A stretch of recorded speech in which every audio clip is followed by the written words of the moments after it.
The House will now proceed to the consideration of a motion to adjourn the House for the purpose of discussing a specific and important matter requiring urgent consideration, namely the Keystone XL pipeline. En conséquence, la motion est la suivante. Monsieur O'Toole, appuyé par Monsieur Couric, propose que la Chambre s'ajourne maintenant. Debate. The Honourable Leader of the Official Opposition. Thank you, Madam Speaker. I'm privileged to be joined by my colleagues here tonight, those that we can have in the chamber, and I'll be dividing my time with our Shadow Minister for Natural Resources, the MP for Calgary Centre. I'm here today for thousands of Canadian oil and gas workers, thousands of Canadian families who are affected by the decision of the new U.S. administration, thousands of Canadians who work hard for their family. They are losing their jobs as a result of the first decision by the new U.S. president at a time where thousands have already lost their jobs in this pandemic. I'm here today for the 5 First Nations in Alberta and in Saskatchewan that are seeing their equity investment in the Keystone XL project evaporate because of the inaction of this government. These First Nations who are seeing their plans for their youth, for their citizens, evaporate because of inaction by this government. I'm here for Canadians from coast to coast to coast who rely on our world-class energy sector to provide for their families. Manufacturers, subcontractors, food providers, hard-working men and women who are being abandoned in the midst of a pandemic. Canada has been dealt a serious blow with the cancellation of the Keystone XL pipeline extension. Thousands of Canadians have just been laid off. Thousands more counting on.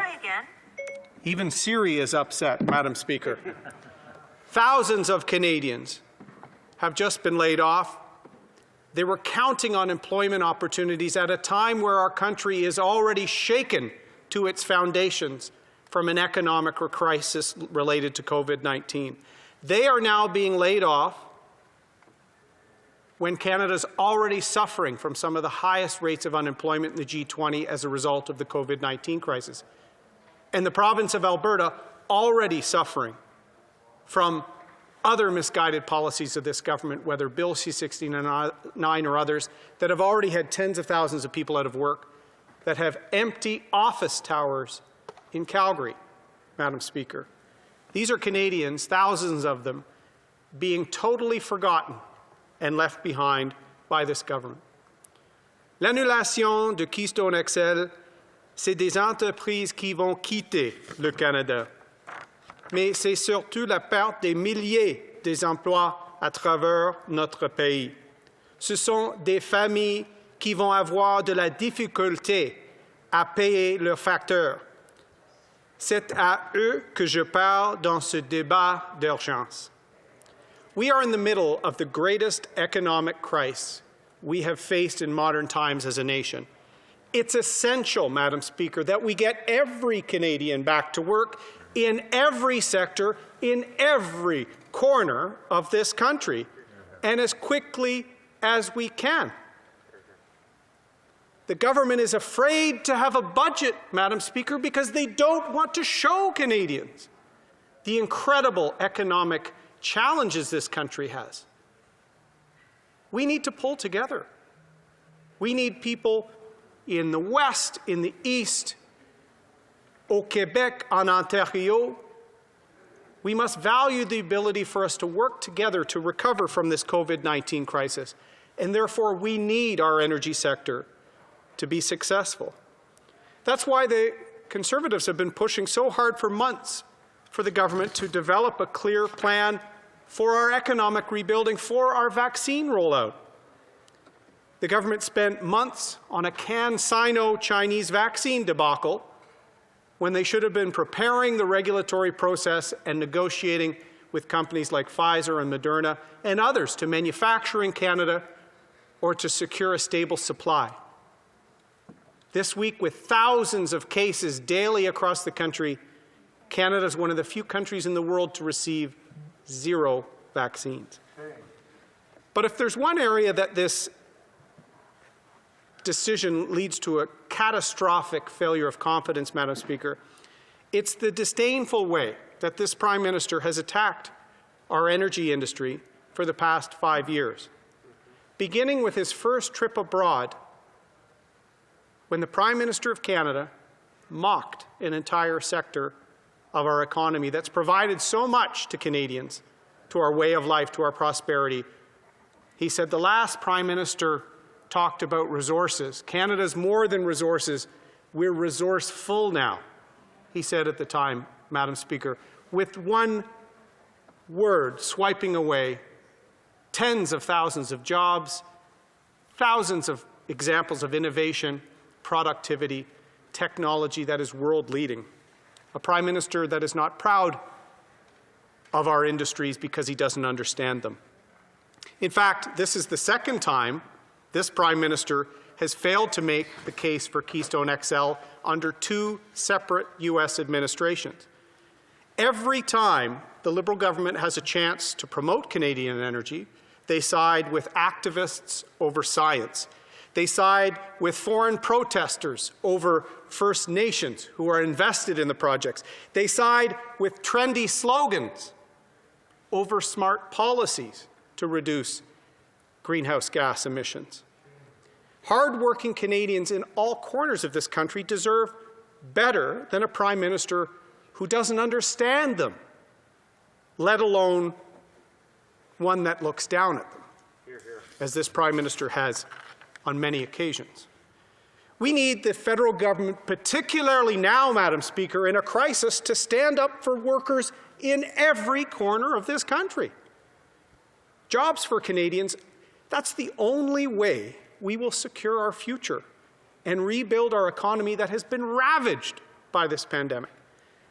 The Liberal government should have done more for our world-class energy sector than their record of indifference and incompetence, Madam Speaker.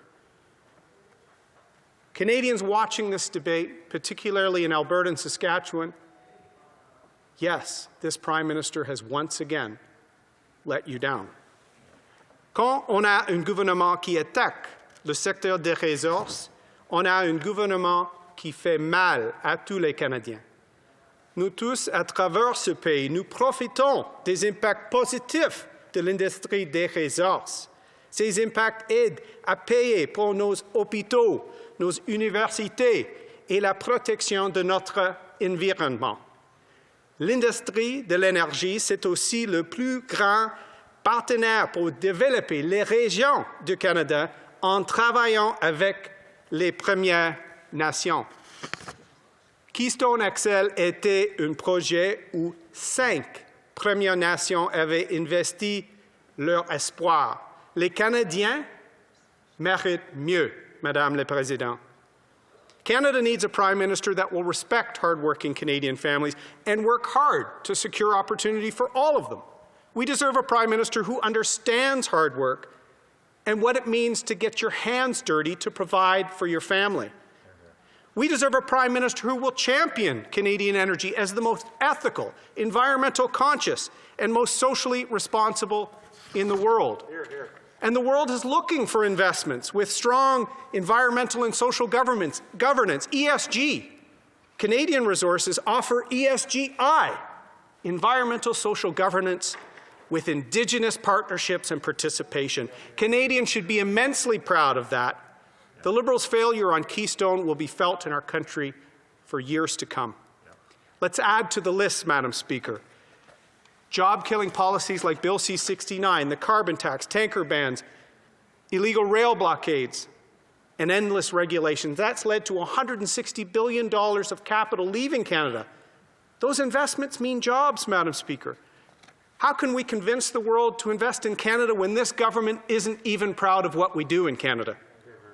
Instead of reimagining the economy, as the Prime Minister wants to do in the middle of a pandemic, he should stop reimagining millions of Canadians without jobs because that's what his policies are leading to. Indigenous communities on both sides of the border were planning their future based on projects like this. Chief Alvin Francis said that this would, quote, create intergenerational jobs and benefits, Madam Speaker. So I'll end as I started. Tonight, the Conservatives are here for working families from coast to coast to coast that need opportunity, that need inspiration, that need hope, that we can have jobs and get our country moving. Thank you.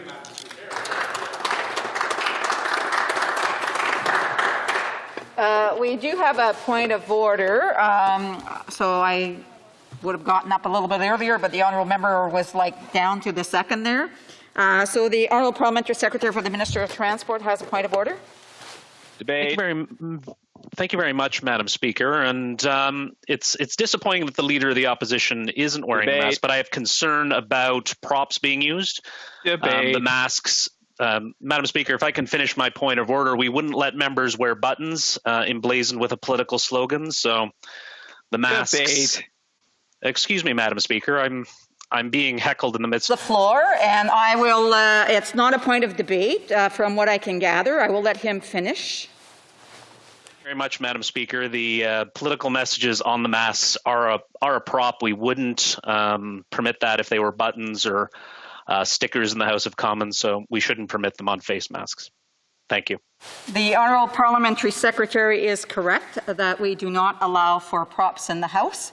And if there is messages on the masks, they are considered a prop. So I would just ask members who are wearing masks that have sayings on them promoting a specific item, that they are not to use those in the House.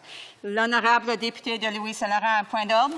Merci beaucoup, Madame la Présidente. Concernant ce point d'ordre, je conteste cette vision des choses, puisqu'il arrive souvent que des députés portent ici en cette Chambre des macarons qui s'identifient à un thème particulier.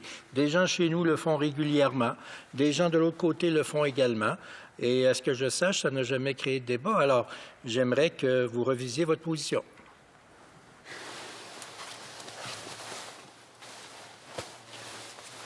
I have another point of order. The honourable member for Saanich Gulf Island also wants to go on a point of order. Before I respond, I'll let the point of orders come.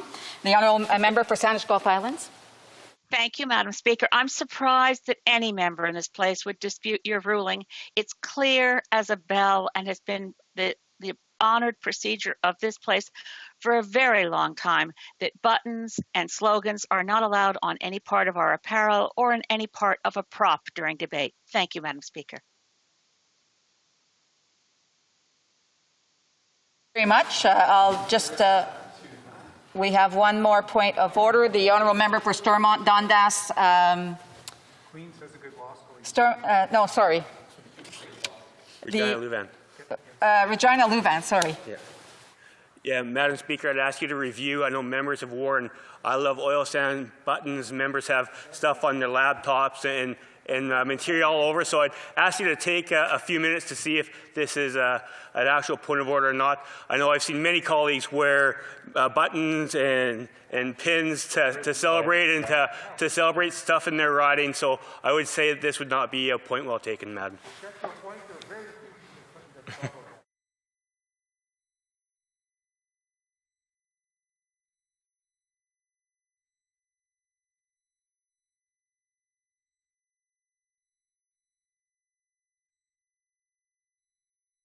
So I really appreciate the points of order and the comments that have been made. I do want to indicate that, you know, in the past there has been issues raised with the buttons, whether it says oil sands or not. I can tell you that those have been raised, and the honourable members have been asked to remove those buttons. Yes, in other instances there has been opportunities for ribbons or different things to be used to mark specific days, events. And so I just would ask members at this point in time, I'm going to review the comments that have been made again. I would ask in the meantime that the members not wear anything that can be foreseen as a prop, and that has a specific, especially when we are debating that specific issue.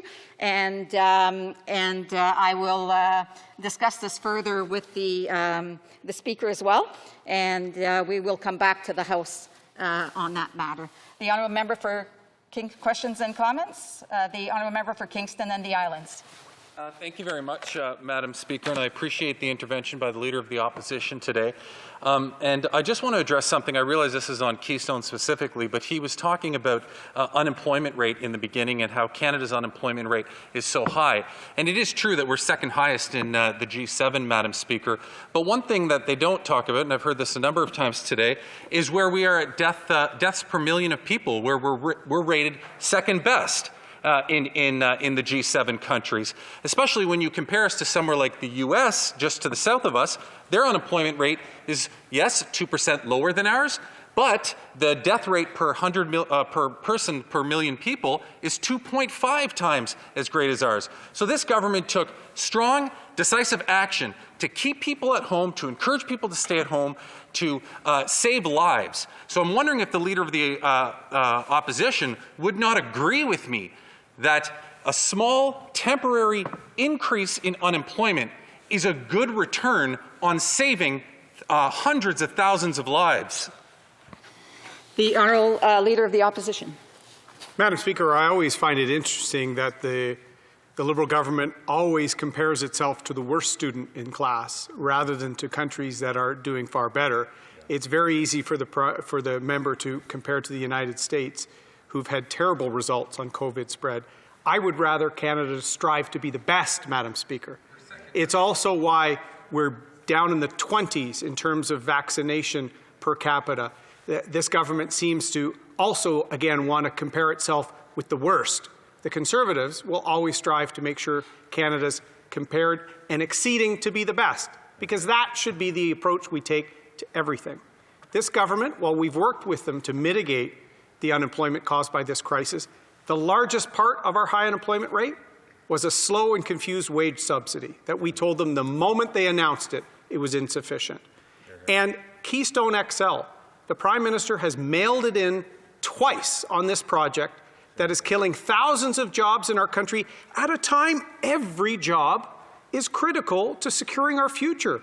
So we need to stop dividing Canadians based on where they live or what industry they work in. We need to pull together, get this country back on its feet, dust it off, get pipelines built, get the country moving. It's about time he started speaking up and telling his Prime Minister to stop dividing Canadians based on where they live or where they work. Hear, hear. De Salaberry-sur-Roi. Des communautés albertaines et des travailleurs et des familles qui font les frais aujourd'hui d'une décision du premier ministre de l'Alberta d'ignorer les risques évidents liés au projet Keystone XL et d'y avoir misé 1,5 milliard de dollars de l'argent des contribuables de l'Alberta. Ma question au chef de l'opposition officielle, ne serait-il pas mieux de soutenir, particulièrement pendant la pandémie, et d'accompagner l'Alberta dans sa reprise économique en lui donnant les moyens et des investissements publics pour les aider à se relever dans des projets plus structurants, qui respectent l'environnement, qui sont plus de développement durable. Ce n'est pas une bonne occasion d'accompagner l'Alberta, les travailleurs albertains, les familles albertaines vers une transition énergétique et de les aider financièrement vers cette transition si importante. Honorable leader de l'opposition officielle. Madame la Présidente, c'est le temps pour le Bloc québécois de respecter les opportunités pour les Autochtones dans nos secteurs de ressources naturelles à travers le pays. Il y a des opportunités pour la réconciliation économique. Il y a 5 Premières Nations qui sont des partenaires avec Keystone XL, Madame la Présidente. C'est un exemple de la réconciliation pour les Premières Nations. Je suis fier de ça. C'est très important au Québec, dans le Nord et dans l'Ouest aussi. Et en même temps, je suis fier de nos secteurs de ressources naturelles. les mines à Abitibi, l'énergie dans l'Ouest, bois d'œuvre au Québec et dans l'Ouest aussi. On a des standards les plus hauts au monde, Madame la Présidente, sur l'environnement. Engagement avec les Premières Nations. Nous sommes le seul parti en faveur d'une relance économique pour tous les Canadiens et Canadiennes, et c'est pourquoi nous sommes le seul parti prêt pour gouverner, Madame la Présidente. Resuming debate, the honourable member for Calgary Centre. The honourable member for Calgary Centre. Well, thank you, Madam Speaker. I hope I can be heard here. Thank you, first of all, on behalf of all people in the Western Canadian resource industry, my constituents, and all Canadians of good faith who still believe that this House is a place where debates on this country's most important matters should be held openly. I'm honored also to be here speaking amongst a handful of my colleagues tonight, but representing the deep desire of so many of our colleagues across Canada who wanted to speak this evening on this gut-wrenching decision. We need to address here the rationale, the repercussions, and our remedial options as a country going forward. Keystone XL, until last week, it was a pipeline that has been in the works for over 12 years. A pipeline that would have connected one of Canada's great and valuable world-class resources directly with the market that needs this specific resource more than anything else. A pipeline that, like all infrastructure, got better in design with time. The version being built now was designed to be carbon neutral in its operation, a boon to the renewable energy industry. A pipeline that would have provided increased energy security to North America in the clouds of an ever more uncertain geopolitical landscape. A pipeline providing valuable jobs and benefits to thousands of workers, Indigenous organizations, and landowners in two countries. A pipeline that built upon the goodwill developed between two of the world's advanced democracies in delivering sound outcomes for the health of both our nation's citizens for decades now. Now, Keystone XL is a symbol of the victory of loud, self-interested, regressive voices overruling sound regulation and environmental science. A symbol of empty political rhetoric and repetitive misinformation triumphing over an actually better environmental outcome. A symbol that beneficial work undertaken and billions of dollars in good faith can be overruled by fiat without consequence. But most of all, for Canadians, a symbol of what happens when our elected federal politicians sit on their hands and fail to advocate for Canada's proactive solutions for environmental advancement, Indigenous participation in our economies, and building on our competitive strengths. Let's assess the very real negative outcomes that are being felt today. Let's remember the workers and their families, the ones who trained and built a career focused on adding value and getting world-class resources to market. Let's remember that in the end, the business we are in as politicians is about looking after people. In that respect, this government needs to do better. With this stroke of a pen, thousands of well-trained, middle-class Canadians will have worse outcomes in their lives. Let's think about those men and women for a moment now, and think about how their lives have changed suddenly and, in their view, very nonsensically. Do they think this government is working for them? The failure here is the lack of concerted advocacy by this government on issues that matter to these workers and the technological, environmentally advanced solutions they provide.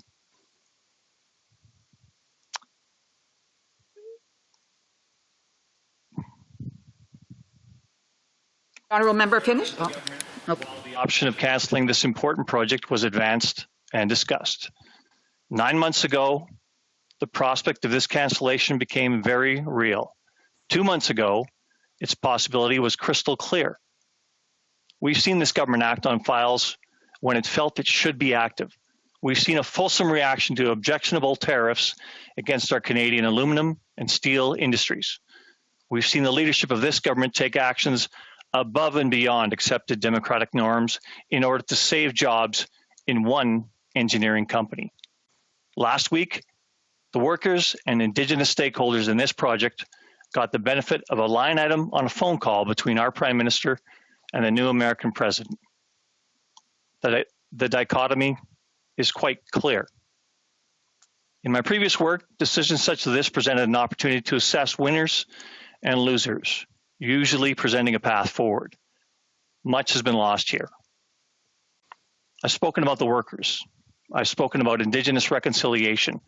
And Keystone XL had equity representation from Indigenous participants that would have made great steps forward in a path to economic reconciliation.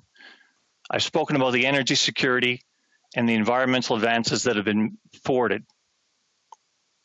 I've spoken about the billions of dollars and years of planning and building that will leave a piece of world-class infrastructure half finished. I haven't spoken enough about the Canada-US bilateral relationship, but that is a huge casualty in this decision.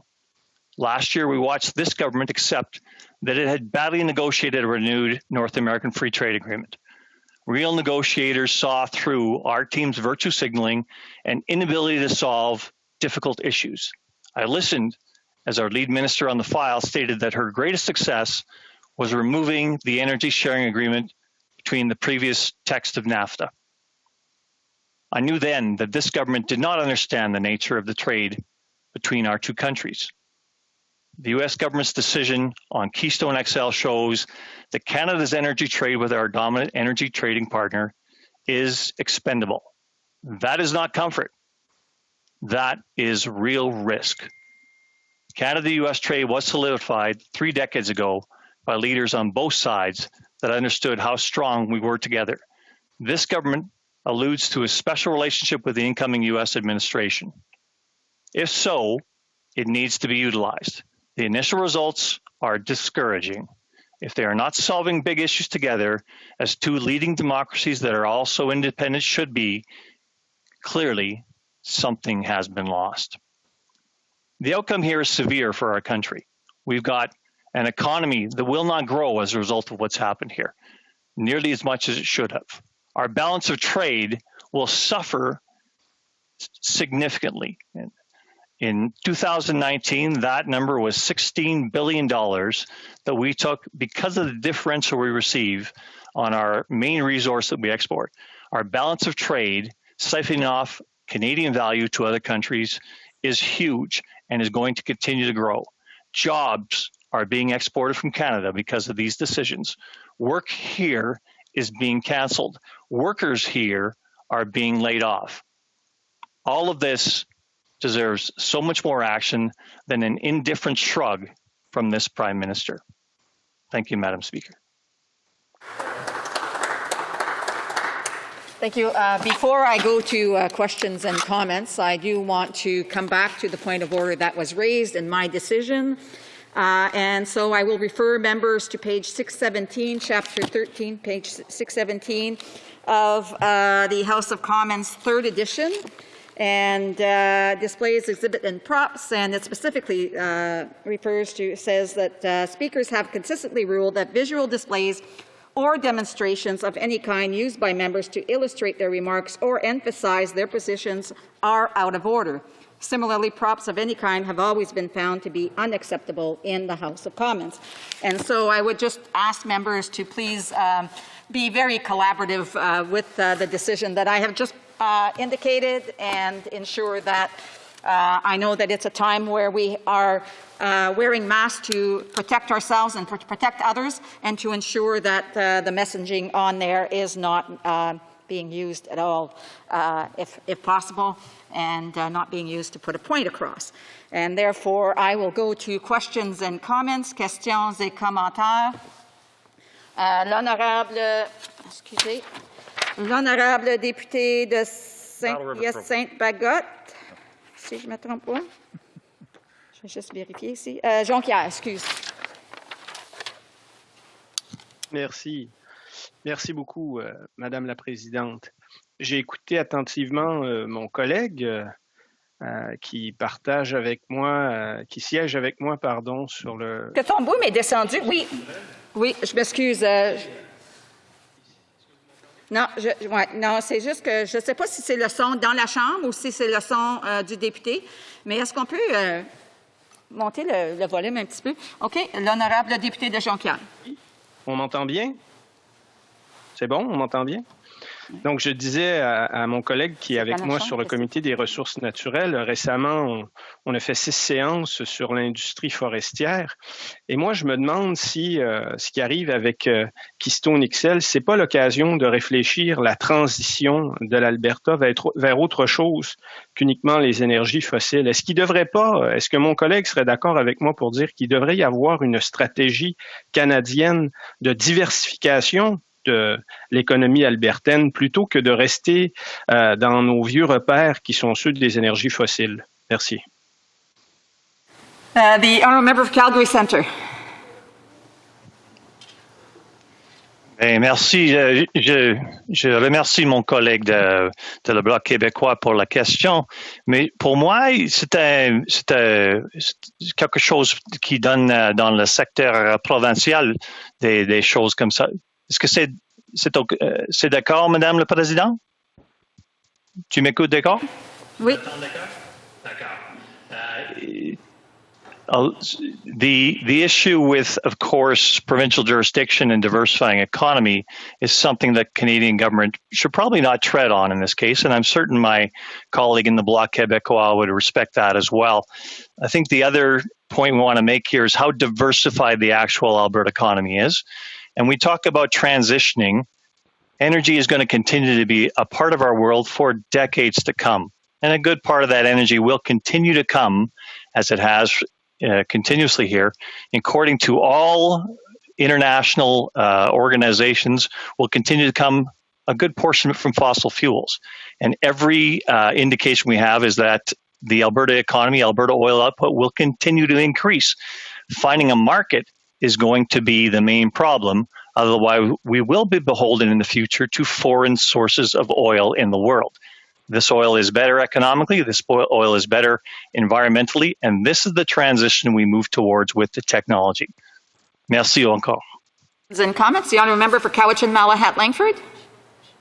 Yes, thank you, Madam Speaker. I remain consistently amazed at how Conservatives seem to be completely oblivious to where we are in the world at present with regards to climate change, the looming climate disaster that is heading our way. And we quite literally cannot continue to go the way we're going for decades and decades. But I want to concentrate my remarks on what the Conservatives are proposing to exactly do. This is not exactly a secret. The Biden administration made clear what its decision would be with Keystone XL.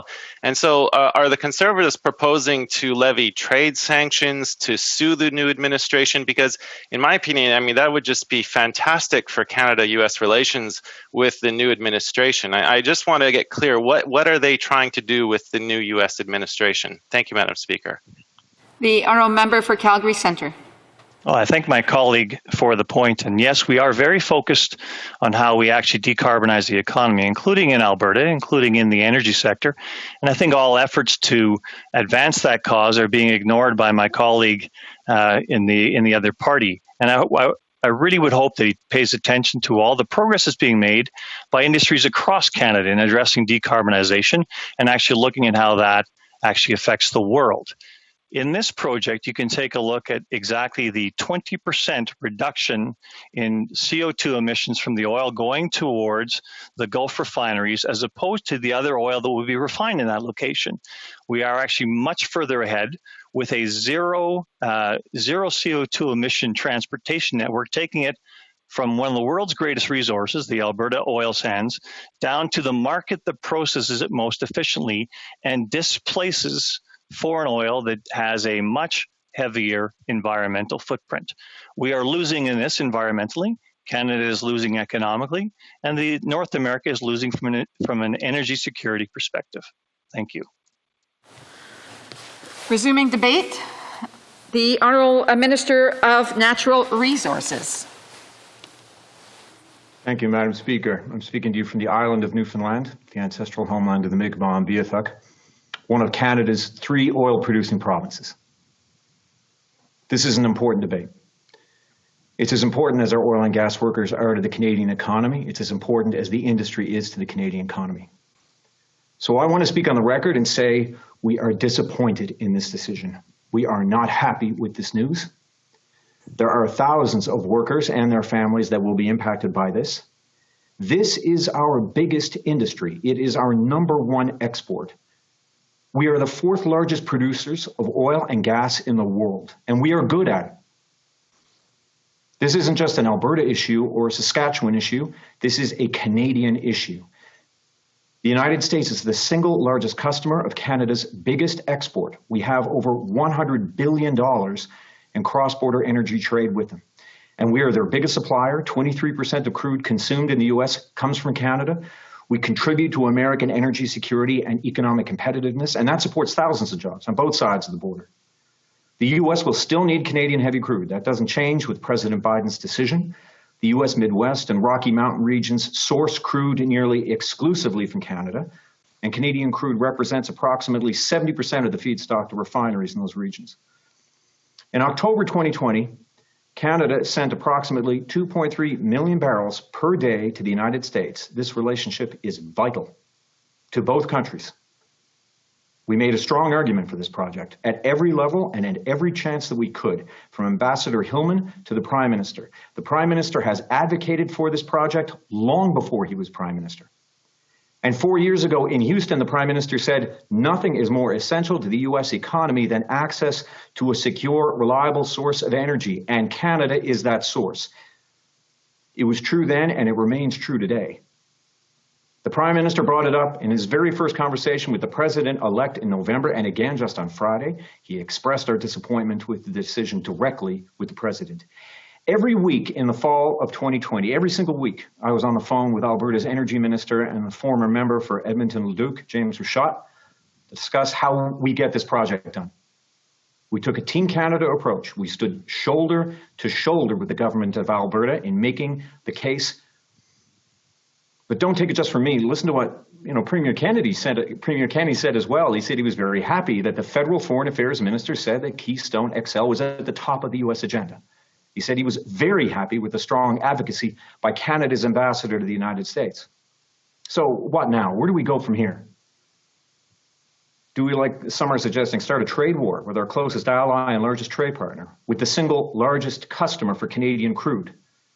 Madam Speaker, I have not yet heard a single argument that would convince me that a trade war is in the best interests of our oil and gas workers. We have a responsibility to Albertans to safeguard our relationship with the single largest customer for Canadian crude. There is a difference between illegal tariffs on existing products and the cancellation of a permit for a project that is not yet operational. We will not jeopardize the more than $100 billion in energy products that we export to the United States every year.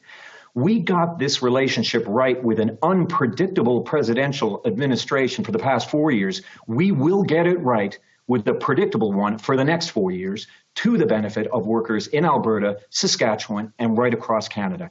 And we won't take any lessons from the Conservatives on this, who can share nothing but a legacy of failure from 2006 until 2015, nearly a decade, failure to safeguard our most important trading relationship, failure to get major projects built, failure to even have a strategy. All they did was throw public insults, negotiate in the media, and do nothing to support the thousands of energy workers in this country except beat their chests. They may not agree. It's true. You can hear it from the former progressive Conservative Prime Minister of Canada, Joe Clark, who I quote saying, "One of the real problems that I think linger over Keystone XL is before the pipeline question arose, the Harper government deliberately went out of its way to be seen as an adversary of environmentalists. Their record of inaction, their record of open hostility on the environment helped doom this project." There are also some in this House that think that this decision is good news. In fact, there's some in this House who are jumping up and down with joy in this decision, and that shocks me. They could not be more wrong. Their lack of concern for the thousands of workers and their families that this decision impacts is shocking. Other parties in this House claim to be the parties of workers. Keystone XL would have created thousands of good-paying union jobs on both sides of the border. I invite my colleagues on the other side who claim to stand for workers to join me. Join me in expressing disappointment with the president's decision. Join me in lamenting the loss of good union jobs in Alberta and Saskatchewan. Join me in having the backs of our oil and gas workers. I know where I stand on this side of the House. Madam Speaker, what we will do is have our workers' backs. We will stand up and support our oil and gas workers like I'm doing today, and just as we have done since 2015. Let's talk TMX. We approved it. We bought it. We're building it. It's already created over 7,000 jobs. Nova Gas, NGTL 2021. We approved it. Thousands more jobs created in Alberta. Line 3 pipeline. We approved it. Another 7,000 jobs created. $1.7 billion to Alberta, Saskatchewan, and BC to clean up abandoned and inactive wells, reducing emissions, keeping oil and gas workers on the job. $320 million to support workers and lower emissions in the Newfoundland offshore. Every step of the way, we are laser focused on jobs, on workers. And in the toughest of times, when the sector was hit with a double whammy of a global price war and a global pandemic, we had their backs with the wage subsidy. That single measure kept more than 500,000 workers in their jobs during a pandemic in Alberta alone. In Saskatchewan, it was 32,000. Madam Speaker, these are men and women who found a way to get oil out of sand. That is a remarkable thing. We need that same ingenuity, that same hard work and determination that our oil and gas workers show every day in our mission to lower emissions, to maintain a growing and prosperous economy in this country that leaves no one behind. I'm proud of those workers, Madam Speaker. We need them now more than ever. We have a tremendous opportunity to work together with an administration that's not only aligned with our priorities on climate and clean growth at the federal level, but are also very much aligned with the priorities of the governments of Alberta and Saskatchewan and Newfoundland and Labrador, where I'm proud to say net zero legislation recently passed unanimously. Lowering our emissions with an aim to getting to net zero by 2050 is not a barrier to investment in our energy sector. It is a competitive necessity because the markets are changing. We can see that investors are making clear choices. They're putting their money into countries that are taking action on climate change seriously, and they are divesting from those that, in their view, are not doing enough. The reality is that the industry knows this. They understand the direction that the markets are moving. It's why the Keystone XL of 2020 or 2021 is not the same as the Keystone XL of 2015. When a company like TC Energy has the courage to go back to the drawing board and find ways to make their project greener, to make it net zero, to power pump stations with renewable energy, that sends a clear message. It's about skating to where the puck is going. Canadian oil and gas is already producing under some of the most stringent environmental and climate policy frameworks in the world. And Canadian oil and gas companies are leading the way. Husky, Cenovus, CNRL, Suncor, Shell. These are just a few of the companies who see net zero as part of their future, as a key part of their economic competitiveness. The Canadian petroleum sector is by far our country's largest investor in clean tech, routinely accounting for more than 70% of all private sector investment in clean tech, more than $1 billion every year. BMO Capital Markets tells us that Canada's oil and gas sector is already leading the world in ESG performance. It's a finding that's been supported by studies at Yale and at the World Bank. All of this matters because, by all accounts, Canadian oil and gas will continue to be a part of the world's energy mix for some time yet. None of that would have been possible without the hard work that we have done when it comes to reconciliation, diversity, inclusion, reaching our environmental targets. Nous pouvons faire grand cas de l'énergie canadienne. On redouble nos efforts vers notre mission commune. Une économie carbone neutre d'ici 2050. Une économie pan-canadienne qui continue de s'accroître. Un avenir à énergie propre, inclusif à toutes et à tous. Le monde nous regarde. Et le Canada livrera la marchandise, je crois. We can make a case for Canadian energy as we double down on our common mission of a net zero economy by 2050, a national economy that continues to grow, and a clean energy future that leaves no one behind. The world is watching. Canada will lead. I believe that, Madam Speaker. Thank you. Merci beaucoup. Questions and comments? The honourable member for Banff Airdrie. Yeah, thanks, Madam Speaker. And, I listened, to the minister's remarks. And, it just brings me back shortly, I think it was the day after potentially when the President Biden appeared to have been elected. Of course, the Electoral College had not yet met, but it was evident that President Biden was going to be the next President of the United States. And we clearly knew the platform that he had put forward during the election, that he would cancel Keystone XL on day one. And so we brought forward a request for an emergency debate at that time, and it was rejected. And now, of course, move forward to today, it was accepted. But in the meantime, the Liberals had an opportunity, knowing what was probably about to happen, to do something about it, to make some efforts. And it really appears as though nothing happened in that whole period of time. So I really want to ask the minister, what did his government in fact do in all that period of time to try and avoid this from happening, to try to advocate for Keystone XL? And I would say that, the answer seems to be clearly that they did nothing.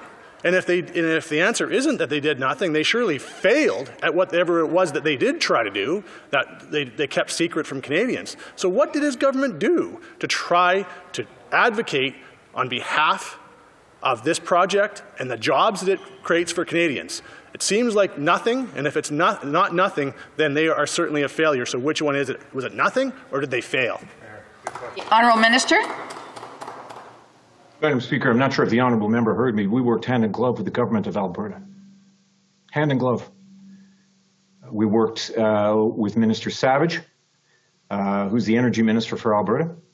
The Alberta government special representative in Washington, James Rashad, former member of this House, worked hand in glove with our ambassador on the ground. We left no stone unturned. We did the best to make what we thought was an excellent argument. Keystone XL was a good project. Proud to have represented it. TC Energy made every effort to change this project fundamentally. As the Prime Minister said to us, the Keystone project of 2015 is very different than the Keystone project of 2020, 2021.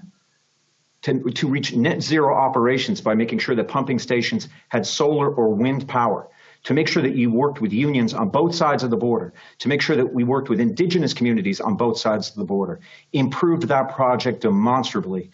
We made a solid case. The President of the United States kept his commitment and in very short order after his inauguration made his decision. But we believe that we have a powerful future together, and for the sake of our workers, we will see it through. Questions et commentaires. L'honorable député de Jonquière. L'honorable député de Jonquière. Merci beaucoup, Madame la Présidente.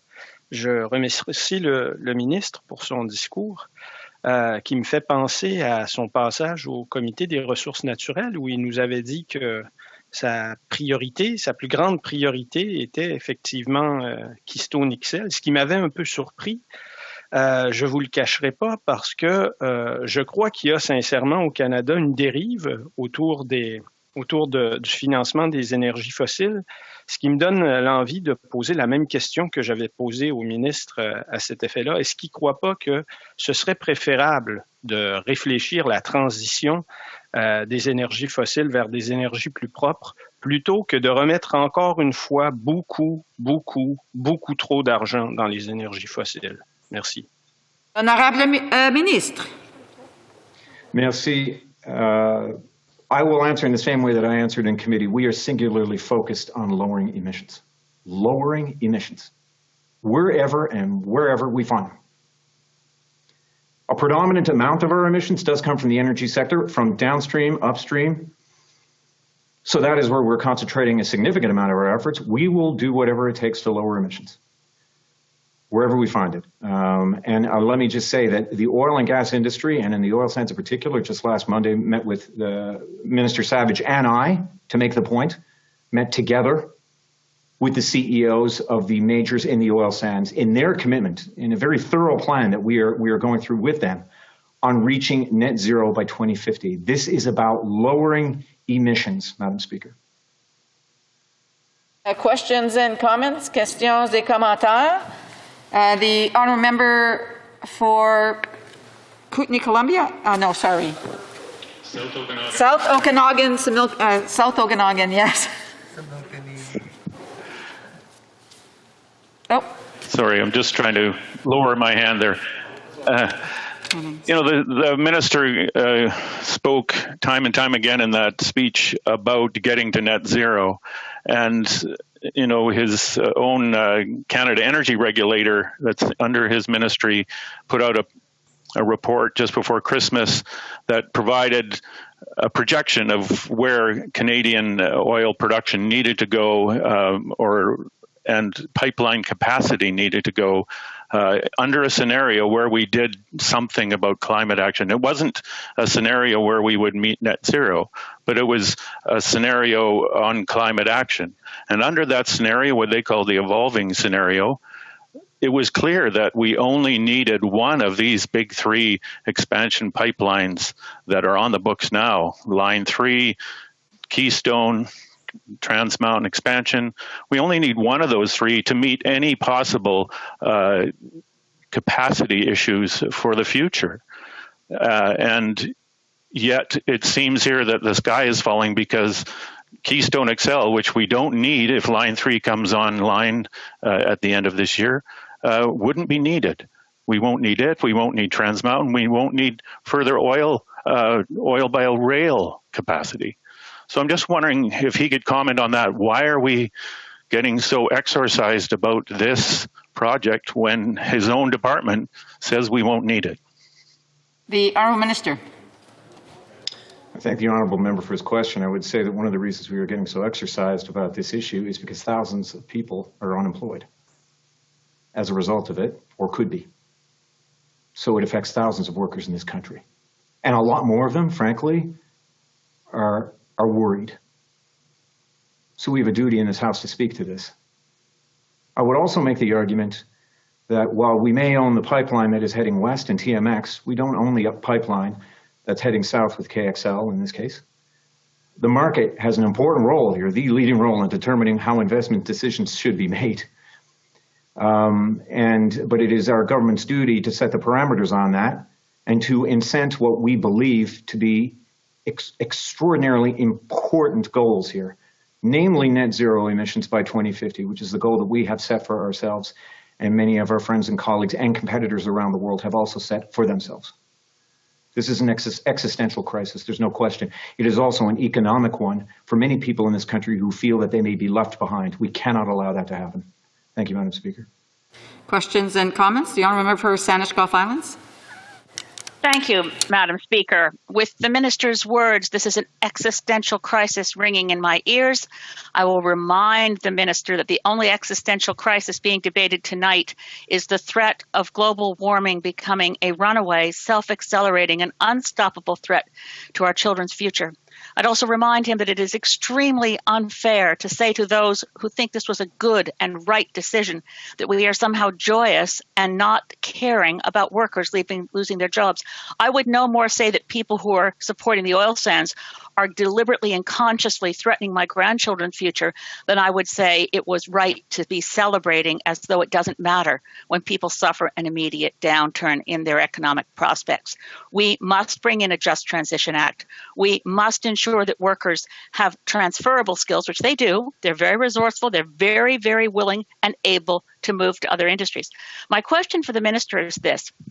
I think I may be the only member in this place who actually read the entire State Department environmental impact statement on the Keystone Pipeline when it was delivered to former Secretary of State John Kerry. Nothing about the project has changed in the fundamentals of why the Obama administration turned it down. We know the Trump administration approved it against all the evidence, and I suggest to my conservative friends, if they really wanted our current prime minister to help protect Keystone, the only thing he could have done was gone into the United States to campaign for Donald Trump, which is something I'm sure... You have to allow for additional... I do have to allow the minister to respond. I've been trying to...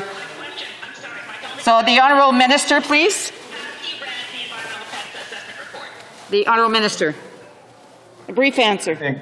I thank the member for her question, and I would say that we are singularly focused on those workers because they are the ones who built this industry and they are the ones who will lower emissions. Ensuring that they are part of the solution is extraordinarily important. In fact, we will not be able to reach net zero without those men and women. So making sure that they are okay is exactly what we attempted to do during the pandemic with $1.7 billion to look after orphan and inactive wells. Not only environmentally is that the right thing to do, but it makes sure that these talented and experienced men and women are kept in the industry, kept in play as we look to the next few years, in fact, the next few months, in fact, right now, as we attempt to lower emissions in this country and achieve net zero by 2050. These are the men and women who will do it. Resuming debate, l'honorable député de Jonquière. Merci, merci beaucoup, Madame la Présidente. J'aimerais peut-être commencer en vous disant que j'ai beaucoup de compassion pour les travailleurs albertains. J'ai beaucoup de compassion parce que on a vécu dans le secteur forestier un peu la même chose qu'ils sont en train de vivre. Dans les années 90, le secteur des pâtes et papiers a été complètement déstructuré. Pour le secteur forestier, les guerres commerciales ont fait en sorte de faire perdre quasiment la moitié des forces vives du milieu de la récolte forestière. Donc, on a vécu cette crise-là au Québec avec beaucoup de détresse chez les travailleurs. Maintenant, mon père m'a appris quelque chose quand j'étais jeune, c'est toujours préférable de dire la vérité. Et j'ai l'impression, je vais vous dire, depuis que je suis arrivé en chambre au mois d'octobre dernier, face à la surenchère des libéraux et des conservateurs, qu'on ne veut pas dire la vérité aux Albertains. Et la vérité, elle est assez crue, elle est assez simple à comprendre. Les changements climatiques font en sorte que la majorité des grands fonds d'investissement vont se détourner des énergies fossiles. De nombreux pays se détournent des énergies fossiles pour trouver une économie plus près de la carboneutralité, pour trouver de nouvelles technologies d'énergie verte. Je crois que il faut être franc avec les Albertains et leur dire, franchement, que ce secteur d'activité-là, à moyen ou court terme, est voué à l'échec. Et depuis que je suis arrivé en octobre, ces échecs-là, je les ai vus à de nombreuses reprises. Je les ai vus dans le projet de Tech Frontier. Libéraux, conservateurs se sont accusés mutuellement. C'est de votre faute, vous n'avez pas agi. Les libéraux disent quand vous étiez là, vous n'avez pas fait plus. Donc, ils se sont accusés mutuellement au lieu de prendre acte et de réagir de la meilleure façon qui soit, c'est-à-dire planifier pour les Albertains la transition. Dans le cas de Keystone XL, il s'est reproduit la même chose. 2015, l'administration Obama dit qu'elle n'ira pas de l'avant avec ce projet-là.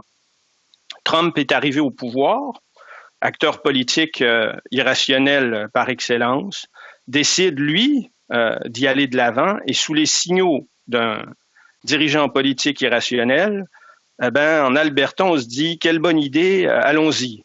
Hein? Donc, 1,5 milliard, je pense que c'était une décision qui était très... Un moment, l'honorable député, j'ai un point d'ordre, un petit moment. L'honorable député du Lac-Saint-Jean. Oui, je pense qu'on a mal entendu mon collègue dire qu'il partageait son temps avec la députée de Repentigny. Je pense que c'était pas clair quand il l'a dit.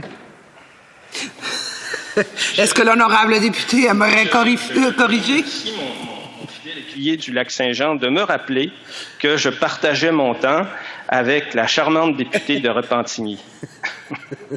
Je leur ferai plus, désolé. Donc je disais, je pense que c'était très mal avisé de la part du gouvernement albertain de mettre 1,5 milliard dans un projet qui était peut-être voué à l'échec. Ça construit, à mon avis, cette spirale dans laquelle s'est engagé plusieurs politiciens canadiens de soutenir le secteur des énergies fossiles parce que politiquement, peut-être que c'est gagnant dans l'Ouest. Peut-être qu'on gagne quelquefois à mentir aux gens, mais à long terme, c'est jamais gagnant. Donc, je vous disais que je voulais souligner toute la sollicitude que j'ai pour les travailleurs albertains Et puis, je voudrais peut-être revenir en vous disant que j'ai eu quand même un choc en arrivant en octobre à la Chambre des communes, lorsque j'entendais de nombreux collègues du Parti conservateur crier à de nombreuses reprises « Build the pipeline », construisez les pipelines. Et ces cris-là revenaient constamment. Et je vous rappellerai qu'on était sous fond de divisions canadiennes. On nous disait quand on était arrivé en octobre, il y a de grandes divisions canadiennes au Canada entre l'Ouest et l'Est, et puis l'Est ne comprend pas l'Ouest qui veut faire sortir son pétrole. On nous disait ça. Et moi, comme acteur qui ai suivi de très près ce qui est arrivé avec l'industrie forestière, je dois vous dire que ça pouvait un peu m'irriter. Ça pouvait m'irriter parce qu'il y a quelque chose que j'ai étudié abondamment qui s'appelle le mal hollandais. L'économie québécoise du début des années 2000 a été entièrement déstructurée par l'économie pétrolière canadienne. La hausse du dollar fait en sorte que le secteur manufacturier du Québec est plus compétitif, de sorte que c'est 55 000 emplois. Si je me souviens bien, de 2002 à 2007, c'est 55 000 emplois au Québec qui ont été perdus. Donc, le prix de l'industrie pétrolière, c'est beaucoup l'économie québécoise qui l'a payé. Et il y a eu tout ce narratif-là qui a été construit. C'est grâce à la généreuse contribution du pétrole albertain que vous avez via la péréquation, que vous arrivez à vous payer vos programmes sociaux. Ce qui peut faire dresser les cheveux sur la tête du nationaliste moyen québécois. J'ai entendu souvent ça. D'ailleurs, le député de Malpec me dit également à quelques reprises là, que les payeurs de taxes canadiens n'étaient pas la carte de guichet des Québécois, qui allaient dans le même type de narratif. Donc, pour un Québécois normalement constitué, il peut y avoir plusieurs irritants et doléances vis-à-vis de l'industrie pétrolière. Et puis, je pense qu'il ne faut pas se laisser aveugler par ça. Et je pense qu'il faut plutôt tous se mettre ensemble et trouver une solution à la transition de l'économie albertaine. Et cette solution-là, elle existe. Parce que moi, je me rappelle, on a fait 6 séances dans le cadre du Comité des ressources naturelles sur l'industrie forestière et de nombreux acteurs sont venus nous parler de la bioéconomie. La bioéconomie, c'est récupérer les résidus forestiers, c'est récupérer les résidus issus de l'agriculture, de sorte qu'on peut remplacer quasiment tous les produits issus de la pétrochimie. Et il y a quelqu'un de FP Innovation, le directeur de FP Innovation, Stéphane Renoux, pour ne pas le nommer, qui était venu nous dire « Mais quelle opportunité formidable pour l'expertise albertaine !» En Alberta, on a déjà toute cette main-d'œuvre d'ingénieurs en chimie. Quelle opportunité formidable pour ces gens-là de prendre le pas sur la transition énergétique, de s'inscrire dans un nouveau créneau économique et de faire en sorte de développer une économie qui ne sera plus dépendante uniquement des matières fossiles. Malheureusement, la stratégie canadienne, on la voit pas. On le sait tous. De nombreux intervenants sont venus nous le présenter. Pour faire cette transition vers la bioéconomie, il faut utiliser beaucoup de capitaux. Les entreprises ne le feront pas seules. Ça prend une stratégie nationale. On a vécu au Canada ce type de stratégie nationale-là, je vous dirais, à la fin des années 70, au début des années 80. Et je vous le donne en mille, cette stratégie nationale-là visait à rendre les sables bitumineux rentables. 70 milliards de dollars qu'on a mis collectivement, parce qu'au point de départ, la technologie pour rendre les sables bitumineux rentables, on ne l'avait pas. Le Canada a mis 70 milliards de dollars. Là-dedans, il y a 20% qui vient du Québec pour rendre les sables bitumineux rentables. Pourquoi on ne prendrait pas la décision de soutenir l'économie albertaine différemment en leur permettant de prendre le pas sur cette sur cette bioéconomie et à s'inscrire dans des secteurs d'activité qui sont moins dommageables pour l'environnement et qui ont une empreinte au niveau des GES qui est moins élevée. Et je vais terminer avec ça, Madame la Présidente. Je m'amuse avec ce chiffre-là depuis quelques mois déjà, en cherchant dans les 4 dernières années qu'est-ce qui a été investi dans l'industrie pétrolière et qu'est-ce qui a été investi dans l'industrie forestière. Je suis arrivé à 2 chiffres. Si je vous parle de l'industrie pétrolière gazière, dans les 4 dernières années, le gouvernement fédéral a remis 24 milliards de dollars. Là-dessus, il y a un 12 milliards francs qui est l'achat du pipeline. Pour la même période, pour l'ensemble de l'industrie forestière canadienne, c'est 950 millions de dollars qui ont été investis. Et quand on fait le calcul, le découle de tous ces investissements, on se rend compte que 75 de ce montant-là est en prêt. 2 secteurs d'activité des ressources naturelles qui font la démonstration que c'est véritablement 2 poids, 2 mesures. Vous m'avez dit qu'il me restait 1 minute, je veux finir rapidement. Je veux simplement faire une mise en garde. Si quelqu'un dans cette chambre a l'idée qu'on peut remplacer Keystone XL par Énergie Est, je lui promets qu'il trouvera le Bloc québécois sur son chemin. Merci, Madame la Présidente. Questions et commentaires. Questions and comments. The honourable member for Red Deer, Mountain View.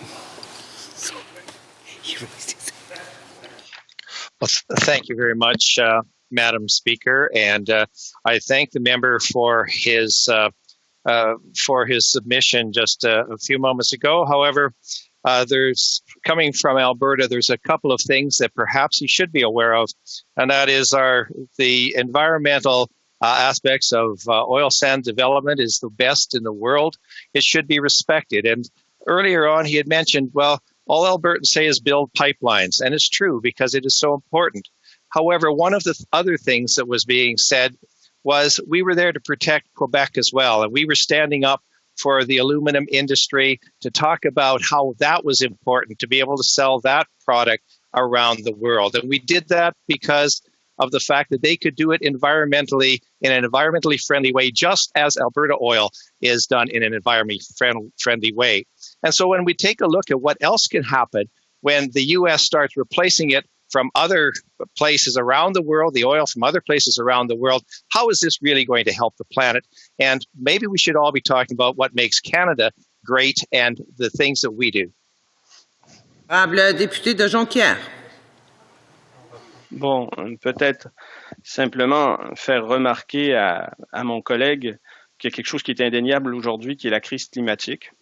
C'est en lien avec la crise climatique que j'ai certaines réserves vis-à-vis le secteur pétrolier, gazier.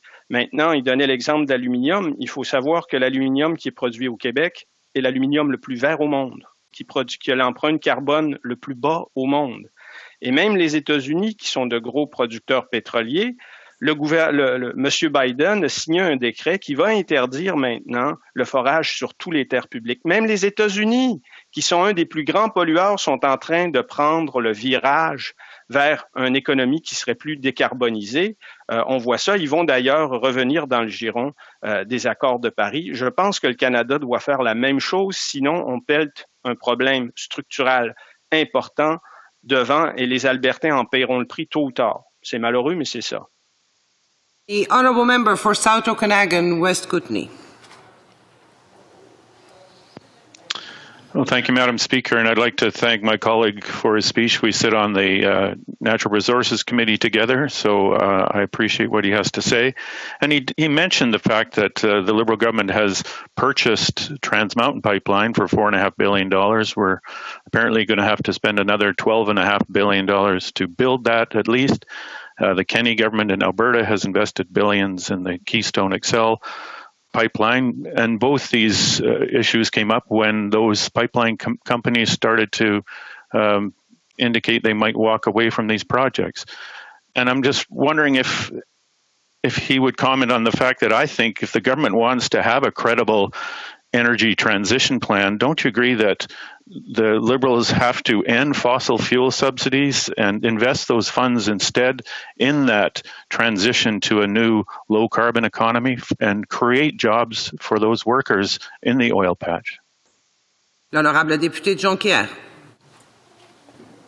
Oui, mais je suis 100% d'accord avec mon collègue du Comité des ressources naturelles. D'ailleurs, les solutions sont nombreuses et elles existent. L'industrie forestière est probablement le secteur d'activité le mieux positionné pour réduire les gaz à effet de serre La forêt, tout le monde le sait, c'est un puits de carbone. On peut utiliser la forêt pour séquestrer le carbone. On peut utiliser maintenant la forêt dans de nouvelles technologies qui nous permettent de remplacer des plastiques, qui nous permettent de remplacer quasiment tous les produits issus de la pétrochimie avec une empreinte carbone qui est très modeste si on le compare à ce qui est au niveau de l'industrie gazière pétrolière. Oui, je suis d'accord avec mon collègue. Député du Lac-Saint-Jean. Merci, Madame la Présidente. Bonne année.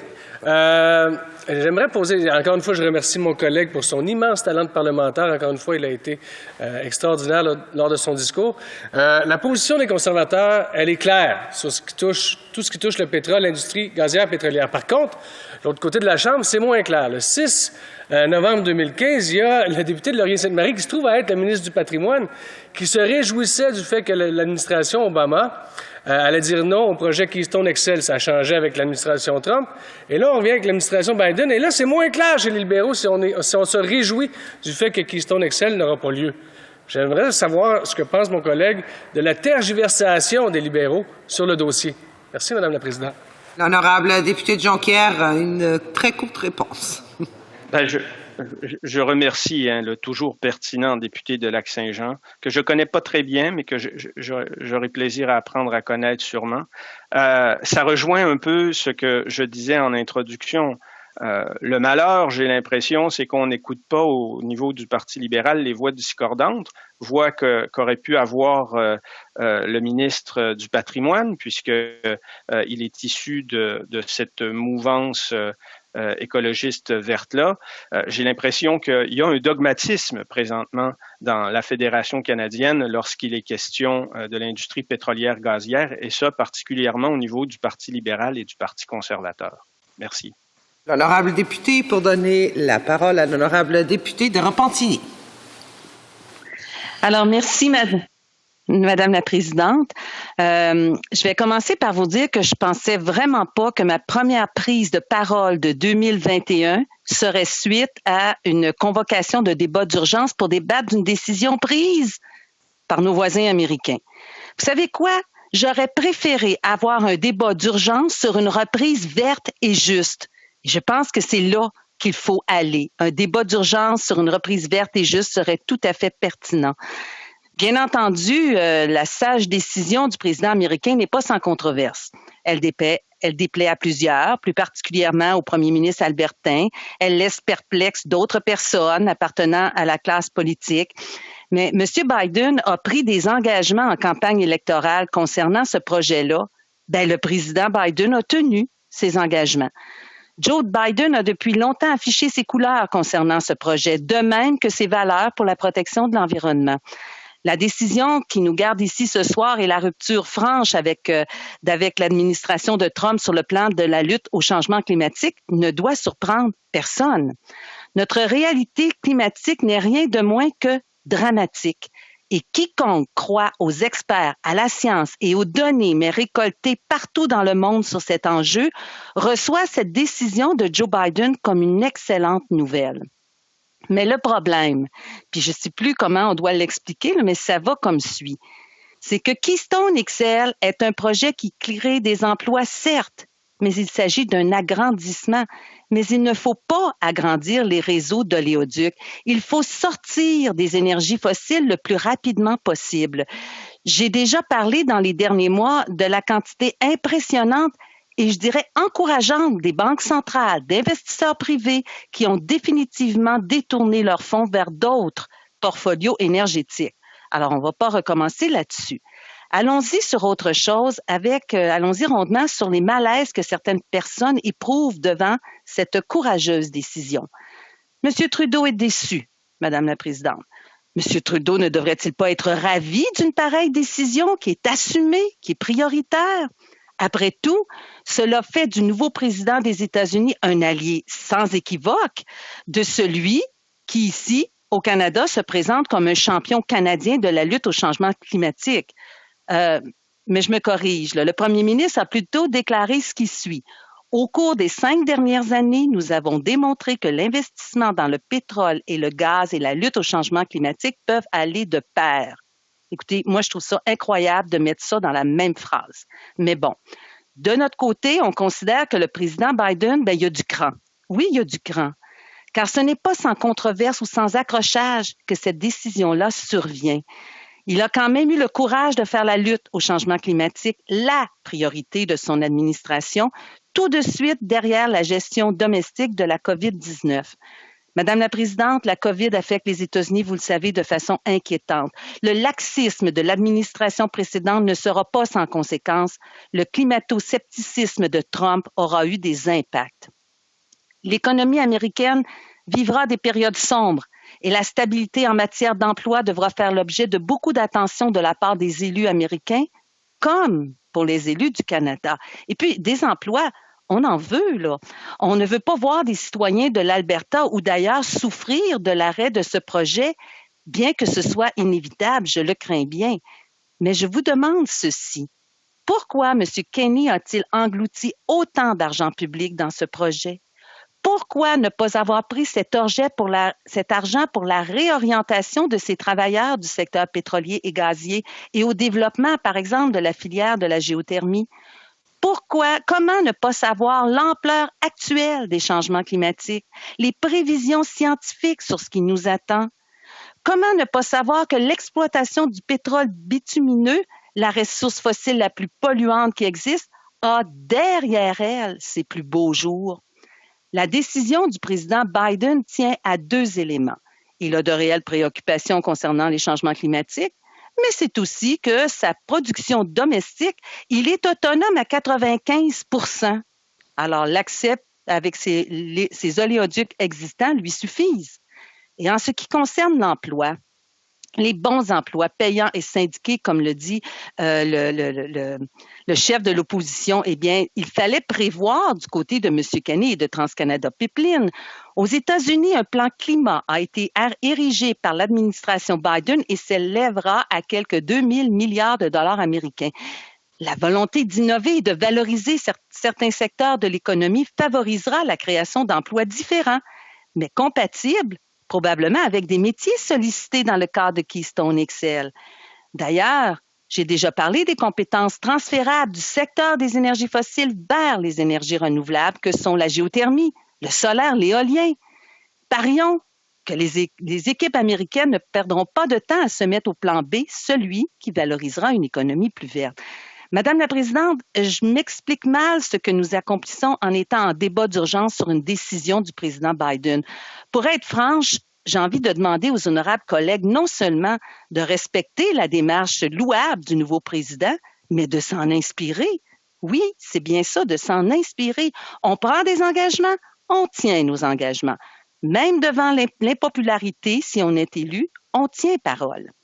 L'économie de l'Alberta est instrumentalisée depuis plus de 60 ans au profit des pétrolières et pour la prospérité des Albertains, mais une prospérité qui vient à échéance. Les gouvernements successifs ont tous misé sur une ressource qu'ils estimaient infinie. Même le Heritage Fund, en parler, ça nous placerait dans un état de découragement, je pense. Est-ce que M. Kenney a manqué de prudence dans l'analyse de ses engagements? En matière d'énergie et de ressources naturelles, l'argent public ne devrait servir qu'à accélérer la transition vers les énergies renouvelables. Et si nous voulons parler de la fragilisation de nos relations commerciales avec nos voisins, avec la décision de Biden, moi, j'ai une petite nouvelle pour vous, là. Accéder à des ressources et une expertise en matière d'énergie renouvelable conviendra parfaitement aux Américains. Le quotidien Le Devoir en a amplement discuté dans son cahier Perspective de ce samedi. Bien que la tâche soit colossale, verdir l'économie américaine n'est pas impossible. Un défi de cette taille, comme c'est le cas pour l'économie canadienne, ne peut pas être mis entre des mains électoralistes. Cette transformation souhaitée de la première économie mondiale pourrait d'ailleurs stimuler le développement des énergies renouvelables au Canada. Voilà, tout est dit. Enfin, pour ce soir. Et est-ce qu'on pourrait entendre raison, écouter la science, la recherche, les organisations internationales, les experts qui se portent à la défense de notre environnement, les investisseurs et les banques? C'est fini, les sables bitumineux. C'est fini. Questions et commentaires. Questions and comments. The Honourable Member for Battle River Crowfoot. Thank you very much, Madam Speaker. And first to my kids, Matthew and Emerson, watching while eating supper at home. Good night, guys. To the substance, though, of this debate. I find it, quite frankly, astounding that the Bloc Québécois, a party that they say respects provincial jurisdiction, would, in the last two speeches, outline such a number of unbelievable interventions into that provincial jurisdiction. Things like saying that the oil industry is doomed to fail. Things, thanking us for equalization, but then saying that our prosperity is coming to an end. Madam Speaker, I find it interesting that they seem to want to delegitimize this debate by saying it's not important because they're keeping an election promise. Well, you know what other election promise was kept by the former American administration? Steel and aluminum tariffs. Yet in this House, we fought for Quebec. So I think it's time that Quebec figures out that we need to fight for Alberta's best interests, because I know that there are Conservative colleagues from Quebec that do that each and every day, because when an industry like oil and gas thrives in this country, the entire country thrives. Just like the industries in Quebec that can also thrive, making what is a federation that is supposed to work, but it's this targeting of various industries like we see today that is absolutely unbelievable. So to the member, how can she justify this hypocrisy?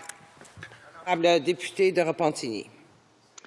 Ben, je remercie le député pour sa question. Je comprends qu'il peut être troublé par nos propos, mais je vous dirais, il disait on est une fédération, mais moi j'ai le goût de répondre à ça, Madame la Présidente, on est une planète. Et sur cette planète, ça ne va pas bien du tout. Le plus grand défi auquel l'humanité a été confrontée depuis des millénaires, ce sont les changements climatiques. Alors, on ne peut pas faire fi de ça. Les 20 dernières années, sur les 22 dernières années, ont été les plus chaudes selon la NASA, selon l'organisme des États-Unis qui s'occupe du climat, selon les météorologues du Japon, selon tous les scientifiques. C'est là-dessus que nous intervenons et c'est là-dessus que nous disons on n'est pas les propriétaires de cette planète, on est les locataires et on doit laisser aux autres générations quelque chose de viable. Or, l'industrie des sables bitumineux et des énergies fossiles, c'est une industrie du passé. The honourable member for Winnipeg North. Yes, thank you, Madam Speaker. And I just wanted to share just a couple of, maybe a bit of a different perspective with the Speaker. And that is, one of the nice things about being in a federal system is that there's a high sense of cooperation and an effort by different levels of government to try to advance the respective economies throughout the country. And I think that the Bloc could be more sensitive in terms of what's happening in the prairies. There is a prairie reality, and to recognize that at the end of the day, that as parliamentarians, we should be attempting to contribute to making all regions of our country a healthier place. As I am passionate about the aerospace industry in the province of Quebec, for example, and will continue to advocate for a healthy aerospace industry. Equally, I am concerned and will advocate for good, sound policy in regards to natural resources or commodity prices. And I'm wondering if the member feels any obligation as a member of Parliament to recognize the contributions that all the different regions contribute to our society as a whole. And if so, how does she feel that her comments today support? The honourable member a chance to answer. L'honorable député de Repentigny. Merci, Madame la Présidente. Alors, je remercie mon collègue pour cette question, mais qui ne nous lance pas sur l'aéronautique, s'il vous plaît, parce qu'on ne s'en sortira pas ce soir. Écoutez, on est tellement conscient qu'il y a des problèmes majeurs en Alberta pour les travailleurs, pour les familles, que nous, on dit les milliards, et je pense qu'on est rendu à 12 milliards de dollars qui vont être investis dans Trans Mountain. Le Bloc québécois, ce qu'il dit, c'est prenons cet argent-là et donnons-la à la province, l'Alberta, qui est le plus dépendante des énergies fossiles et qui émet le plus de gaz à effet de serre. Je veux dire, ça là, c'est de la solidarité que ça s'appelle. Resuming debate, the honourable member for South Okanagan, West Kootenay. Well, thank you, Madam Speaker. And I want to start by saying that I will be splitting my time with the member from Edmonton Strathcona. And we're meeting here this evening to debate the significance of the decision by President Biden to cancel the permits for the Keystone XL pipeline, which would have provided an increased capacity for shipments from Alberta to refineries on the U.S. Gulf Coast. Now, the Liberals and Conservatives both claim that this will be a serious blow to the Alberta economy. I think the minister, in maybe a bit of Newfoundland hyperbole, said it was going to be an existential blow. And while it's certainly true that the oil sector in Alberta has suffered a number of blows that have impacted tens of thousands of workers over the past 6 or 7 years, mainly involving the world oil price and global investments, I think it's clear that when you look at this, this is not one of them. I think everyone in this debate today would agree that we must act quickly to ensure that workers in the oil sector can find jobs that they can count on over the coming years. And the question is, what actions will produce those long-lasting jobs for the future? Will building more pipelines produce those jobs? Or should we be creating jobs to transition out of the fossil fuel industry into a future that tackles climate change with bold investments in energy efficiency, oil and gas well cleanup, and clean energy technologies? And as you may guess, I think that doubling down on pipelines is a waste of time, waste of money, and most of all, a huge disservice to the future of oil patch workers. And I'll like to take a bit of time to explain why. In 2014, oil prices dropped from about $100 a barrel down to the 40 or 50 range. Those prices tumbled further last year as COVID hit, but have since recovered to around $50.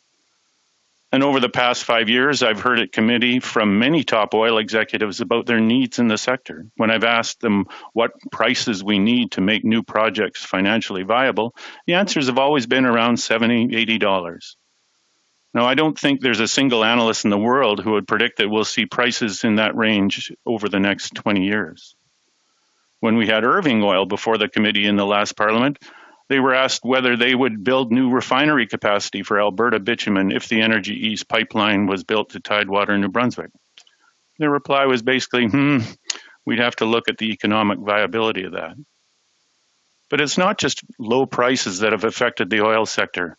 Projections for future oil demand have fallen every year. And as those demand projections fall, investors have become very concerned about putting significant money into big new projects that cost billions of dollars and take decades to pay off. They're happy to put money into companies that are actively producing oil, but not into new projects. So we've seen big companies like Total, one of the biggest companies in France, which wrote down over $9 billion of oil sands assets last year. Stranded assets that they figure they will never be able to viably develop. And not because of lack of pipelines, but because of lack of demand. We will need oil over the next 30 years at least, but we won't need any more of it than we're already producing.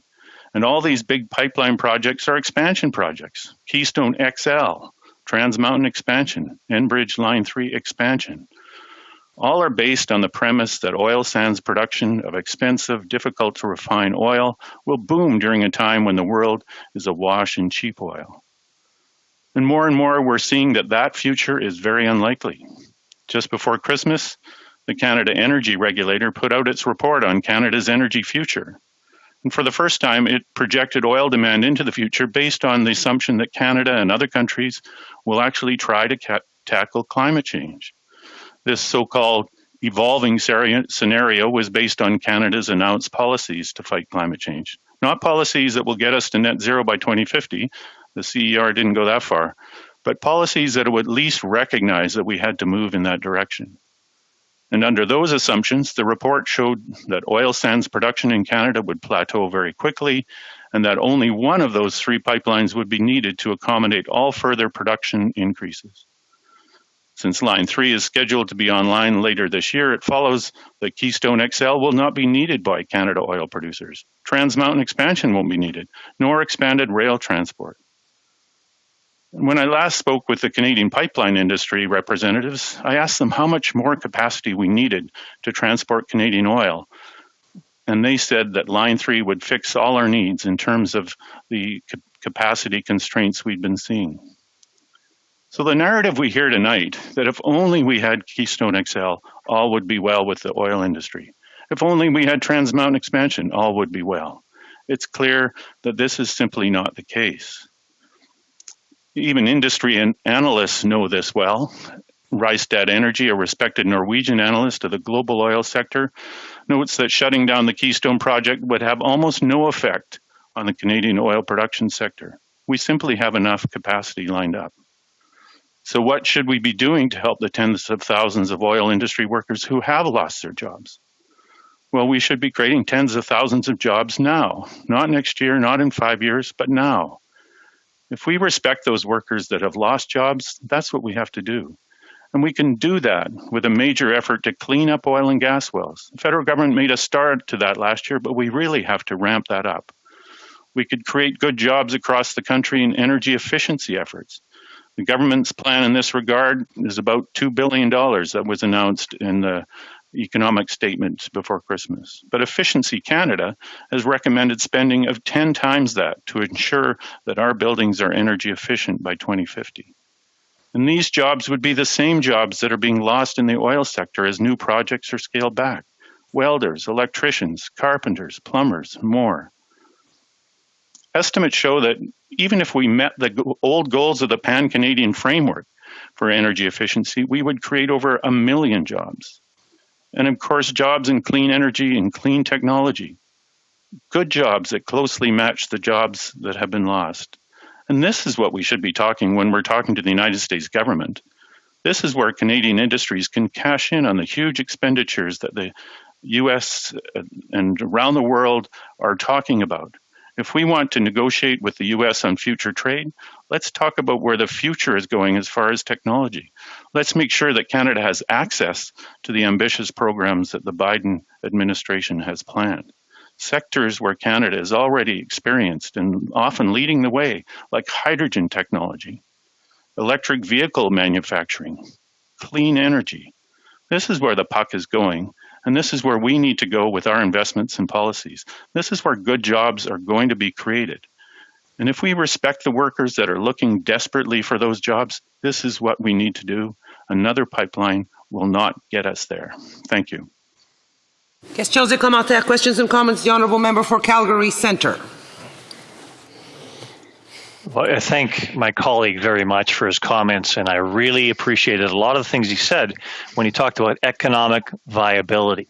Because economic viability is what puts these projects on the page, first of all. What makes things uneconomically viable in Canada is a lack of a regulatory outcome, which we have here, although it is a border issue. But that is what's holding projects back in Canada more than anything else. He's talked about expensive, difficult oil in Canada in a world that's awash in cheap oil. Cheap oil from around the world is cheaper than Canadian oil because it doesn't exist to the same environmental standards, the same ethical standards, and is often in regimes that we don't want to have more dominance on the world stage. So I'm going to ask the member if he's thought about that in a world context as far as where demand is actually going, where we're going to have to actually source unenvironmental oil for the next 30 to 40 years. The honourable member for South Okanagan, West Kootenay. Well, Madam Speaker, I'd like to thank the member from Calgary for his questions. And, you know, I think that the economics of Canadian oil, the fact that most of it has to be burned out of the oil sands in Alberta, automatically makes it more expensive. I know that cost has been coming down. I know that the Alberta industry has been working hard to bring down the greenhouse gas emissions from that process, but that's the big difference in bringing down the price of Canadian oil. That's why the Biden administration canceled those permits. It wasn't for any other reason except the fact that Canadian oil, on average, coming out of the oil sands, produces about 73 kilograms of carbon dioxide per barrel. compared with about 19 kilograms of carbon dioxide for U.S. shale oil. That's one of the differences. Yes, those numbers have been coming down both in price and greenhouse gas emissions, but it's still above the world level in many cases. And when you're competing against... Opportunity to ask questions. The Honourable Member for Kingston and the Islands. Thank you very much, Madam Speaker. And I want to thank the member for his intervention today. It was a very honest, sobering look at the reality and the economics of what's going on. 20 years ago, Madam Speaker, there were virtually no electric cars. Now, 7 or 8% of the cars in the world that are sold run on electricity and just don't require gasoline. I drove here today from my riding, and I will drive home without using any gasoline. So, despite the fact that we're going to rely on oil for a long time into the future, there is obviously going to be some adjustments to the market, which he rightly pointed out. He did touch on what to do to help those that are particularly affected by this, by providing new job opportunities. Can he expand on that and comment on where he sees that going and perhaps in what sectors of the economy? Honourable Member for South Okanagan, West Kootenay.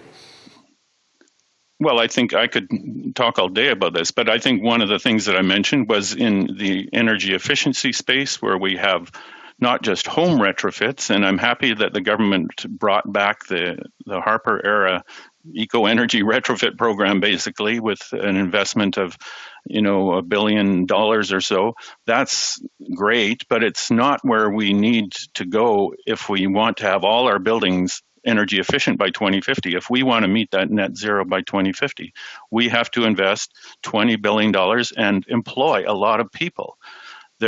We need to train those people. There's a great program in Okanagan College in my hometown here in Penticton that trains people in sustainable building. That's one area that we could create, as I say, 1 million jobs if we wanted to across this country, and good jobs that really closely match those that have been lost in the oil industry as these projects have been scaled back. Reprise du débat. Resuming debate, the Honourable Member for Edmonton, Strathcona. Thank you, Madam Speaker.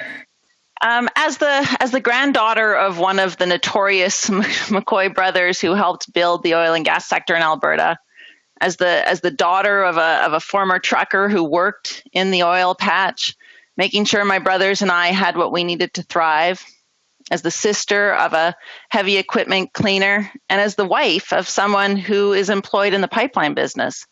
Madam Speaker, you do not have to tell me how important oil and gas has been to Alberta. Madam Speaker, I grew up with truckers and oil men sitting around my kitchen table. And I am so proud of these hard-working Albertans that helped build our province and our nation. Generations of Albertans have enjoyed the prosperity that has come from this natural resource, and Alberta has thrived as a result.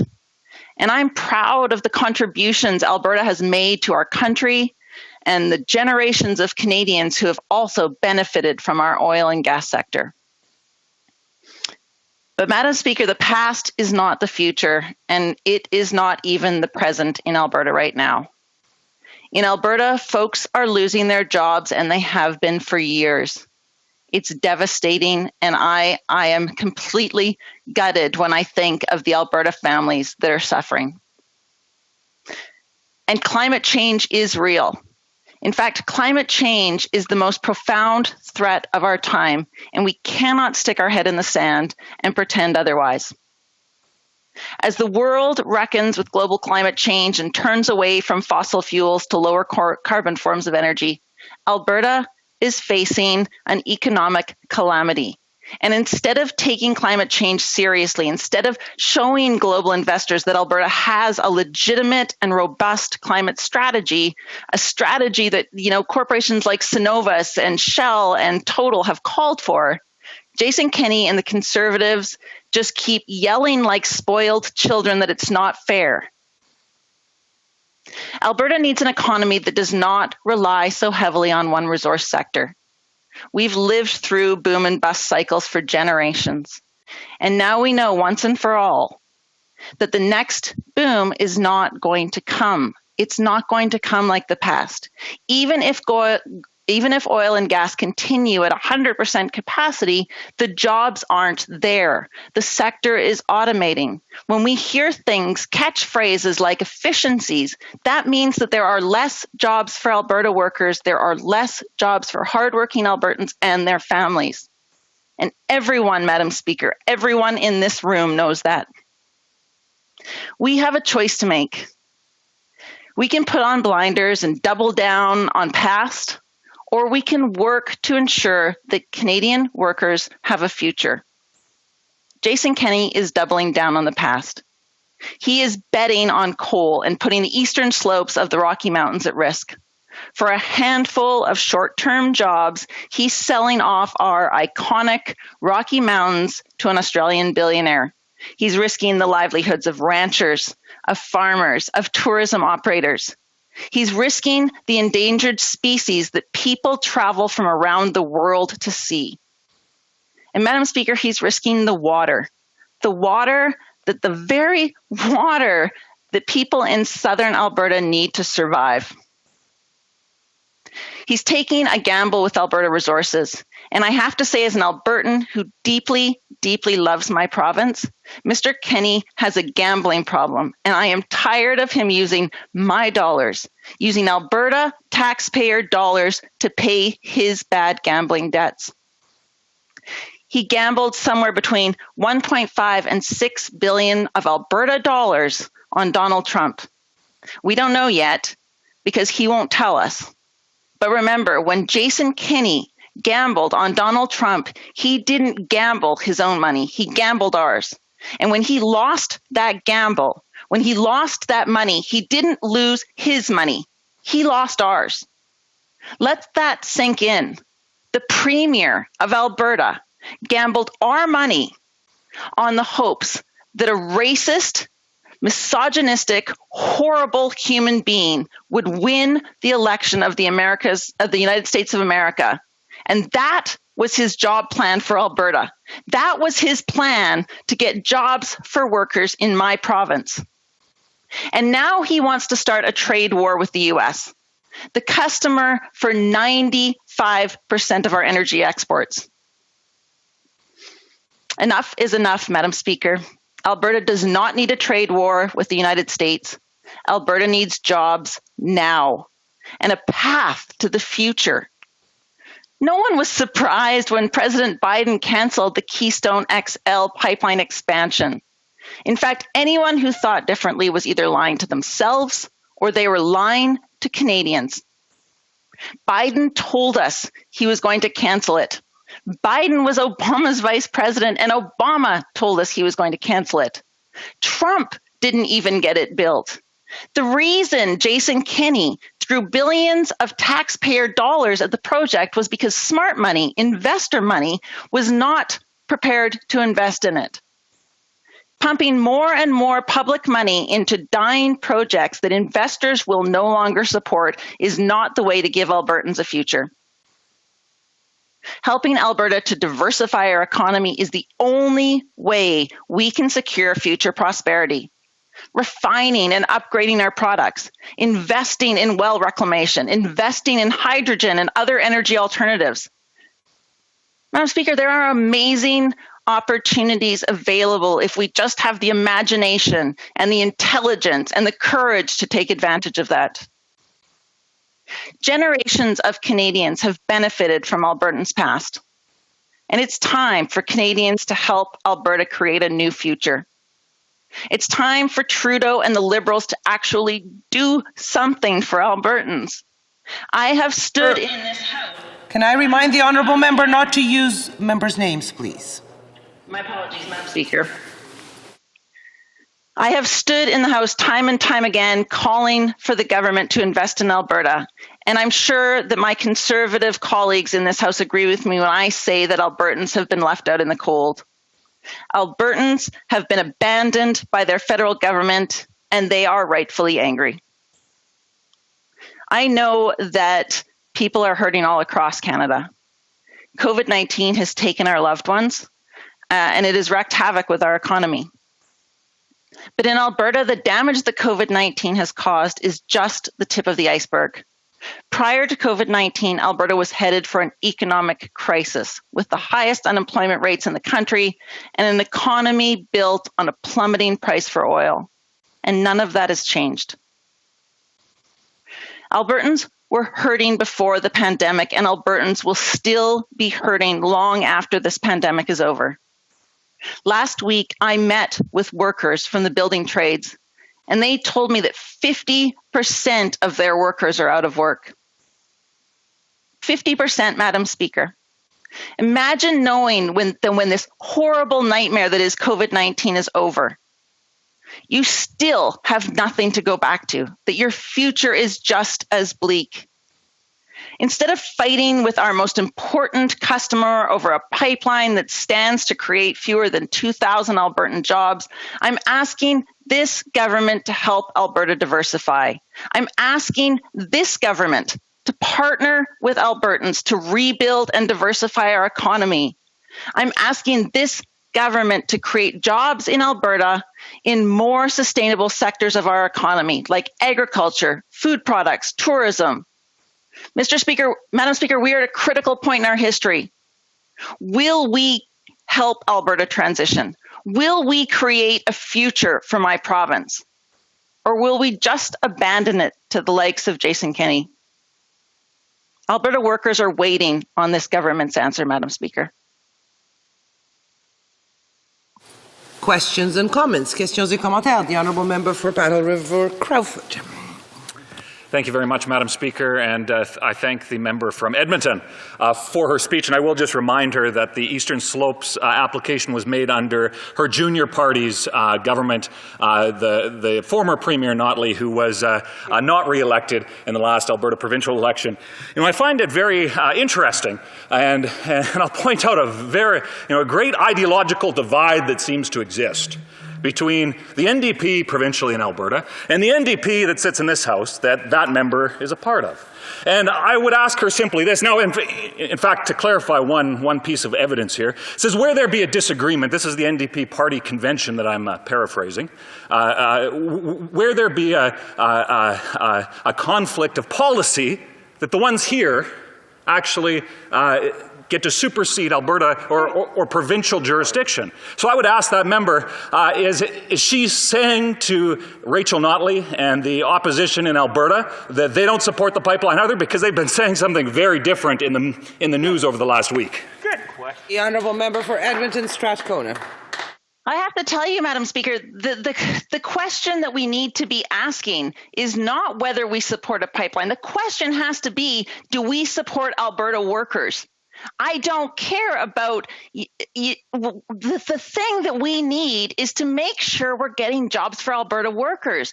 You know, what drives me absolutely bonkers is the fact that Jason Kenney had the nerve to lay off over 20,000 education sector workers mere days before he invested billions of dollars in a pipeline that we knew wasn't going to go forward because Biden told us it wouldn't. So the fact is that the pipeline isn't what we're fighting for. None of the people in this House are fighting for this pipeline. We're fighting for Albertans. We're fighting for Alberta jobs. The Honourable Member for Winnipeg North.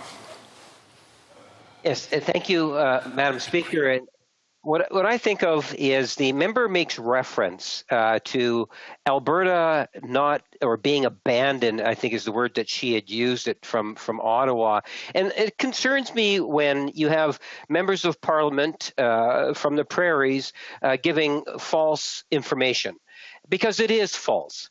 To try to give Canadians the impression that they have been abandoned, I think is irresponsible.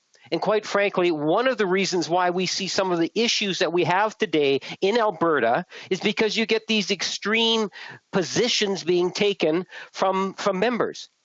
And the question I have for my colleague is, can she indicate what it is that any other province has been receiving that demonstrates that Alberta has been abandoned by this federal government? Because nothing could be further from the truth. The honourable member for Edmonton Strathcona. Thank you, Madam Speaker. I'd like to thank my colleague for his interesting question. I guess when you think about when he speaks of the rhetoric coming from Alberta, I guess if you can get the NDP and the Conservative Party to all agree that the Liberal government has not done enough for Alberta, that maybe that does sort of cover quite a large part of the political spectrum. My sense would be that if you were to ask Albertans, we did in the last election, and they also didn't think that the Liberal Party was doing enough for Albertans. So is there more that the government needs to do? 100%. Do you need suggestions on how to do that? I'm here for it. I'm here to help you. Anything I can do to help this government support Albertans, I'm here for you. So if you need help, I'm here. I'm here. I have great ideas. I have great suggestions. L'honorable député de Drummond. Merci beaucoup, Madame la Présidente. Je veux féliciter ma collègue pour son discours sur un sujet qui exacerbe évidemment les passions. Et à juste titre, Madame la Présidente, on parle quand même de l'emploi de milliers de personnes et d'un secteur qui est assez fragilisé par les temps qui courent.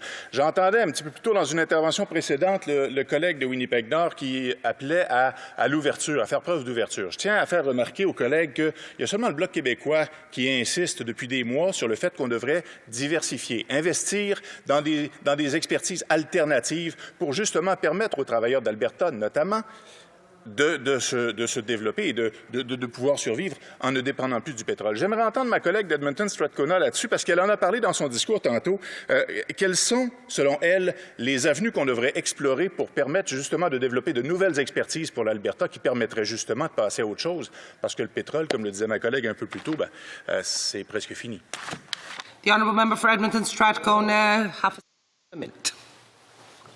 Thank you, Madam Speaker. I would like to thank my colleague from Drummond, for the MP for Drummond, for his comments. And I would say that the NDP have been calling for a diversified economy in Alberta for a very, very long time. And in fact, the Alberta NDP under our past Premier Rachel Notley was diversifying our economy, was investing in a number of different areas like agriculture and food products, like tourism, like artificial intelligence.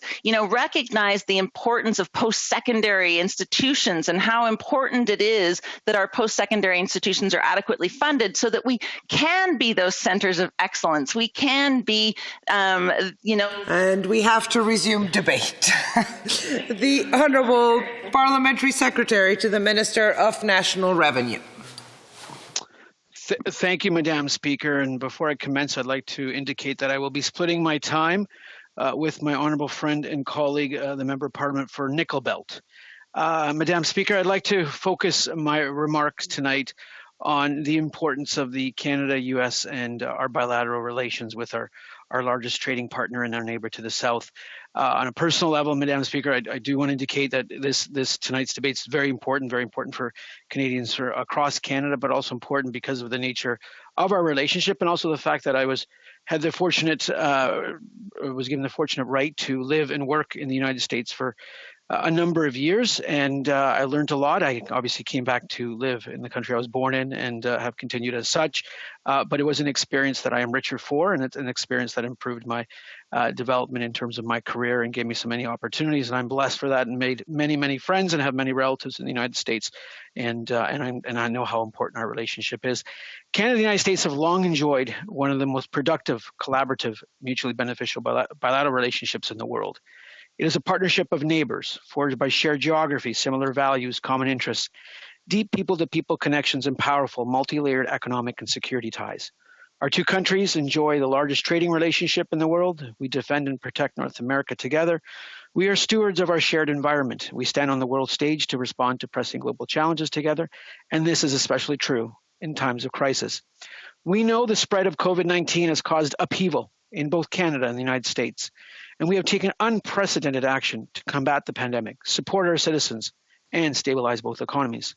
Last March, Canada and the United States arrived at a far-reaching agreement to limit discretionary and recreational travel across the border, an understanding that has been extended by mutual agreement. The magnitude of this decision cannot be overstated.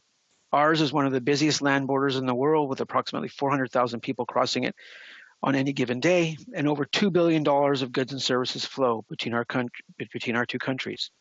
The smooth flow of people and goods across this border is vitally important to both economies and to communities on both sides.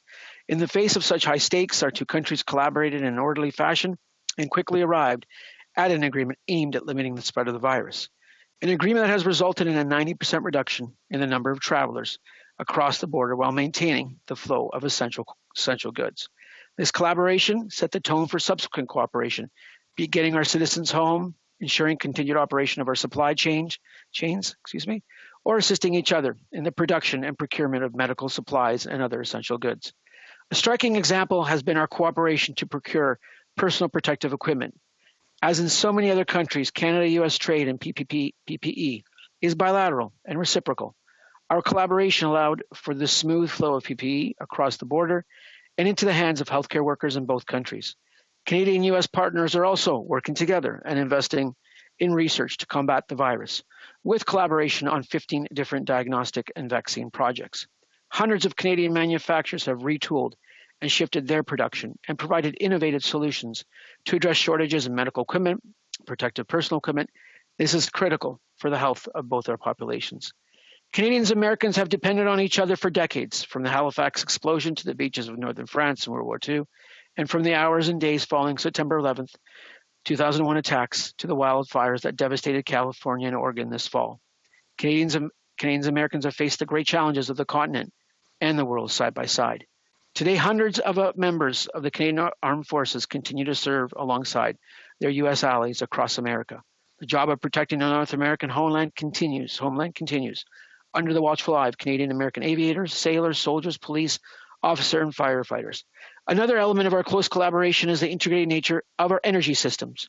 We know the United States is Canada's most important market for energy. In turn, Canada is the largest and most secure foreign source of energy for the United States, including crude oil, natural gas, hydroelectricity, and uranium. That means that it is mutually beneficial to ensure this supply is secure, reliable, and sustainable. The government recognizes the critical role energy plays in our trade relationship. Jobs, economic security, and competitiveness on both sides of the border depend on our bilateral energy trade. The Prime Minister raised Canada's disappointment with the United States' decision on the Keystone XL pipeline in his telephone conversation with President Biden on Friday. The Prime Minister underscored the important economic and security benefits of our bilateral energy relationship, as well as his support for energy workers. A further element that unites us is our shared natural environment. For example, Canada and the U.S. share many waterways that mark across our shared border, from the Great Lakes to rivers, such as the mighty St. Lawrence. The shores of these lakes and rivers are home to tens of millions of Americans and Canadians, and decisions made within the basins of one country have consequences for the other. Hence, their joint stewardship is a cornerstone of Canada-U.S. relations. This stretches back to the Boundary Waters Treaty of 1909, the world's first environmental agreement, to the Great Lakes Water Quality Agreement, which continues to address the environmental challenges of the 21st century. And of course, we can't forget the essential economic collaboration that brings us together. While many of my esteemed colleagues will go into more detail on the importance of this cooperation, suffice it to say that our deeply integrated supply chains contribute to distinct North American advantage and foster millions of jobs on both sides of the border. Cementing this advantage is a new North American Free Trade Agreement, which we're able to renew, update, and modernize, even with an American president who can be a little bit unpredictable and, shall I say, protectionist. That's the strength of the Canada-US trade bond. Finally, we also acknowledge that our societies face similar difficulties and shameful legacies. Canadians grieve alongside our American friends at the tragic loss of George Floyd and the countless others impacted by police violence around the world. These are not isolated incidents or elsewhere problems. Prejudice, discrimination, and violence are a lived reality for too many people in Canada as well. In the face of these injustices, we must be clear. We condemn anti-Black racism and systemic discrimination. That's what thousands of principled Americans and Canadians have been doing throughout our 2 centuries, and this is a moment to admire and honor their work. We hear the same calls for a more inclusive and just society here in Canada, where systemic racism is a problem every single day. Canada is not a bystander. As neighbors, this is a burden that our two societies share, and we must do better together. In closing, our government will work with the new Biden administration to advance our shared objectives and protect Canadian interests as we have done for the past 4 years. We look forward to being able to talk with the new president more about climate change, trade, the COVID response, and other shared priorities for our two nations. In their conversation last week, Prime Minister Trudeau and Prime Minister Biden recognized that both countries' fundamental priority is to end the global COVID-19 pandemic. They discussed collaboration on vaccines and acknowledged that the two countries' efforts are strengthened by existing exchanges of medical personnel and the flow of critical medical supplies. The two leaders discussed working closely together to defeat COVID-19 by responding to new variants and following expert advice. The Prime Minister and President discussed their shared vision for a sustainable economic recovery, creating jobs, and growing the middle class.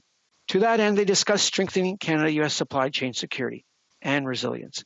It's clear the Canada-U.S. relationship can withstand and even grow in the context of extraordinary challenges. Moving forward, we must safeguard this heightened awareness of our interdependence and look for ways to reinforce our shared North American neighborhood.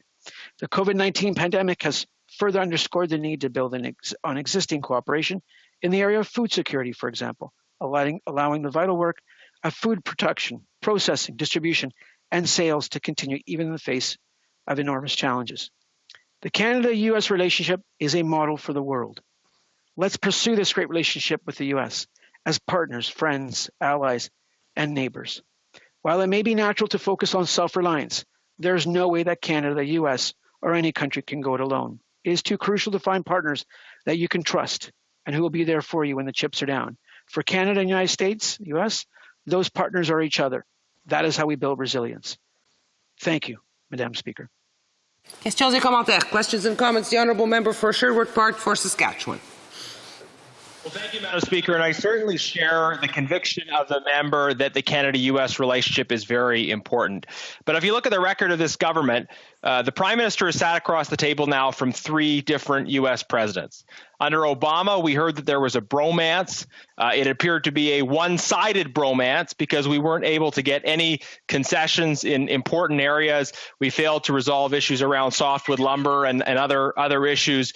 When Donald Trump took office, the Prime Minister said right away, we'd love to renegotiate NAFTA, and made further concessions. And now we have a new president. He didn't run on a Make Canada Happy Again slogan, and he's canceled Keystone right away.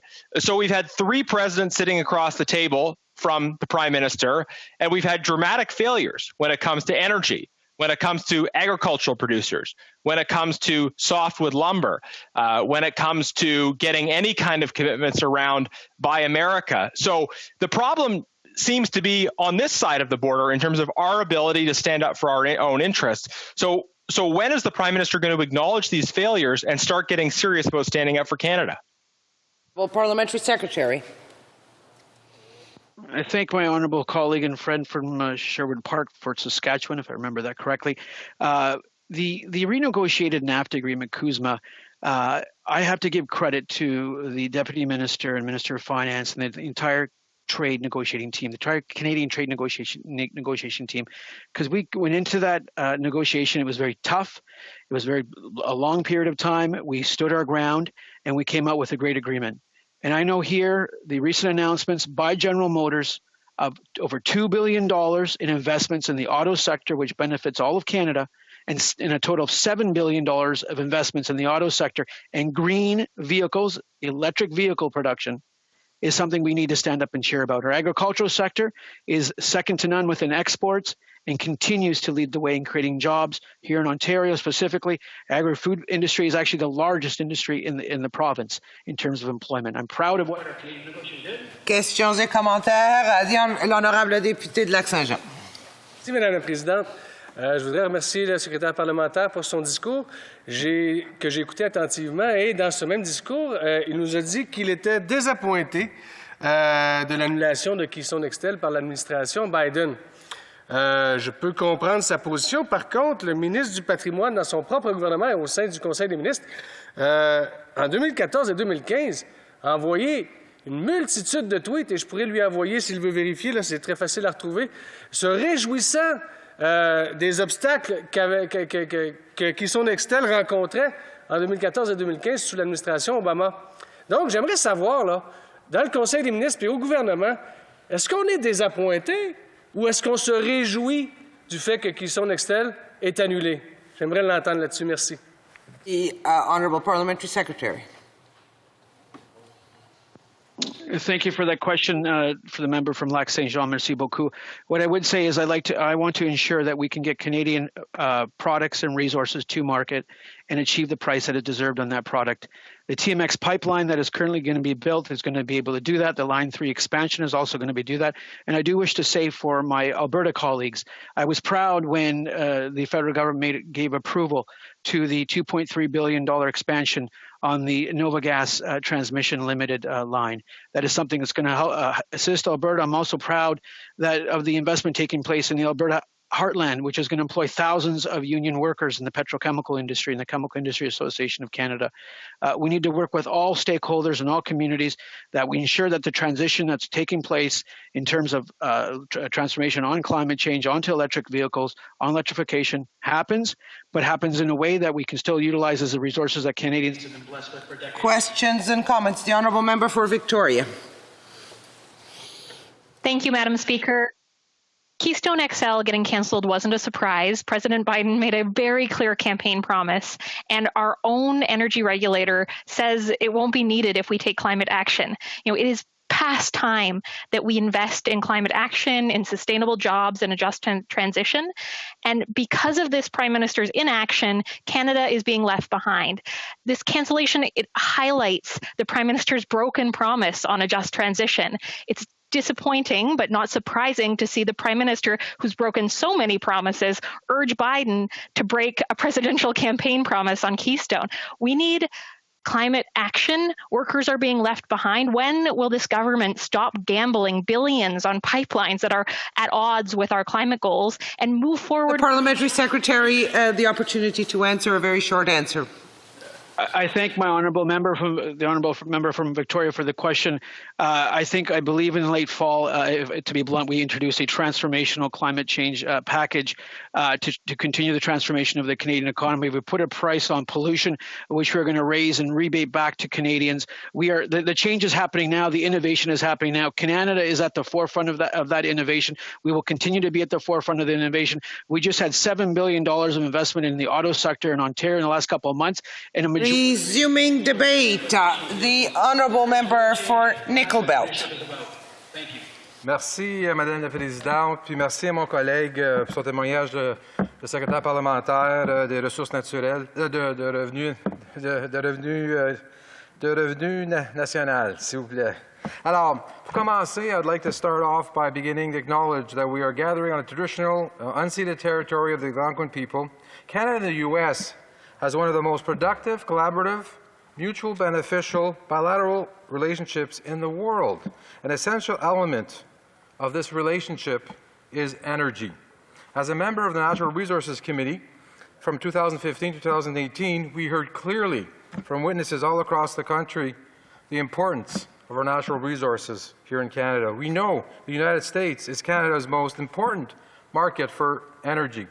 In return, Canada is the largest and most secure foreign source of energy for the United States, including crude, oil, natural gas, hydroelectricity, and uranium. In 2019, 91% of Canada's energy exports were destined for the U.S., totaling nearly $125 billion in value. The reverse is also true. Canada is the second largest market for U.S. energy exports, and these exports play an important role in ensuring Canada has a reliable and secure energy supply. The truth is Canada and the U.S. have a highly integrated energy infrastructure system which allows for optimization of current global competitiveness, benefiting both Canada and the U.S. And we know that the energy sector provides thousands of well-paying middle-class jobs on both sides of the border. En ce qui concerne le pétrole et le gaz, le Canada est le fournisseur d'énergie le plus important, le plus sûr, le plus fiable et le plus compétitif des États-Unis, y compris le pétrole brut, les produits pétroliers raffinés et le gaz naturel. Quelques faits sont révélateurs ici. En 2019, le Canada a fourni 56 des importations américaines de pétrole brut, soit 23 de la consommation américaine. Le Canada a également fourni 9 de la consommation américaine de gaz naturel. Un baril de pétrole sur 5 consommé aux États-Unis provient du Canada. Les États-Unis importent plus de pétrole du Canada que tous les membres de l'OPEC ensemble. Le pétrole brut canadien représente la majeure partie du pétrole raffiné aux États-Unis, donc les produits sont le moteur du secteur manufacturier américain et sont exportés à travers le monde. Le Canada est l'un des seuls grands fournisseurs de pétrole aux États-Unis qui a un prix sur le carbone et un objectif d'atteindre des émissions nettes nulles en 2050. Un élément essentiel de ce système énergétique est l'infrastructure énergétique, y compris les pipelines. Comme le premier ministre l'a dit directement au président Biden lors de leur rencontre la semaine dernière, nous sommes déçus, mais nous reconnaissons la décision du président de tenir sa promesse de campagne électorale et d'annuler les permis présidentiels de l'oléoduc Keystone XL. Nous avons soulevé l'importance du projet à plusieurs reprises. Maintenant, directement avec le président Biden, en novembre dernier également, et en plusieurs reprises avec des hauts fonctionnaires de l'administration entrante, et y compris dans les jours précédents de son investiture. Cela dit, le pétrole canadien passe déjà par plus de 70 oléoducs, créant ainsi l'un des systèmes énergétiques le plus intégré au monde entre deux pays. Nous continuons à faire valoir que pour continuer à fournir et à améliorer les avantages du pétrole et du gaz canadien aux États-Unis, nous devons construire et entretenir les infrastructures nécessaires pour acheminer les produits là où ils sont nécessaires. En ce qui concerne l'électricité, les exportations d'hydroélectricité canadiennes fournissent une charge de base propre, renouvelable, ferme 24 heures sur 24 et 7 jours sur 7 à de nombreux États américains. Electricity crosses the U.S.-Canada border along with more than 30 major transmission lines, unrestricted by physical or tariff barriers as part of an effective, efficient, highly integrated North American energy grid. This highly integrated system benefits both Canada and the United States. Operators consistently take advantage of spare energy capacity in neighboring jurisdictions to optimize their systems. Ratepayers benefit from a more reliable and resilient electrical system that expands the international border. In 2019, Canada exported over 60 teratons of hours of electricity to the U.S., the equivalent of powering almost 6 million U.S. homes. Those exports save American households, consumers, and companies hundreds of millions of dollars each year on their electricity bills. Canadian hydro also contribute to the U.S. energy security and helps states meet critical GHG emissions reduction targets and move to a low-carbon economy. On uranium, Canada supplies the U.S. with 33% of the fuel used for its reactors, which in turn generates 20% of the U.S. electricity. Industry and governments in both countries are also collaborating on developing advanced nuclear technology, including the next small modular reactors that the Natural Resources Committee studied at great length a few years ago. In the current context of a global pandemic, it is more important than ever that we work closely to ensure secure, reliable, sustainable supply of energy sources for North America and the world.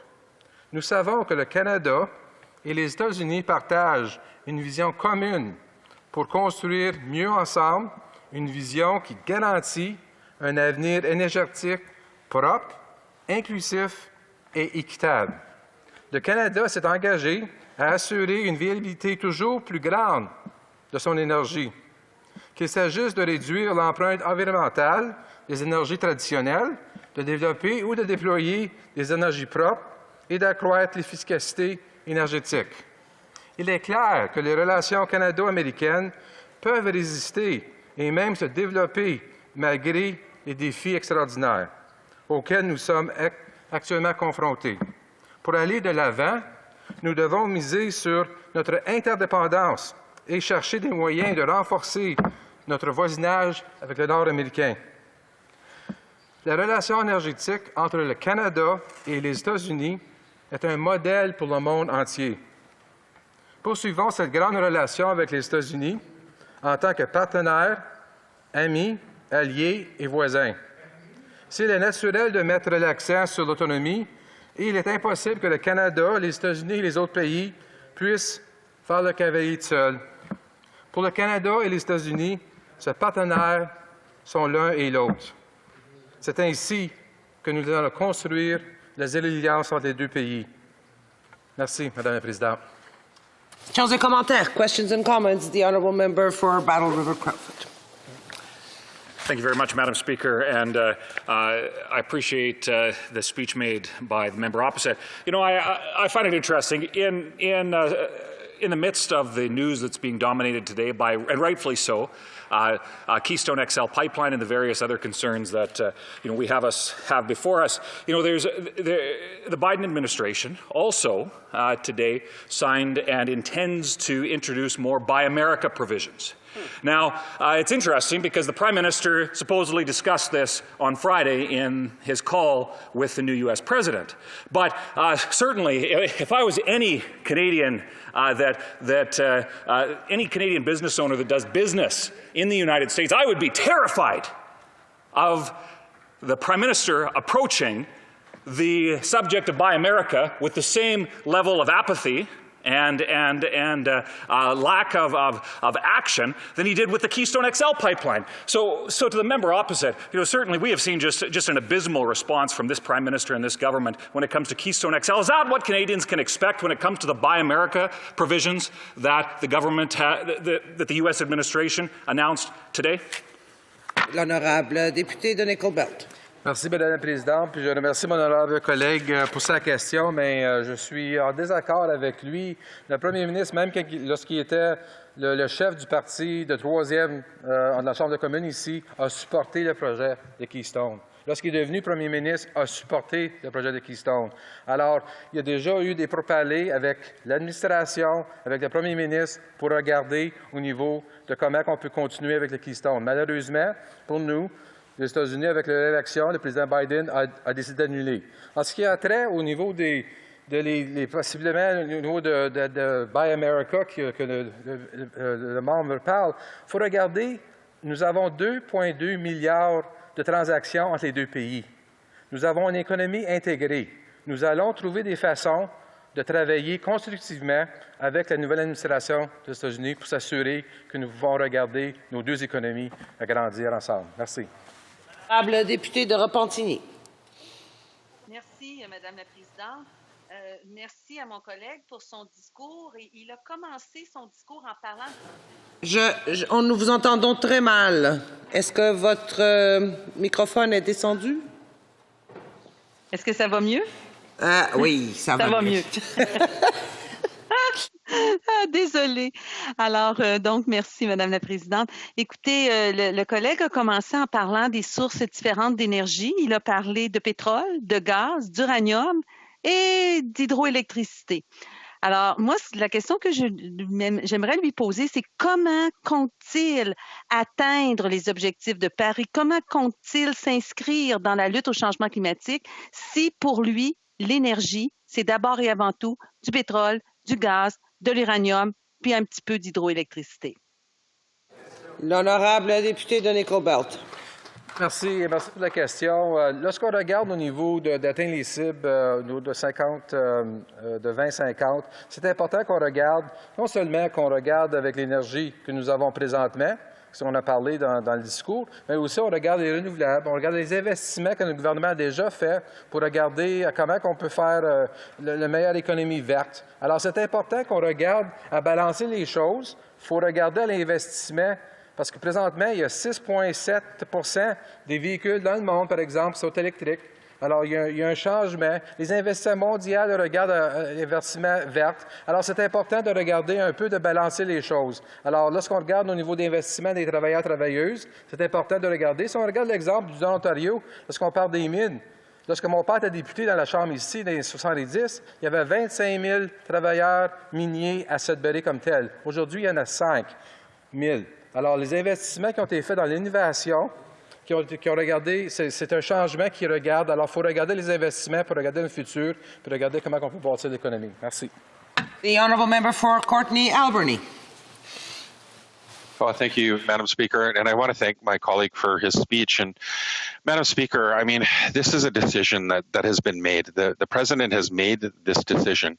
Here we are today debating, a decision that's been made. And, what we want to hear, and I think what workers want to hear and people in Alberta and across Canada is they want to hear the government come back with an opportunity, and that is investing in clean energy, things that are going to make sure that those workers and those families and those communities are going to be able to move forward. And what I want to hear, and I hope that my colleague will talk about, is a plan by this government to invest in those communities, in those workers, making sure that they have prosperity in an economy that's going to work for the future. And instead, here we are debating a decision that's already made, and it's not going to change anything here. What we need is the government to take action, and the government has an opportunity to stop the division right here in the House and help Albertans and get people back to work and move us forward. The honourable member, the opportunity to answer. A very short answer. Thank you, my honourable member, for the question. Yes, the first thing that we're doing today when we're looking at the Keystone debate is looking at this debate that we're looking at to moving forward. So I appreciate the question that the member is asking, and that's why we need to invest in workers. We need to invest in renewables. The economy is moving towards that, and we find ways to balance that out. So hopefully we can move forward and look at more investments, but we have made investments in renewable energy. We have made investments in workers. We have made investments in economic development agencies to make sure that we look at the jobs moving forward. Merci, Madame la Présidente. Resuming debate, the honourable member for Lakeland. Thanks, Madam Speaker. I will split my time with my colleague from Regina Louvain, and I'm grateful to participate in this emergency debate, which is, of course, of great national importance in general, but also to the people I represent in particular. The new U.S. president's decision to cancel the permit for the Keystone XL pipeline is not remotely surprising, but it is a short-sighted political move that ignores evidence, economics, and common sense, as was the case the first time around when he was vice president. With the stroke of a pen, thousands of people are out of work in the middle of a global crisis, and the transportation opportunities for world-class Canadian oil are set back yet again.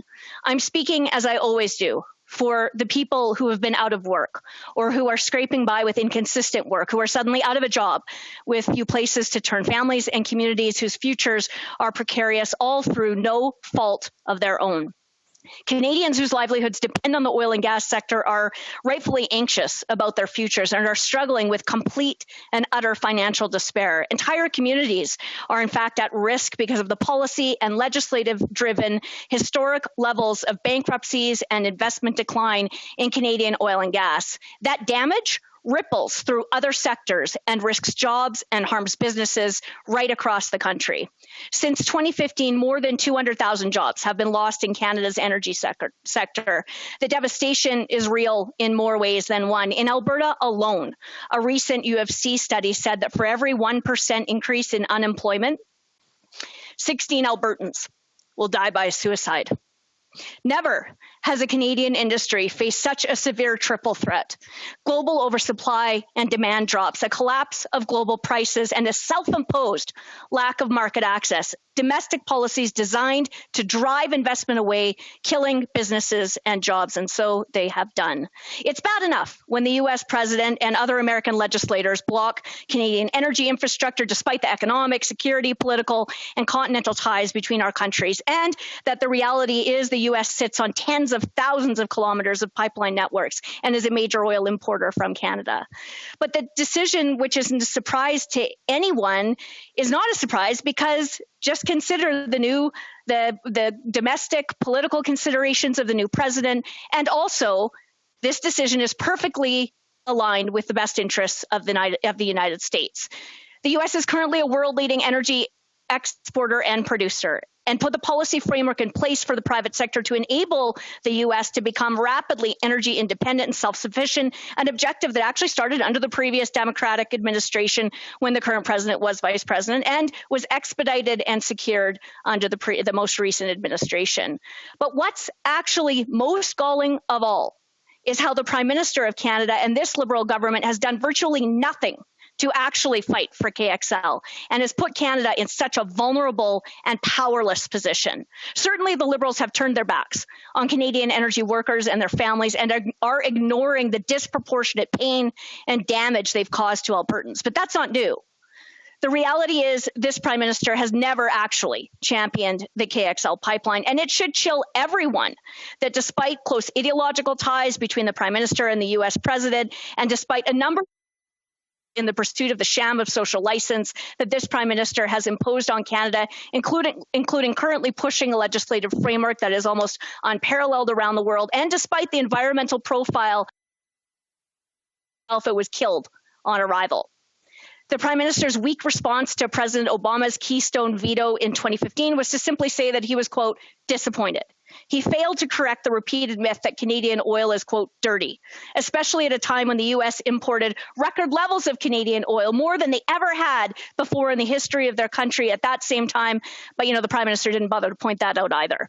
He failed to correct the record on Canada's stronger environmental standards for oil and gas, and that Canada is a long-time environmental leader in responsible energy development.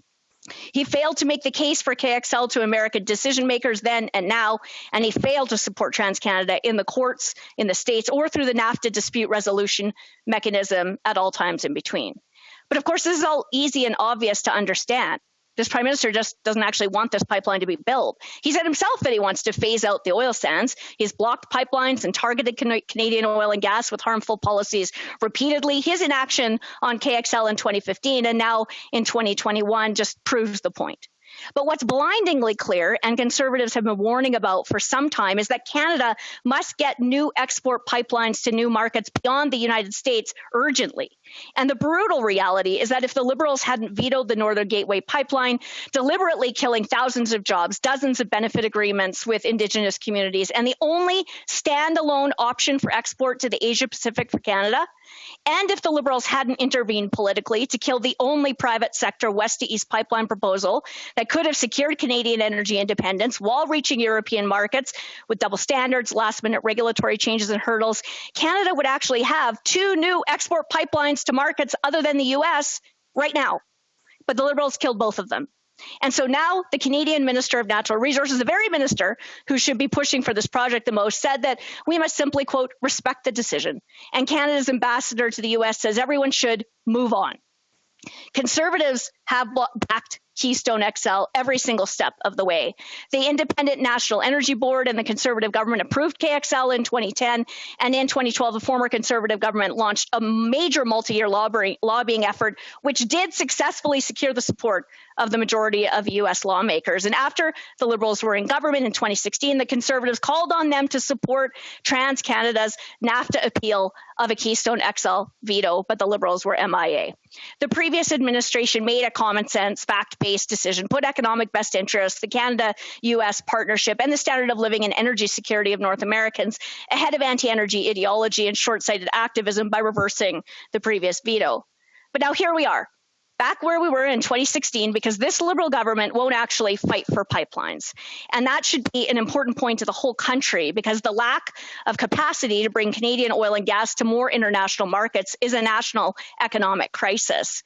The discount on Canadian oil costs Canada hundreds of thousands of jobs in the energy and manufacturing sectors. It's decreasing the value of Canada's financial markets. It's depriving federal, provincial, territorial, and Indigenous governments billions of dollars in lost revenue long into the future.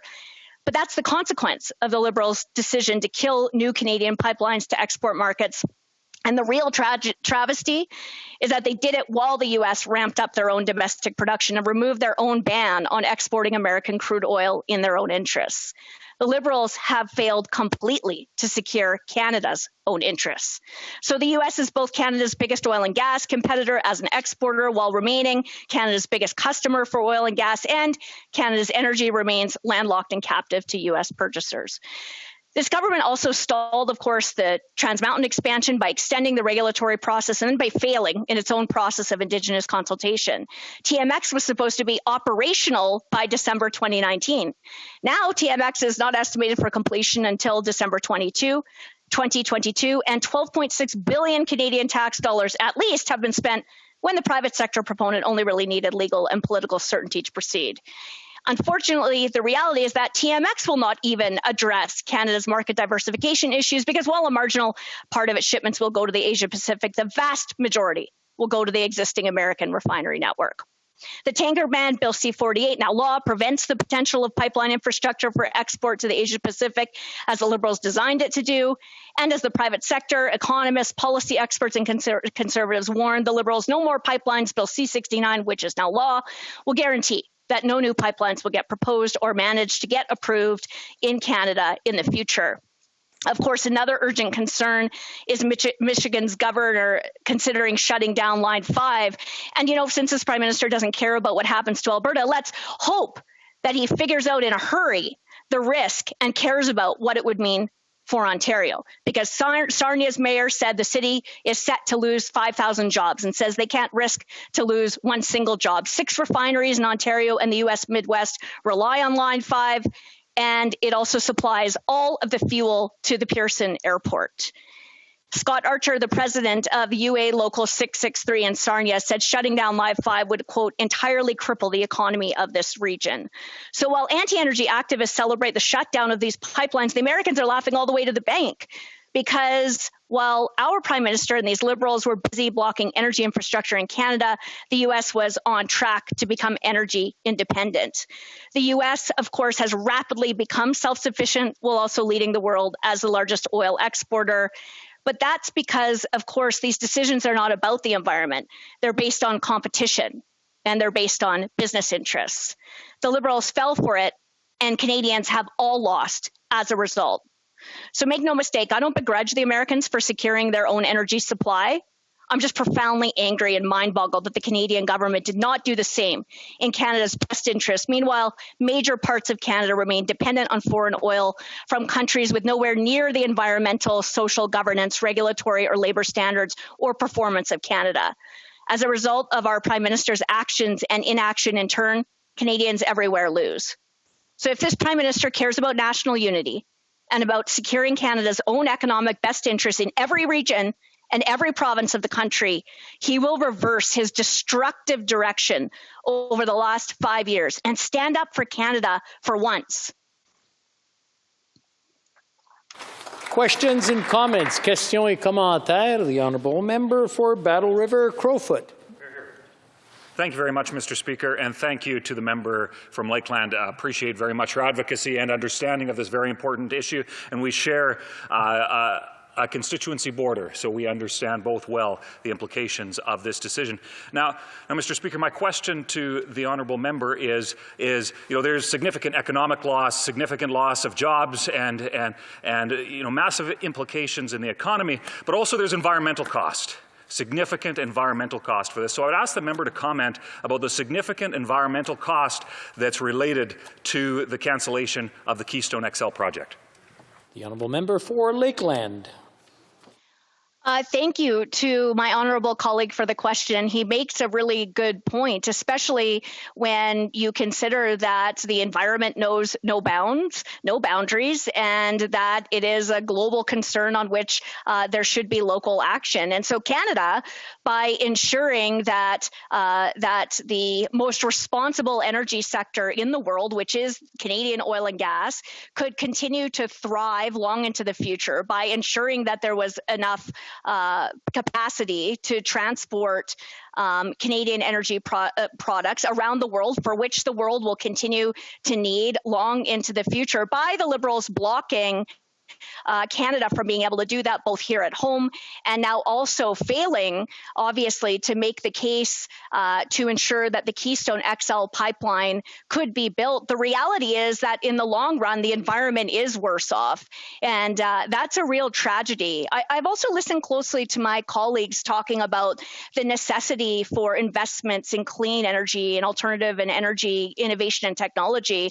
I would say that I would be surprised if there were a member here who was against those investments. But members should also remember that the largest private sector investors in that innovation and technology that members are calling for is the Canadian oil and gas sector. It is the multi-energy companies that are active in the Canadian energy sector. In fact, Alberta alone is one of the provinces that boasts the oldest and largest different kinds of investment in alternative renewable energy. So this is where the decision that is being made and the policies that are advanced by anti-energy activists really make no sense, because in fact, by blocking Canadian oil and gas and blocking Canadian energy infrastructure, they undermine their very own goal. I would try to get in a few questions. The honourable member, questions and comments. The honourable member for Kingston and the Islands. Thank you very much, Mr. Speaker. This member is very well versed in this file. She talks about it a lot in this House. Clearly, she understands the political dynamics of what are going on with pipelines in general, and in particular this pipeline. Surely she is aware of the position that the former Obama administration had, especially that President Biden was part of that administration. And surely she knew that President Biden during the campaign had committed to this. So my question is quite simple to her. Given the outcome of the election, is she surprised that this occurred, or was she expecting it to happen? Well, member for Lakeland. Well, thank you to my colleague for his kind comments in the beginning of his question. I think that I took pains throughout my speech to say that this wasn't remotely a surprise. And certainly just taking at once the decision that was made by the former administration when the current president was vice president, and then listening to the arguments that the current president made when he was candidate, it shouldn't remotely be a surprise that this was his decision on day one. But what I would say is so galling is that even though he campaigned this way, and that was the decision that was made originally, the United States took the opportunity to remove its ban on oil exports, to ramp up its own oil and gas production, to become the world-leading oil producer and exporter. And I think what is quite clear is the Liberals have failed at a variety of opportunities to fight to ensure that KXL could go ahead. But then on the flip side, have been busy imposing a series of policies and legislation domestically that has put Canada in this landlocked and extremely vulnerable position, which has spin-off ramifications for the entire economy and certainly for every community in every province across the country. Resuming debate, reprise du débat. The honourable member for Regina Louvain. Thank you very much, Mr. Speaker. And I'd like to say it's a pleasure to rise in this House today. But once again, we're going to be debating a cancelled project that has affected people across Saskatchewan, in my riding of Regina Louvain, and across Western Canada. And ironically, and I've tried to figure out how I'm going to speak about this, the cancellation of the Keystone XL today, where it will be very passionate, like the previous speaker from Lakeland, who I want to congratulate as being chosen as the best representative of her constituents, because I think that is true.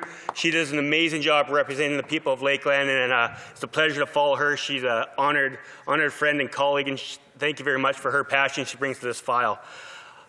Exactly 11 months to the day, we were sitting in this chamber debating a similar topic. Emergency debate on Tech Frontier. Within a year, now we're debating an emergency debate on the cancellation of the Keystone XL expansion pipeline.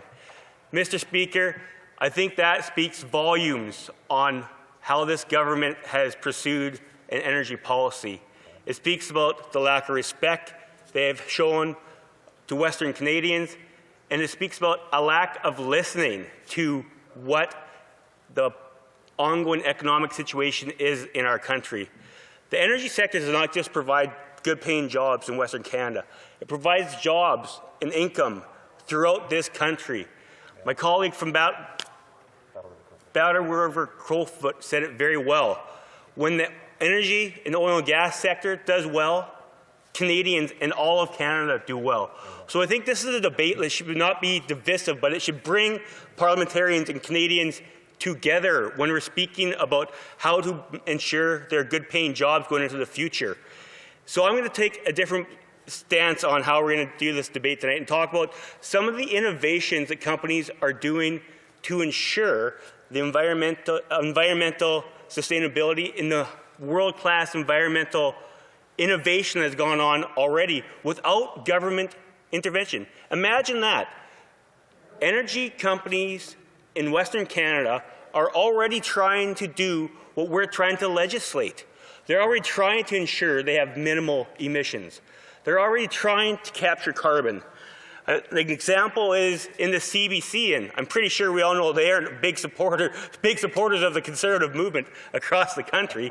But a CBC story talks about two companies that are already storing more carbon in the ground than they are emitting. The companies are called Whitecap Resources and Enhance Energy. And through carbon capture and storage and enhanced oil recovery, by burying CO2 and using it as to enhance their oil recovery and reactivate wells that haven't produced as much, they're producing more barrels using their stored carbon. They stored 4,000 tons of carbon underground, and they have taken the equivalent of 350,000 cars off the roads in our country. Leave it to Western Canadian entrepreneurship and innovation to already be ahead of government. I know that might come as a surprise to many members in this chamber, but many times the private sector is ahead of what the government has already tried to do. So when we look at a Liberal government that continues to try and put roadblocks in front of our energy sector, whether it be Bill C-48 or Bill C-69 or the ever-increasing, burdensome, job-killing carbon tax, our people in Western Canada, our energy sector, our men and women that are working hard continue to overcome these hurdles and be world leaders. I've heard today in this chamber people talking about the decline in oil demand. I did a quick search online, and oil demand is going to increase this year by 6%, next year by 3%. Global supply document said there'll be at least an increase in demand until 2030 by a million barrels of oil a day. So we're going to have to choose, not only in this chamber, but as a country, are we going to be the ones that supply that oil? Are we going to champion our oil sector across the world and say, Canadian oil should be the increase in those supplies. 81% of oil is going to be shipped into Asian countries by 2050. 81%. I'm here to say I think that should be Canadian oil. It shouldn't be Venezuelan oil. It shouldn't be Saudi Arabian oil. It should be Canadian oil that is produced by the world's best and innovative entrepreneurs with the best environmental standards in the country, in the world. Okay.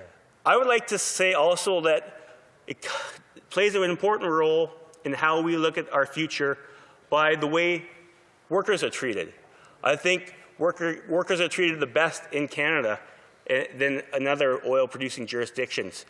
And some of those workers I had the opportunity to talk to over Christmas, myself, the MP for Regina Qu'Appelle, and the MP for Regina Wascana, had an opportunity to sit down and talk to USW 5890 workers. It was a pretty tough time in Regina over the Christmas holidays where almost 600 people were given layoff notices a week before Christmas. And we took the opportunity to sit down and talk with them. And one of the first things they told us, sitting down with Union President Mike Day, is everyone thinks Evraz is a steel company. Said, we're not. Said, we're an oil and gas company. Because if there isn't an oil and gas sector, there isn't a steel plant in Regina. There isn't Federated Co-op in Regina that has 2,300 Unifor employees making good wages.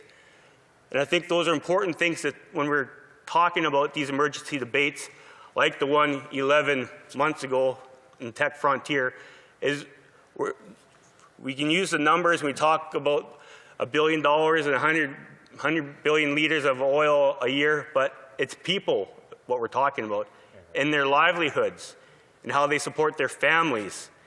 And I don't want to repeat myself, but I'm sure everyone doesn't remember what I said 11 months ago. But it is coming down to the fact where times are getting tougher and tougher for the hardworking men and women in our energy sector, and they're looking for someone to support them. They've been abandoned by the by the member from Burnaby South, the leader of the NDP. They've been abandoned. The hardworking union members have been abandoned by this federal NDP. They don't support building pipelines. Continuously, they've seen from a Liberal government where they've been tossed to the wayside for to fulfill agenda that has anti-oil written all over it. You can see it with legislation time and again, and by the fact that we're going to have another one of these debates at some point in time, I'm sure, on another cancellation of an energy project. The cancellations are mounting up, whether it be Northern Gateway, Grassy Point LNG, Saguenay, Energy East. The list goes on. And when it says canceled, it's the cancellation of jobs, what we find most frustrating. So we can slam our fists on the desk and talk about the frustration like my colleague from Lakeland did, but as frustrated as we are, imagine the families that are trying to figure out how they're going to pay their bills in the coming weeks and months. When job after job, they're trying to support their kid to going to school or going to try to get to a couple extra events when the time comes, Mr. Speaker. And I think we have to keep in mind that our jobs here as parliamentarians is to try and ensure that we're securing the future for the next generation. And that means that you just don't pick and choose which sectors you're going to support because you have a fundamental ideological bent one way or the other. You can't pick and choose and get people away from a paycheck economy. It's time where we put some differences aside and work together. The Prime Minister has talked about a Team Canada approach. I haven't seen that in 5 years from that man. And I remember on election night, Mr. Speaker, a Prime Minister said, because there isn't one Liberal or NDP member that stood up in Saskatchewan to give a speech tonight, because there isn't any. He said, I hear you, I'm listening, and we're going to work together. It's been 2 years, Mr. Speaker, and I haven't seen any common ground that we've been able to make between us and this government. And this debate, once again this evening, 11 months from when we debated the emergency debate on Tech Frontier, We're talking about tens of thousands of good-paying jobs, and they disappeared in a blink of an eye, Mr. Speaker. Thank you. Questions and comments? Questions et commentaires. The honourable member for Cowichan, Malahat, Langford. Yes, thank you, Mr. Speaker. You know, I was looking at the price for for Western Canadian Select, and it's currently at $38.52 a barrel. And I'm just amazed at how. I can interrupt for a moment. We're having a hard time hearing. Maybe there's a technical issue. That you seem to have your microphone in place. Can you hear me now, Mr. Speaker? A little bit better. I think it's in the room. Okay, maybe it's just in the room. Yeah. Okay. Yeah, okay, maybe we'll try turning the volume up here. We'll leave it to our technical folks to do that and keep going. Thank you. Okay, thank you, Mr. Speaker. As I was saying, Western Canadian Select is currently at $38 a barrel. And, you know, for so long, Conservatives have been using the pipeline argument to argue that this will get us a better price. When it comes to Trans Mountain, for example, they ignore the fact that 99% of that pipeline's current exports are going down to California. So they assume that increased capacity will automatically mean that our American neighbors will pay a higher price. But I'd like to go to my main question, which is, you know, what are Conservatives proposing to do with President Biden's decision? The writing was on the wall. I mean, is he in favor of leveling trade sanctions against the new administration, of going against some kind of action against the new president? I just want to hear a firm answer of what Conservatives are prepared to do over this decision when the writing was so clearly on the wall. Thank you. Member for Regina Louvain. Thank you very much, Mr. Speaker. And the writing may have been on the wall, but to the member's question directly is, we should have been down there supporting our oil and gas workers for the last 5 years, not the last 5 days, Mr. Speaker. It's a shame that a member from the NDP who says that they are the party of working people has not supported energy workers for 5 years, and is actually, for him to stand here and ask that question, talk about the price point of oil right now, is very interesting when there's tens of thousands of people in my riding that don't have a job because of this cancellation, and hundreds of people now are trying to figure out how they're going to pay their rent. So what we would have done as a government is been down there, supported our energy workers, not been embarrassed them for the last 5 years, not added an ever-increasing carbon tax, not added Bill C-48, the tanker ban, not done Bill C-69, and ensured that all of our allies know that world-class energy is developed and built right here in Canada, and been a promoter of that across the world. Questions et commentaires, questions and comments. L'honorable député de Rimouski-Neigette-Témiscouata-les-Basques. Merci beaucoup, Monsieur le Président. Tout d'abord, j'ai bien écouté le discours de mon collègue qui mentionnait que le Canada avait les meilleures normes environnementales concernant, bien sûr, l'extraction de sable, du pétrole et du gaz des sables bitumineux.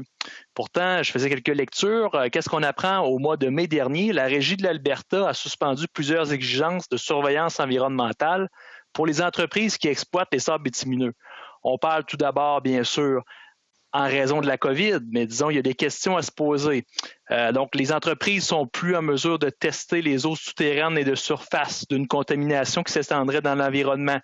Ils n'ont plus l'obligation également de rechercher les fuites de méthane, un important gaz à effet de serre, ou même surveiller la faune ou les oiseaux. Plus obligés également de surveiller la recherche dans les zones humides, qui sont suspendues jusqu'à nouvel ordre. L'eau qui s'échappe aussi des bassins pluviaux qui ne doit plus être analysée. Les programmes de qualité de l'air aussi qui ont été fortement réduits. Est-ce que c'est vraiment ça les meilleures normes mondiales au Canada? Et ce qu'on constate également, Monsieur le Président, c'est que les émissions en provenance des sables bitumineux ont plus que doublé depuis 2005 et ont plus que quintuplé depuis 1990, donc 4 fois plus. Le chef de l'opposition officielle a mentionné qu'il voulait respecter l'accord de Paris. Donc, j'essaie de savoir la question aux collègues. Comment est-ce possible, logiquement, de retirer une taxe carbone, continuer à émettre des gaz à effet de serre des sables bitumineux, qu'on sait que c'est drastique, les chiffres en augmentation, et bien sûr, d'éventuellement respecter l'engagement du chef de l'opposition officielle pour l'accord de Paris? Member for Regina Louvain. Thank you very much, Mr. Speaker. That was a long question, and I caught some of it. But, you know, if that member wants to explain to his constituents why he believes that he should continue to use Algerian oil and Venezuelan oil, and the fact that tankers are coming up the St. Lawrence Seaway to drop that oil off, and if he thinks that's more environmentally friendly than using the oil developed right here in Canada, refined in Canada, building pipelines, which is the safest way to transport oil so we get it off our railways. If he wants to say to his constituents he would rather use foreign oil than the oil developed here in Canada, that's his choice. I will never say that. I'll stand up for our oil producers every day of the week in this chamber. Resuming debate, reprise du débat. And before we go, I just want to check with the technical folks to make sure that we do have enough volume in the chamber, because we're not hearing it very well. And the next member who will be speaking virtually. So I just want to make sure we can all hear what he has to say. The Honourable Parliamentary Secretary to the Government House Leader. Yes, thank you very much, Mr. Speaker. And as I indicated earlier, I'll just ask the Honourable Parliamentary Secretary to hang on for a second, because we really can't hear what he's saying, and we want to catch every word. Can we test to find out what's going on or why we have a problem in the chamber? It's just the Zoom is really good. Turn that up. I can hear him from Winnipeg all the way here to Saskatchewan. Is there any way of checking that out, because we're not hearing it in the chamber? It's like it's getting lower and lower. Yeah, it is. It's dimming. Okay, very good. We'll just pause for a second. We have quite a number of people lined up for this evening who are virtual, and we don't want to miss any of it, I'm sure.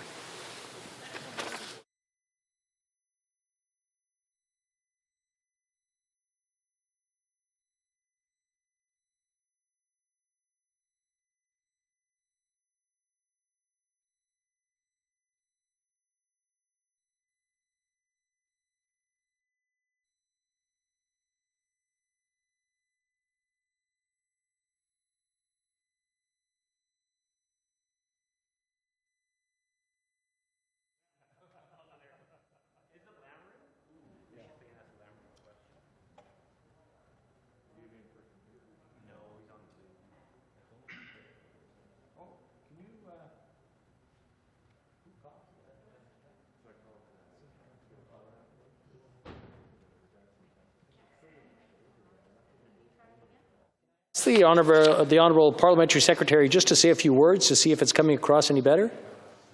Sure, as long as you don't take it away from my time, Mr. Speaker, I'm quite content to continue talking until...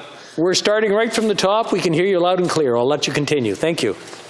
Thank you very much, Mr. Speaker. And as I indicated earlier today, it's always a privilege to be able to address the House of Commons, whether we're doing it virtual from our homes or it's on the floor of the House of Commons. I've been listening. It has been interesting listening to the debate thus far. And I must admit, when the issue came up this afternoon in the form of a request for an emergency debate, I thought it would be a very healthy debate for us to be able to have what it is we're talking about, given the very importance of the issue. So, Mr. Speaker, I applaud your decision on allowing this emergency debate to take place. And I do have a few thoughts that I would like to share with members. Being from the prairies, I do have a lot of opinions on commodities and our resources, natural resources. I've recognized for many, many years how important those commodities are.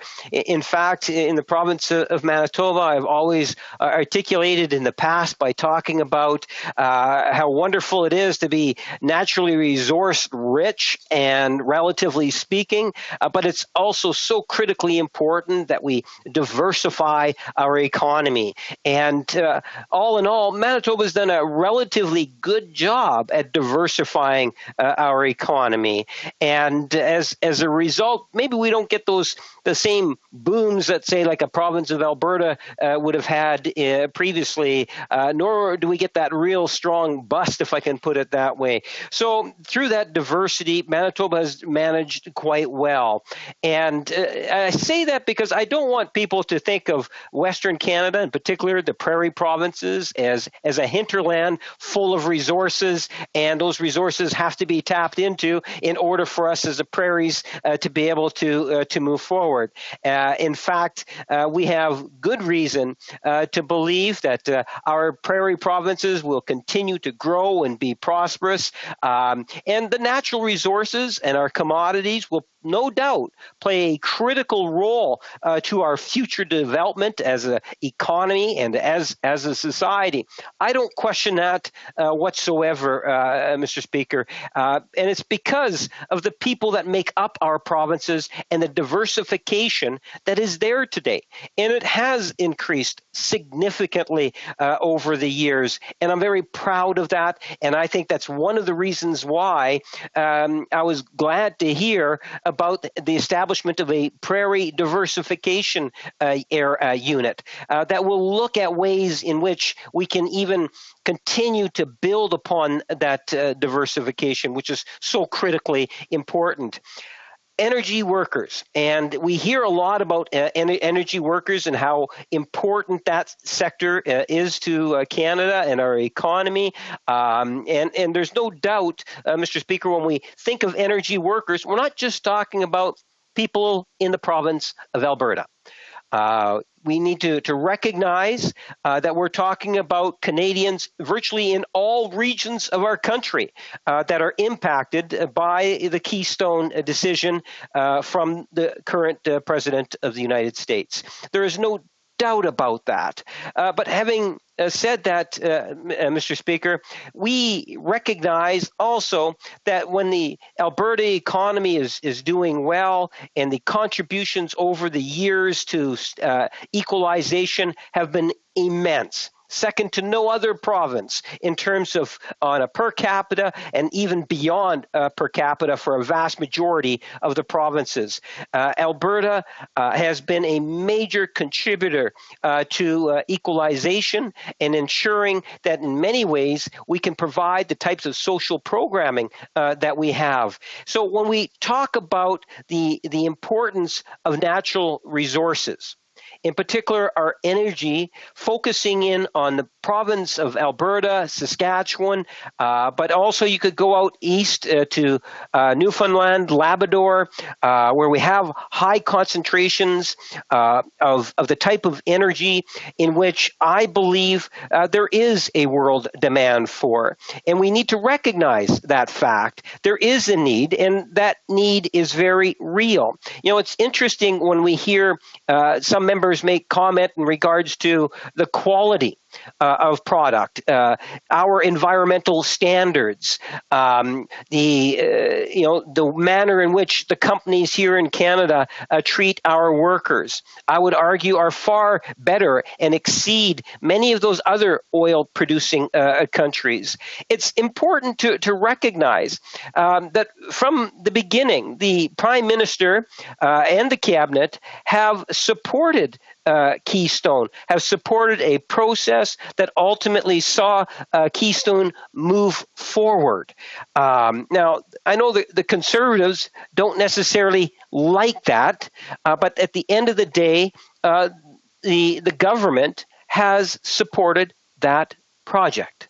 Now, it's interesting, what I have found over the years is that depending on which party might be speaking, if it's a party such as the Conservatives on the right, they will criticize us for not doing enough, not building more pipelines. Why do we care about the environment? Just build those pipelines. An attitude that stems from the Conservative right. And then we have my Democratic friends. And I suspect possibly because of pressure from the Green Party, they have now abandoned, at the national level that is, they have abandoned the need for pipelines.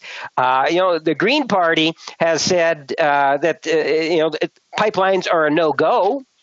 And I think because the Green Party had taken that position, it made a number of my New Democratic federal politicians feel somewhat uncomfortable. And I say federal because it's important to realize that one of the staunchest advocates for additional pipelines was, in fact, the New Democratic Party in Alberta. The New Democratic Party in Alberta played a critical role, not only in Keystone, but in other projects, and had advocated for that development. Now, the NDP at the national level has opposed the Keystone, and no doubt they have expressed, even in listening to the debate, some sort of a victory, as if they're taking a victory lap because a Keystone is now would appear as if it's not going to be moving forward because of the recent election south of the border.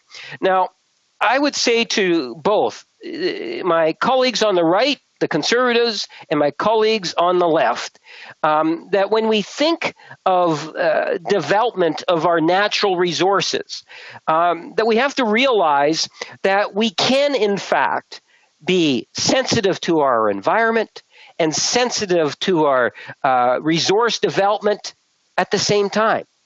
We can listen to the stakeholders, work with provincial premiers, Indigenous leaders, and ultimately develop plans of action that will, in fact, benefit Canada as a society. And that has been clearly demonstrated. What I have found when we enter into this type of debate, that the Conservatives seem to want to stand on this pedestal, and it doesn't matter in terms of what the reality is, but to use it as some sort of a stand to be critical of the federal government and bash Ottawa. It doesn't matter what's actually taking place. All they care about is bashing Ottawa on this issue. They have consistently done that. You know, it's one of the things in which I would say there is some comparison between the Bloc and the Conservative Party. You know, earlier today, for example, I had asked the Bloc member in terms of recognizing that, that Alberta and that wonderful natural resource has provided a great deal to Canadian society in all regions, including the province of Quebec.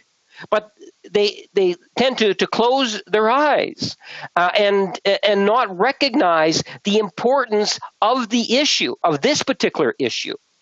And I raised it by saying, well, much like we are concerned about our aerospace industry, Manitoba has a bit of an aerospace industry. So does the province of Quebec.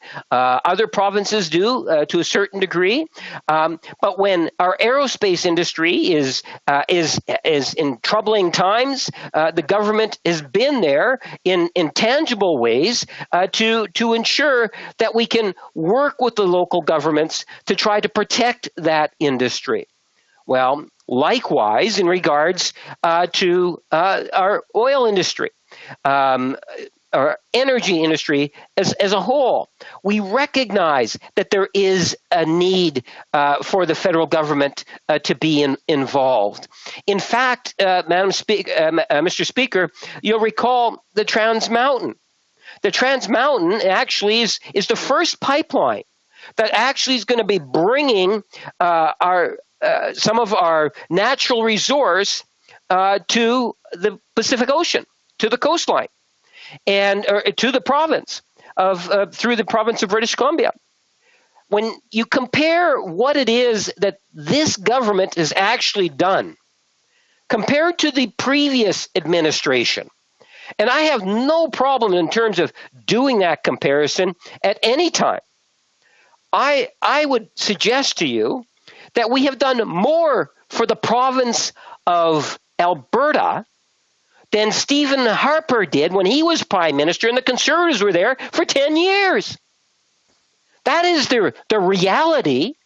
Now, if you listen to conservative after conservative speak on this, you would think that the reality would be the opposite, which is just not the case. And the numbers clearly show that. If there was a conservative speaker that could stand or sit in his place this evening and tell those that are following the debate, how many miles of pipeline did Stephen Harper build to the coast, to the West Coast? How many miles? 4 pipelines. Mr. Speaker, you will find that the answer to that is 0. That is the answer. Not even an inch. They did not build. Contrary to what they might say, well, we went down south and went over here and then over there and then over here, and then, well, we got some oil to the coast. They did not, Mr. Speaker. And when it looked difficult for a pipeline to get over to the Pacific, the federal government stepped up to the plate and acquired Trans Mountain. And you know what? NDP premier supported that. Just like the NDP premier of British Columbia supported the natural gas LNG project. You know, at the end of the day, when you have NDP in government, they tend to support the Canadian interest. They tend to recognize the value of natural resources. It's only the federal NDP that seem to ignore that reality, Mr. Speaker. But my conservative friends, on the other hand, they're in that field of it doesn't matter what the Liberals do. You know, we have 30-plus MPs in Alberta. We've got a conservative premier. All we're going to do is slam Ottawa. You know, in Manitoba, when it was an MLA, we called it Fed bashing. You know, it's easy to blame your problems on Ottawa. And there's a lot of irony, I must say, in this. Think about it. The federal government took the initiative on Trans Mountain and spent several hundreds of millions of dollars to ensure that it's going to go through. The premier, conservative premier of Alberta, has spent hundreds of millions, of course going into the billions, on Keystone. And we're going to hope. Let's wait and see what happens there, Mr. Speaker. But, you know, it's interesting how members in the Conservative opposition will criticize our actions on the Trans Mountain and say how bad we were to Albertans for doing it. But to what degree do they criticize Jason Kenney for his behavior on Keystone?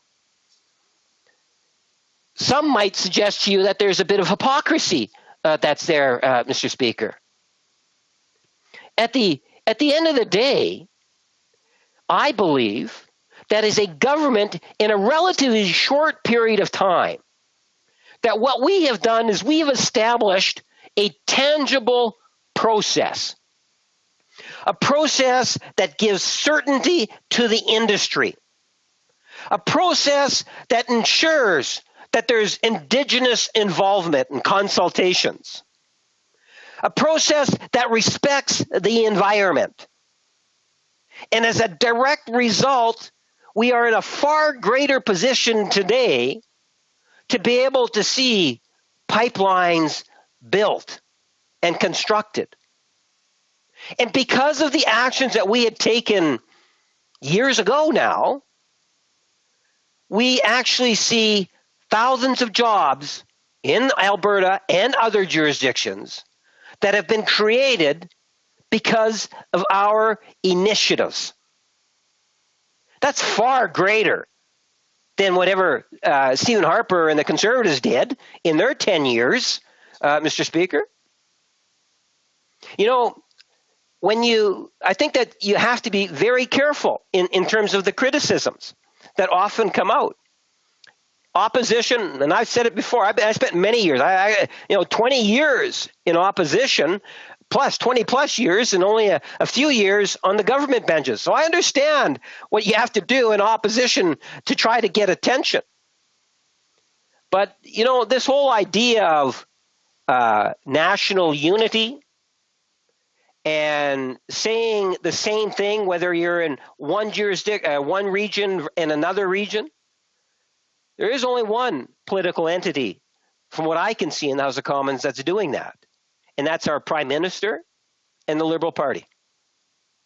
And it's because I believe, Mr. Speaker, is that we recognize as a federation that all of us benefit as a society when we support each other in the different regions. So when the members say and try to bash Ottawa, as the member from Edmonton from the New Democratic Party up in her place talked about how Ottawa's abandoned Alberta, and I said the question I posed to her is, say, well, give me an example. Tell me something that another provincial jurisdiction is getting that Alberta is not getting. Show me how it is in a real, tangible way. You know, I always find the member from Carleton, not Carleton, from Alberta, and you have to excuse me, I can't think of it, I think it's Lakeview, talks, or Lakehead, talks about, you know, how Ottawa has failed. And, you know, it's this whole issue that I have a big problem with, because I'm from the prairies. You know, I lived in Alberta. When I was in the military, I was in Alberta. I spent years in Saskatchewan and born and raised in good part in Winnipeg, and that's where I've been for the last 30 plus years since I left the military. I am from the prairies. I'll stand up for the prairies, but you know, I don't have to feed in to the type of lines that separatists love to hear. I don't have to unnecessarily, and I didn't do it when I was in opposition either, bash the feds. You know, it would be interesting if the member from Lakeland truly believed what it is that she was saying. I would have loved to have heard what she would have been saying when Stephen Harper was the Prime Minister. Do the comparisons. Look at the numbers. Tell me that, try to tell me that the Conservative government in 10 years invested more in infrastructure than the current government and the current Prime Minister. Wouldn't be true. We have invested more in the province of Alberta when it comes to infrastructure. When it comes to helping those that are in need in the province of Alberta during economic difficulties, again, we have stepped up and provided literally billions of dollars of support to Albertans, as we have done for all the different regions, Mr. Speaker. I really believe that we have to be fairer in our reflections of reality and history. And if we were to do that, I suspect there should be a lot less Fed bashing and more talks about what it is that we might be able to do. We'll now go to questions and comments. Questions et commentaires. The Honourable Member for Edmonton Manning. Thank you.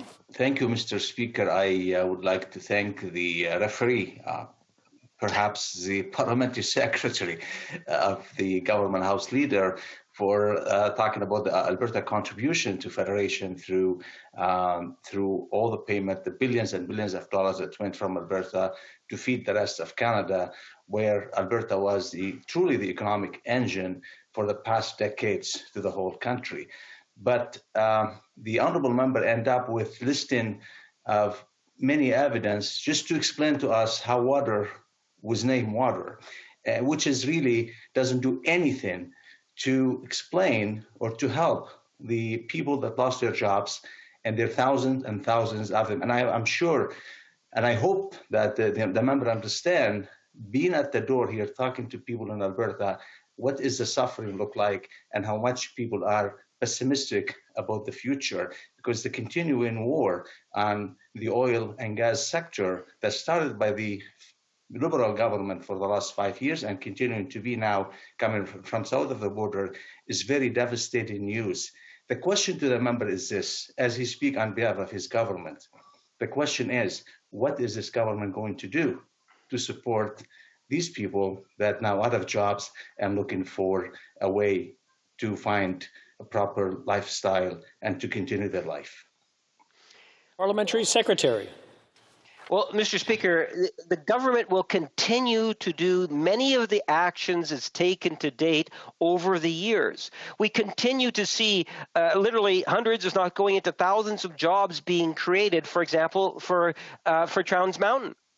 A very important pipeline that's being developed today. We continue to support Albertans, in particular small businesses, as they diversify the economy. These are absolutely critical. My friend talked about some of the comments I made at the very beginning. The healthcare system that we have in the province of Manitoba wouldn't be as good as it is if it wasn't for those equalization payments.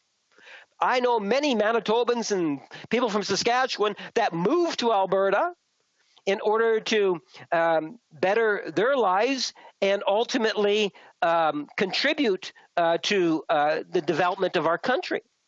And these are the types of things that we should be talking more of. As a nation, we work together and we are a better nation. And the federal government will continue to support Alberta as it has been for the last 5 years. Comments, questions et commentaires, l'honorable député de Saint-Jean. Lac-Saint-Jean. Merci, Monsieur le Président. J'aimerais remercier le secrétaire parlementaire du leader en Chambre pour son discours. Je suis content de le retrouver. Je suis content de retrouver son éloquence aussi. Et ce que j'apprécie chez mon collègue d'en face, c'est qu'il répond clairement à vos souhaits, qu'il répond clairement aux questions qu'on lui pose, contrairement peut-être à ses collègues à qui j'ai posé une question toute simple depuis le début de ce débat, Monsieur le Président. Et c'est la suivante, je vais lui poser, je sais qu'il va me répondre parce qu'il ne contournera pas, il ne fera pas de diversion, il va vraiment répondre à la question. Donc, en 2014-2015, le député de Laurier-Sainte-Marie, qui est actuellement le ministre du Patrimoine, se réjouissait dans plusieurs tweets, en 2014 et en 2015, à chaque fois que Keystone XL rencontrait des obstacles. Et là, aujourd'hui, on me dit, du côté du gouvernement, qu'on était déçus, qu'on était désappointés de la décision de l'administration Biden. Donc, ma question à mon honorable collègue, j'aimerais savoir, au gouvernement, au Conseil du ministre, est-ce qu'on est déçu ou on est heureux de la situation actuelle? Merci, Monsieur le Président. The Honourable Parliamentary Secretary. Well, Mr. Speaker, at the end of the day, the Government of Canada supported the Keystone. And obviously, we recognized, as others of all political stripes, well, I shouldn't say all, as NDP premiers, as conservatives, have recognized the value of Keystone moving forward. Now, with the election south of us, President Biden had made a commitment, and from his point of view, he is fulfilling that commitment.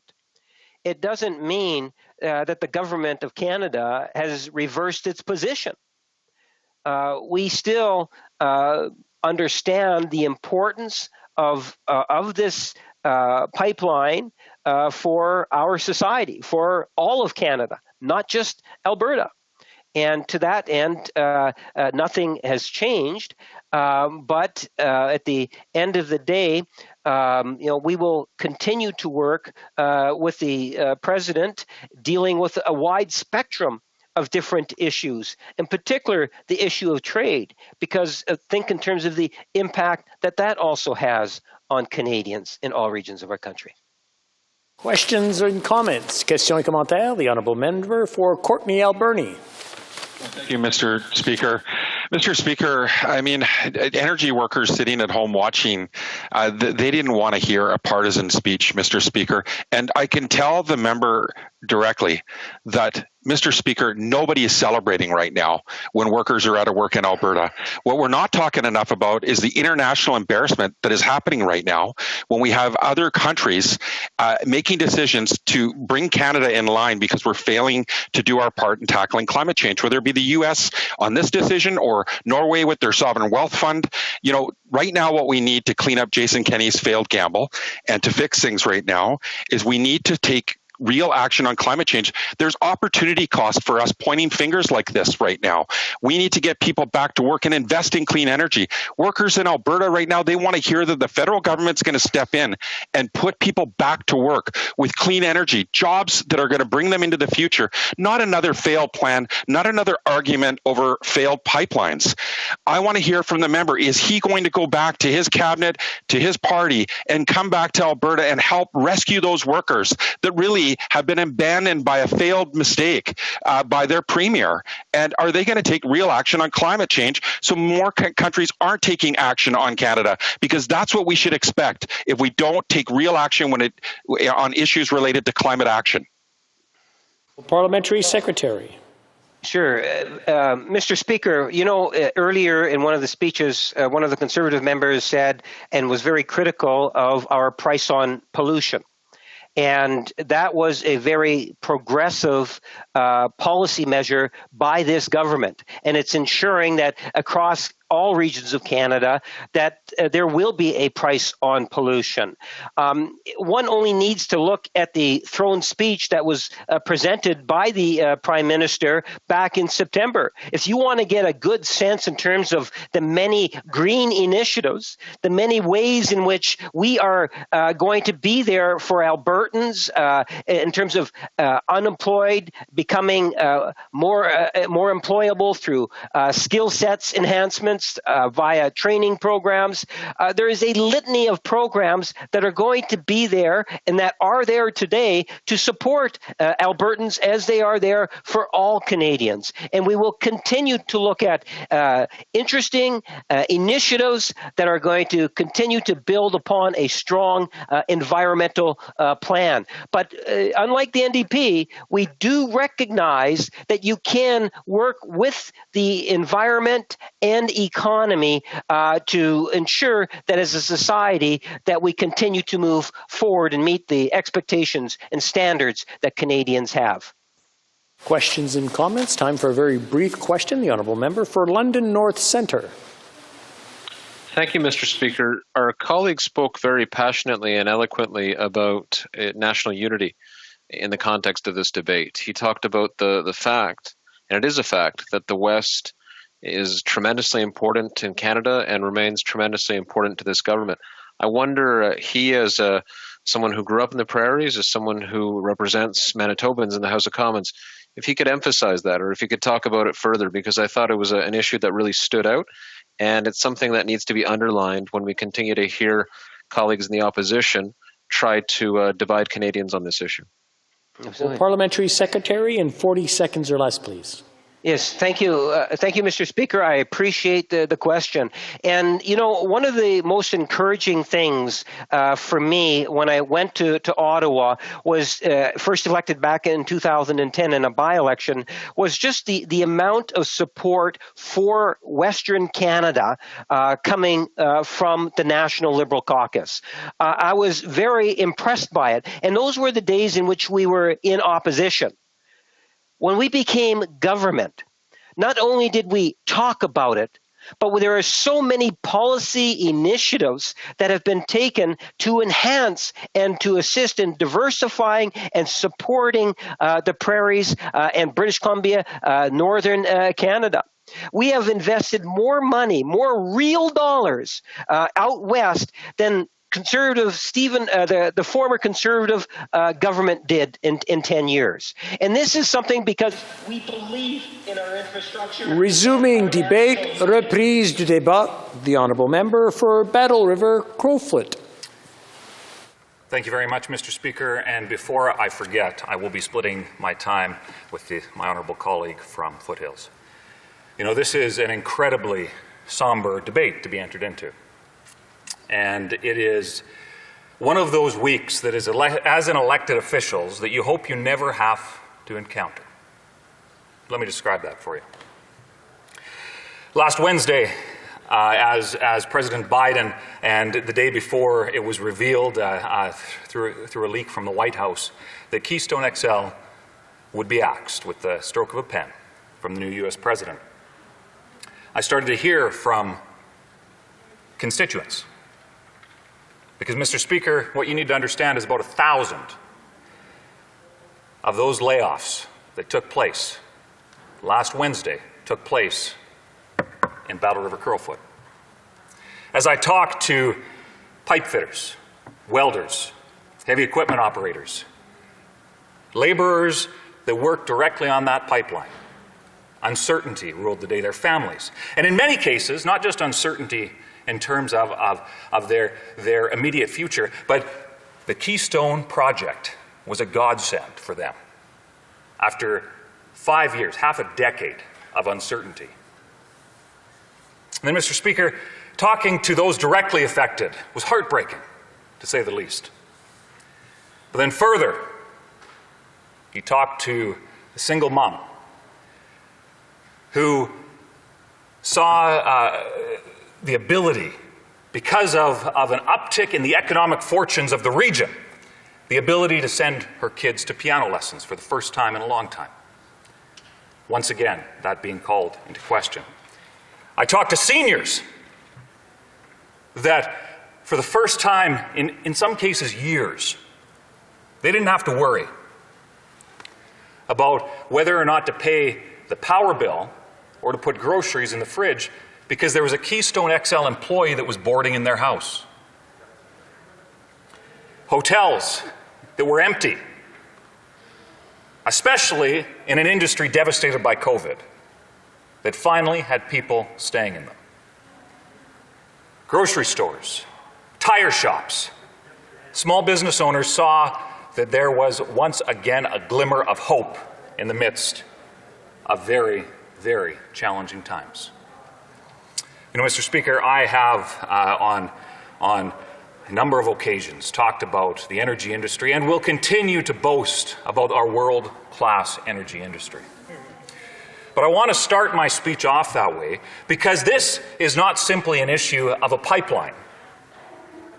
This is an issue, a very, very human issue,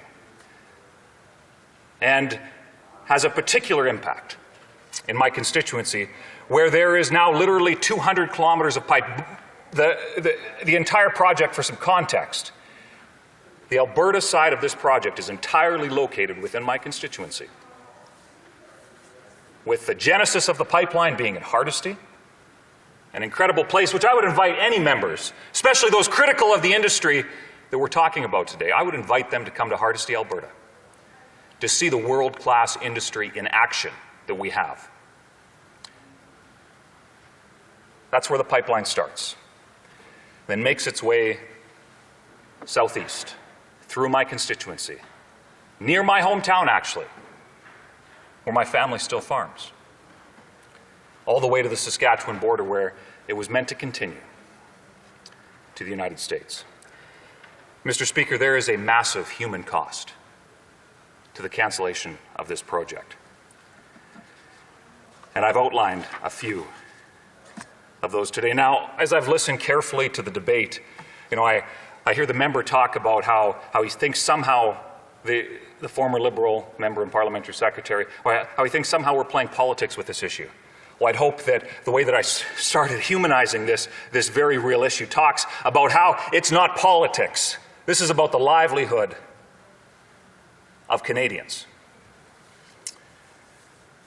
Now, the Prime Minister and his Liberal government had the opportunity, starting what should have been last May, knowing that there was an American election underway, had the opportunity to engage with American counterparts, put politics aside, and stand up for what's in the best interest of Canada. Now, I find it interesting, the Minister of Natural Resources and other Liberals today have somehow been making the case that that's what they've been doing. Well, a phone call to the President admitting defeat doesn't count as standing up for an industry, standing up for those 1,000 jobs that were lost last week. It is incredibly troubling that over the last number of months, and then you had an election in the United States, and a transition that took place leading up to the swearing in of the new administration this past week. This government should have been fighting for Canadians. I'm not asking for anything special. I'm just asking and acknowledging the fact that they failed to do just that.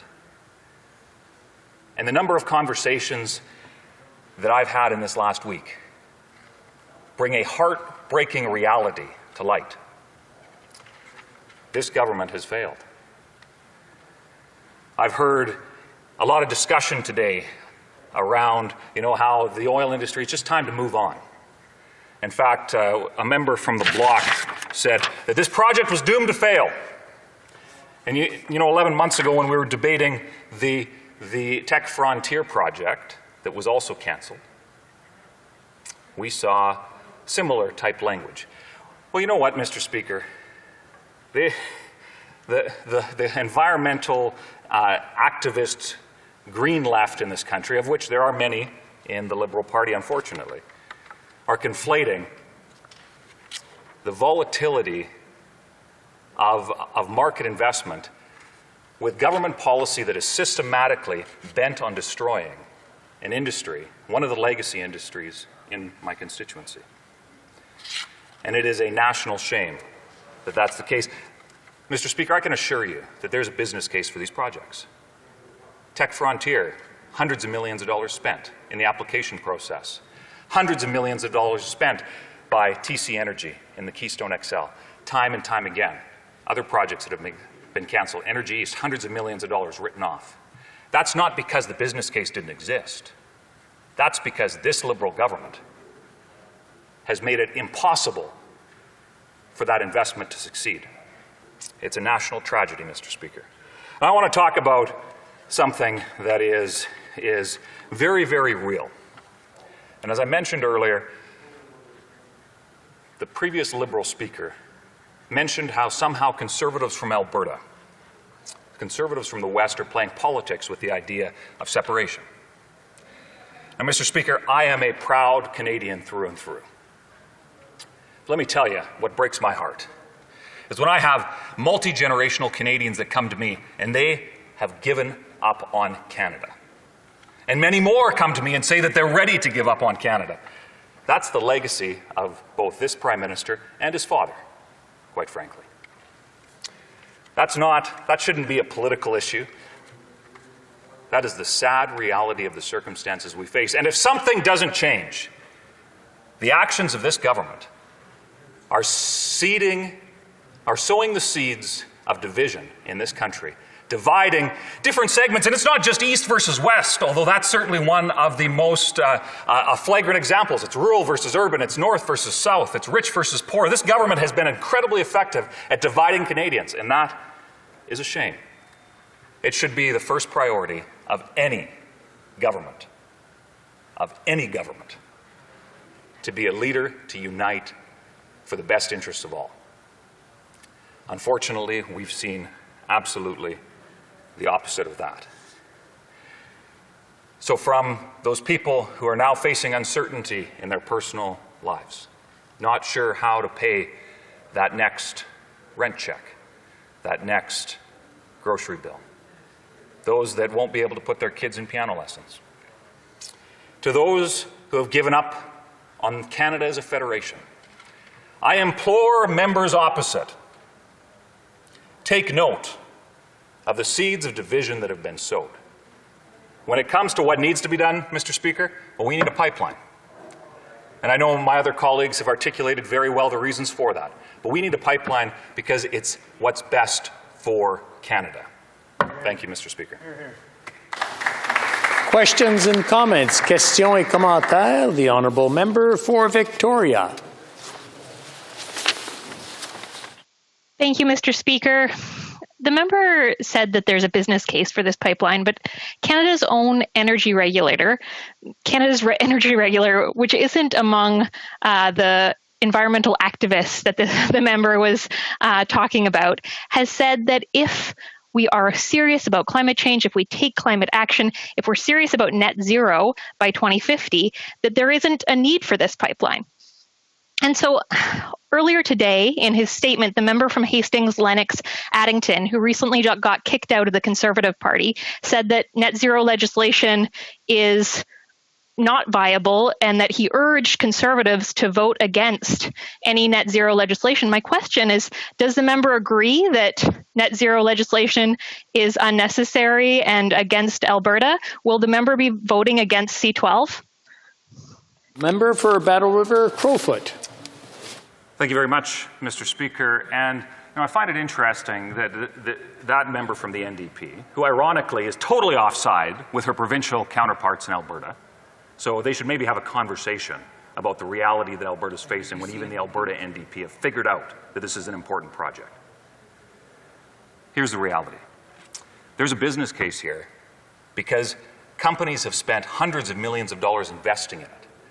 Currently, we have a price differential in our oil that has caused Canadians to lose out on tens of billions of dollars of revenue that goes to fund the social services that I know that member specifically is very passionate about. You know, Mr. Speaker, they want to play politics on this, yet they fail to acknowledge, the NDP, the Bloc Québécois, and many Liberals, they fail to acknowledge that this pipeline is actually the best thing that could happen to the environment in this country because it would cut significantly emissions. It would cut emissions because currently that oil is being sold via rail and through older pipeline infrastructure that will eventually have to be retired. This is an efficient way to produce to ensure that a world-class product produced in Alberta, in Canada, gets to market. Mr. Speaker, while the NDP and other green activist left parties want to play politics on this issue, Conservatives are standing up for Alberta, standing up for our world-class energy sector. Questions and comments, questions et commentaires. L'honorable député de Repentigny. Alors, merci beaucoup, Monsieur le Président. Je dois dire que je suis d'accord avec une grande partie du discours de mon collègue lorsqu'il parle des travailleurs de leur famille. Et on est plusieurs qui sommes intervenus ce soir pour dire qu'il y avait des solutions. La Saskatchewan, d'ailleurs, prend les travailleurs et même les outils là, qui ont été utilisés pour le pétrole pour faire de la géothermie. Donc, il y a moyen de recycler les gens, de faire de la formation auprès des travailleurs pour aller vers autre chose, vers des énergies renouvelables. Mais ma question, elle va dans un autre sens. Le président Biden avait fait une promesse électorale. Moi, j'aimerais savoir de mon collègue, qu'est-ce qu'il pense des promesses électorales? Est-ce que quand les conservateurs vont partir en élection, en période électorale, ils vont faire des promesses? Est-ce qu'il n'est pas d'accord avec le fait que quand quelqu'un en élection prend un engagement, fait une promesse électorale, il doit tout faire pour la tenir? Member for Battle River, Crowfoot.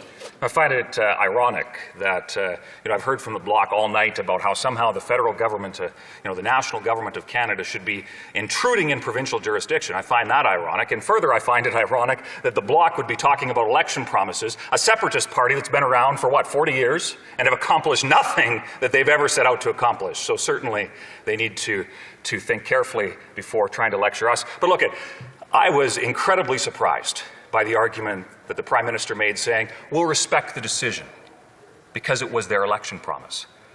Because quite frankly, the Liberals have done very little in terms of respect their election promises and the laundry list of failures on that front. Yet, when it comes to standing up for a project and what is effectively a sanction against Canada, an economic sanction against Canada on the first day of a new administration, the Liberals failed in its entirety to stand up for Canadian interests. Mr. Speaker, that's a national shame. Resuming debate, reprise du débat, the honourable member for Foothills. Thank you very much, Mr. Speaker. And this is a very difficult day, a dark day, for not only Albertans, but I should hope members of Parliament across this country.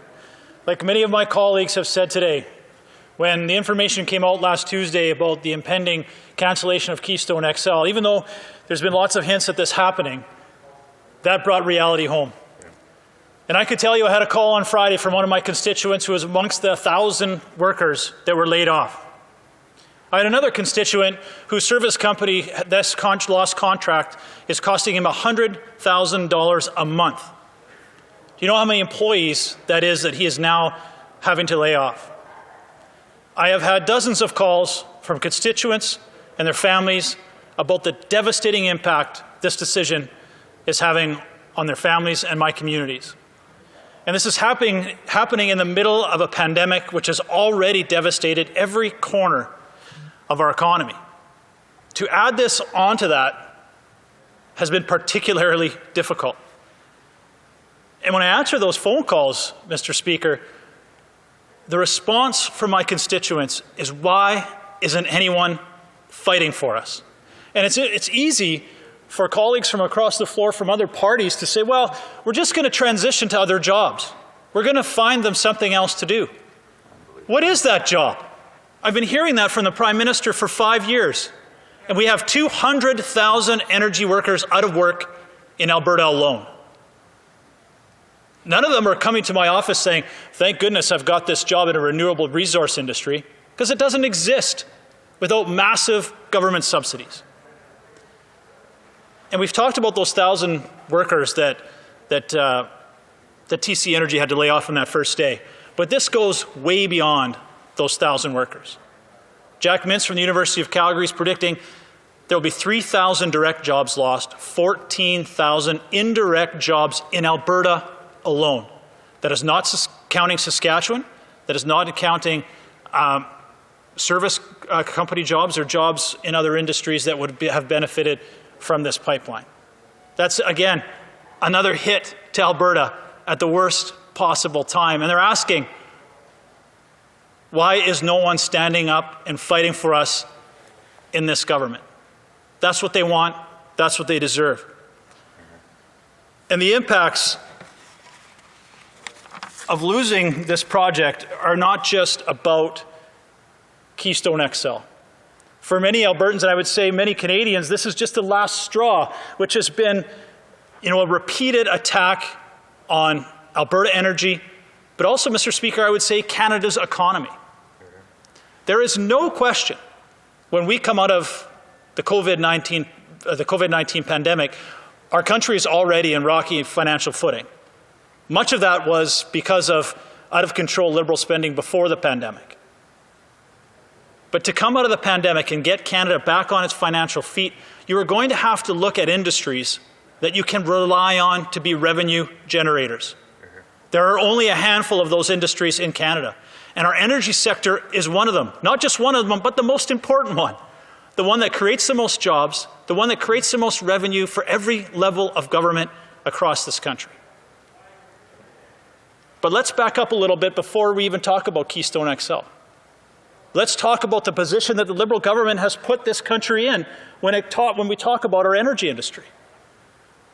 The second it got into power, it canceled Northern Gateway. It drowned Energy East in a flood of red tape and new regulations that no other infrastructure project had ever had to face before. It purchased the TMX pipeline, which my colleague, the parliamentary secretary, likes to think, well, we've put more money into the energy industry than Harper ever did. Yeah, Harper never had to pay $4.5 billion for a pipeline that the private sector was going to build anyway. And that $4.5 billion, Mr. Speaker, is now likely more than $12.5 billion. Because every delay and every year that project does not continue with construction, it means product isn't moving and it is not generating revenue.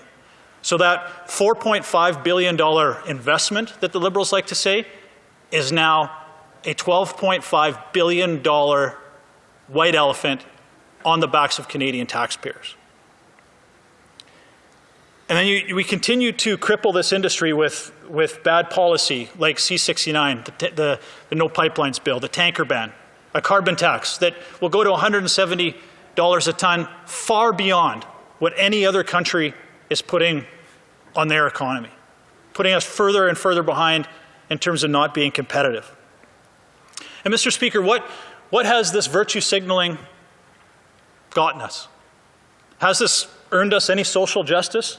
Has this earned us any support from the activists? Absolutely not. And why are we trying? Because they will never take yes for an answer. Never. We already have the most stringent environmental and human rights standards in the world in Canada's energy sector. That's what we should be talking about. Not phasing out our energy sector, not crippling it with bad policy, just to try to appease someone else that we know will never be appeased. Those goalposts will always move.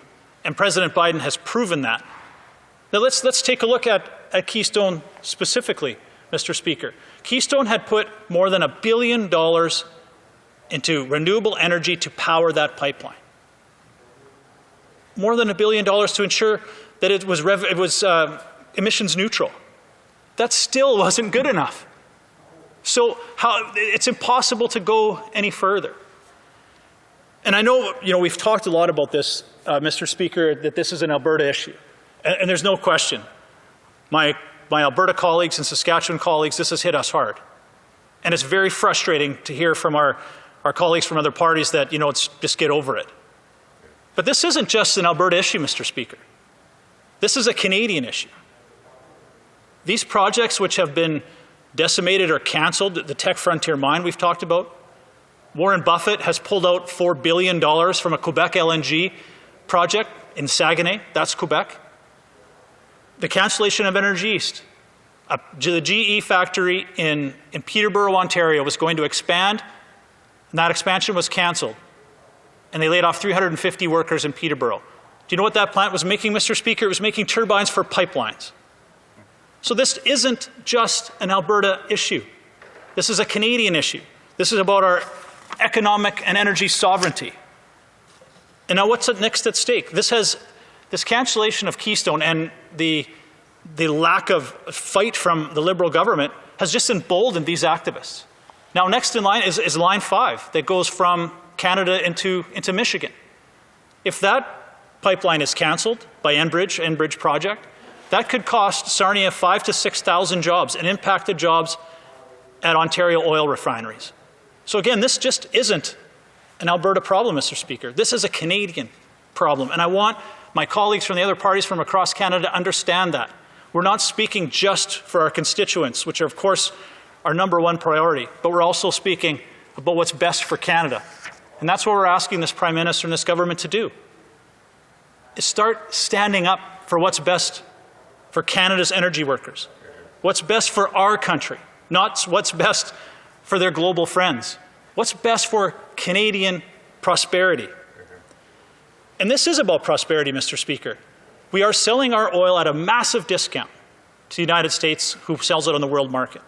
That is schools, hospitals, bridges, roads, critical social infrastructure that could be built here in Canada, but now is going to be built in the United States. No longer our largest customer, but our largest competitor. But the last thing I want to mention, Mr. Speaker, is there's been lots of discussion about this is about climate change and fighting emissions. You bet it is. And Keystone Pipeline would have been a very important tool to addressing climate change and reducing emissions. Because you know who benefits from the cancellation of Keystone? How about this, Mr. Speaker? I'm going to look at these stats. How about Mexico?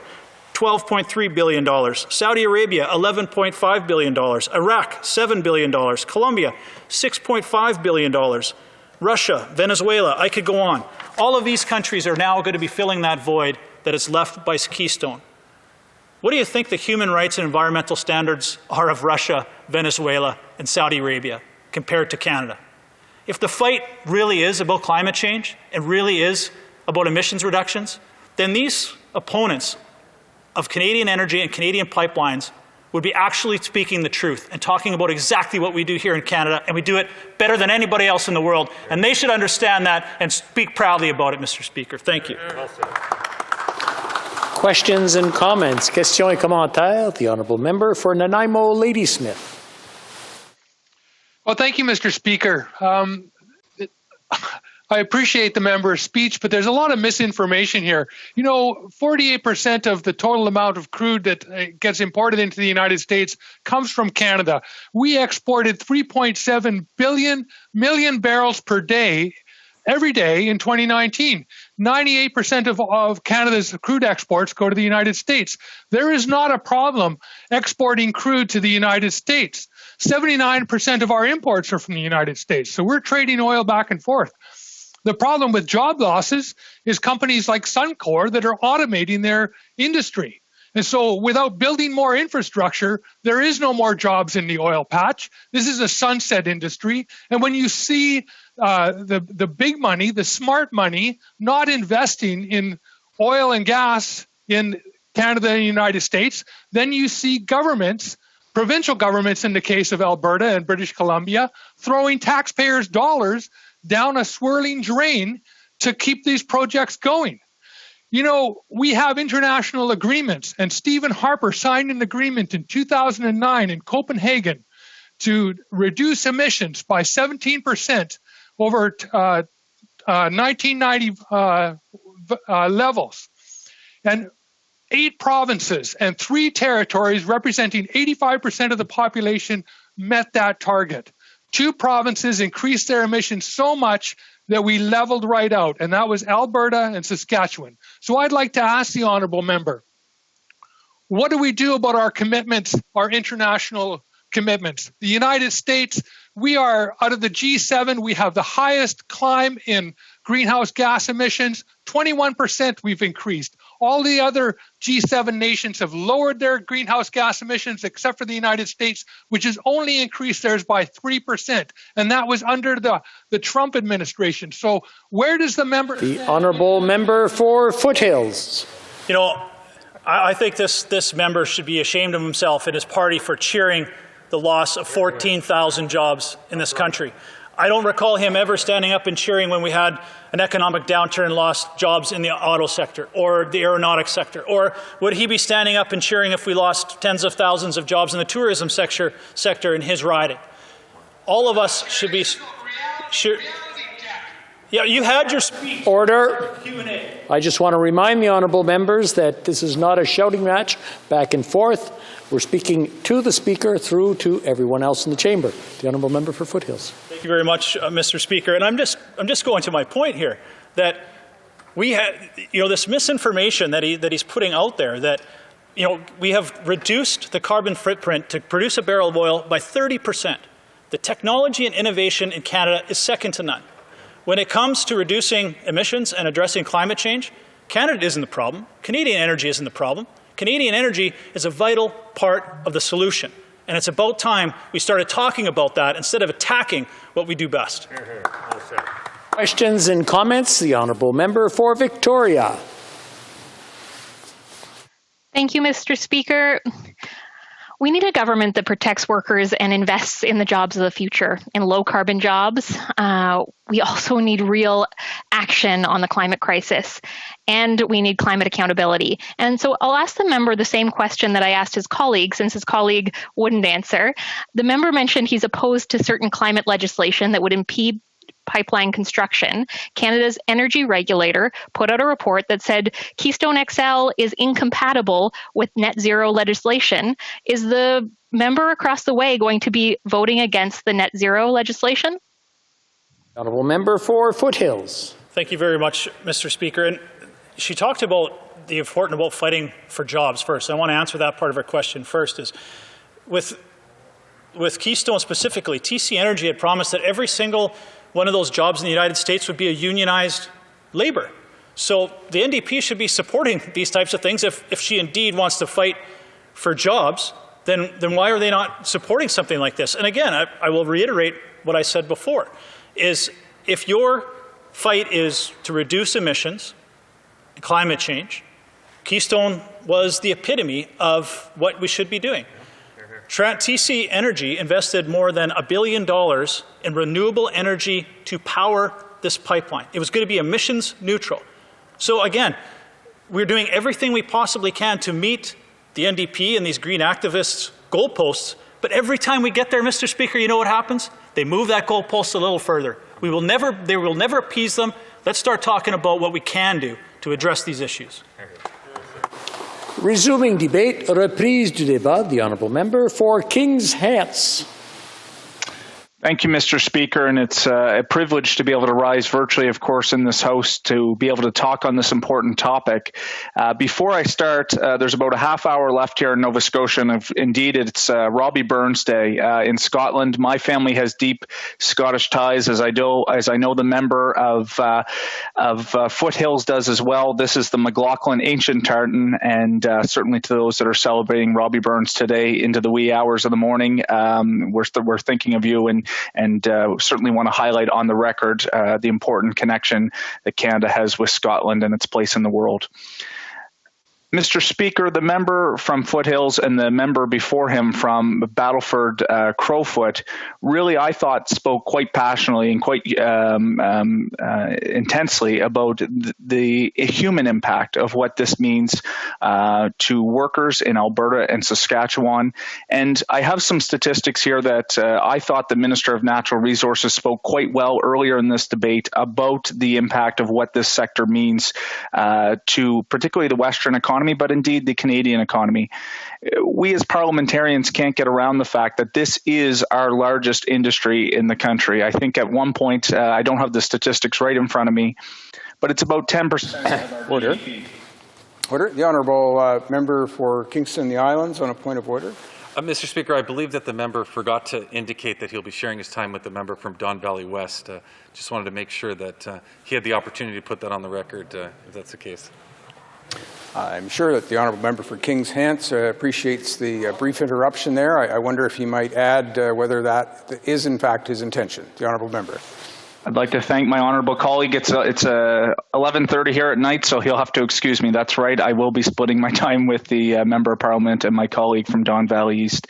As I was mentioning, this is an important industry to our country. It is our largest industry. It's our number one export, and we can't get around the fact as parliamentarians, and we should not be afraid of the fact that Canada is the fourth largest producer of oil and gas in the world. And as a parliamentarian, I was disappointed in the decision that the Biden government made, in part because of the impact that it's going to have on the workers, and members of parliament in this House tonight have spoken about that. Of course, their families, and the decision and the fact that this project was one that was already started. And I think it's important, I would say this, whether this is in the United States, this is in Canada, anywhere in the world, about creating regulatory certainty. And if companies are going through those processes, that we're able to move those forward.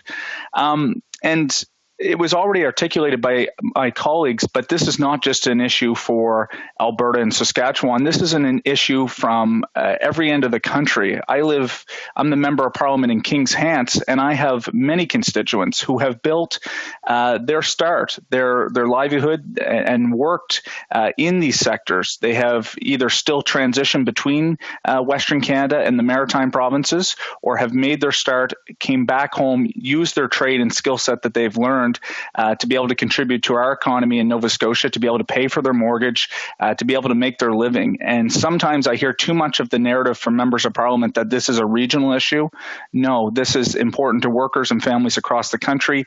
And indeed, the impact of this industry has important benefits for paying for public services from Vancouver Island to Newfoundland. So I want to make sure that that's on the record, Mr. Speaker. I think it's important to note that despite the fact that this is a setback, and the fact that the government, the Biden administration, has not approved Keystone, that relationship remains important. As I understand it, about $100 billion of energy exports cross our national borders every year. This is something, this relationship that we have with the United States will remain important. And right now, 23% of the crude consumed in the United States comes from Canada. And we certainly play an important role in terms of the energy security for a North American market. Some of the narrative tonight in the House, and Mr. Speaker, I had the chance to tune in at different times tonight, obviously before I have the floor here today.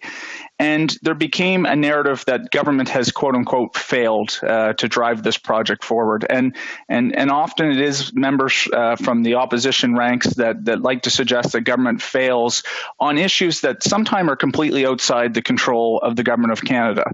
Of course, world oil prices are not dictated by the government of Canada. I remember during Tech Frontier and some of the conversation there around the future of the oil and gas industry that there was a lot of narrative that the government wasn't doing enough to support. Well, of course, we don't control world oil prices.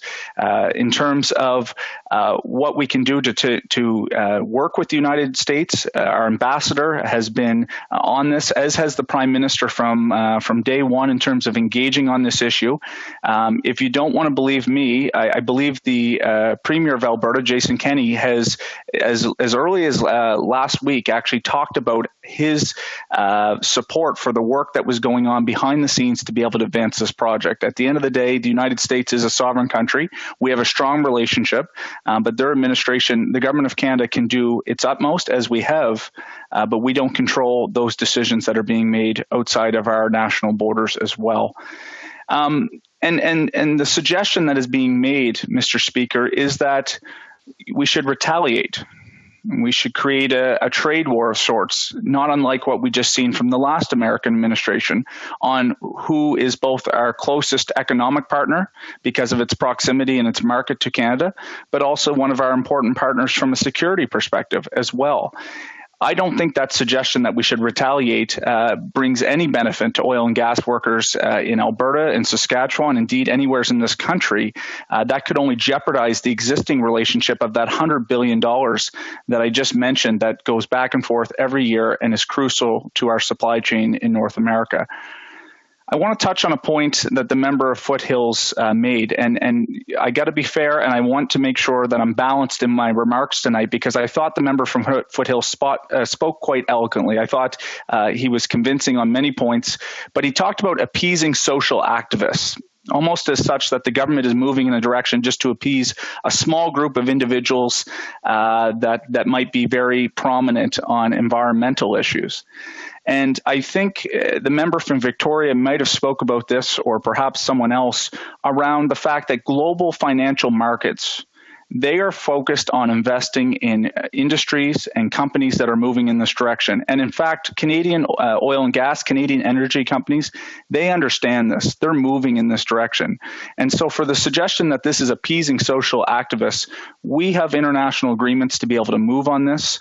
And this is not about appeasing social activists. This is about recognizing that we have work to do in an international community. Energy companies know that they have a social responsibility to get there. I think there's a way to balance both, and I'll get to that in a moment, Mr. Speaker, but I found that comment to be a little bit unfortunate in what was otherwise a quite good speech, I want to say. A lot of finger pointing, but we also have to compare and contrast to the last government as well. The Conservative government under Stephen Harper, our former Prime Minister, in terms of you look at the legacy that they left behind, they were not able to advance the projects that we have been able to advance, and I'll go through some of them in a moment. But there is a lot of blame being sent towards our current government, but yet I think it fails to recognize the existing record that they had. And of course, one progressive conservative former prime minister, Mr. Joe Clark, who actually was briefly the member of parliament in King's Hants in early 2000s, he had this to say. One of the real problems that I think lingers over Keystone is before the pipeline question arose, the Harper government deliberately went out of its way to be seen as an adversary of environmentalists, and perhaps similar to the comment for the member from Foothills today. And for Mr. Clark, that was seen as a problematic. And of course, as a progressive conservative, that's the type of thinking that I think we need to see more in our opposition party, is about balancing environmental interests along with economic. And that's certainly what our government is doing. So to talk about our record, Mr. Speaker, TMX, we approved it, we bought it when it was necessary, and we're building it. And it's created over 7,000 jobs. Nova Gas, we've approved it, and 1,000 more jobs will be created in Alberta. Line 3, it's been approved. I see that, Mr. Speaker, 1 minute. Another 7,000 jobs created. And there has been $1.7 billion provided to the Western provinces to help with abandoned and inactive wells, which is helping reduce emissions and keep oil and gas workers on the job. And of course, closer to my end of the country in Atlantic Canada, $320 million to support workers and lower emissions in Newfoundland's offshore. Mr. Speaker, I have about 30 seconds left. I wish I had more time to go on, but my point is this. It's similar to when we talked about Tech Frontier. We have certain members of Parliament in this House that do not believe that our oil and gas sector plays a prominent role in the days ahead, and we have members of Parliament that fail to recognize that we also have to move on our environmental record. Those two can coexist. Our government is the one to make that happen. We will work in the days ahead to make sure with industry, as they are already doing, that they are sustainable and there is a future for this important sector in our country. Thank you, Mr. Speaker. Questions and comments will go to the honourable member for Yellowhead.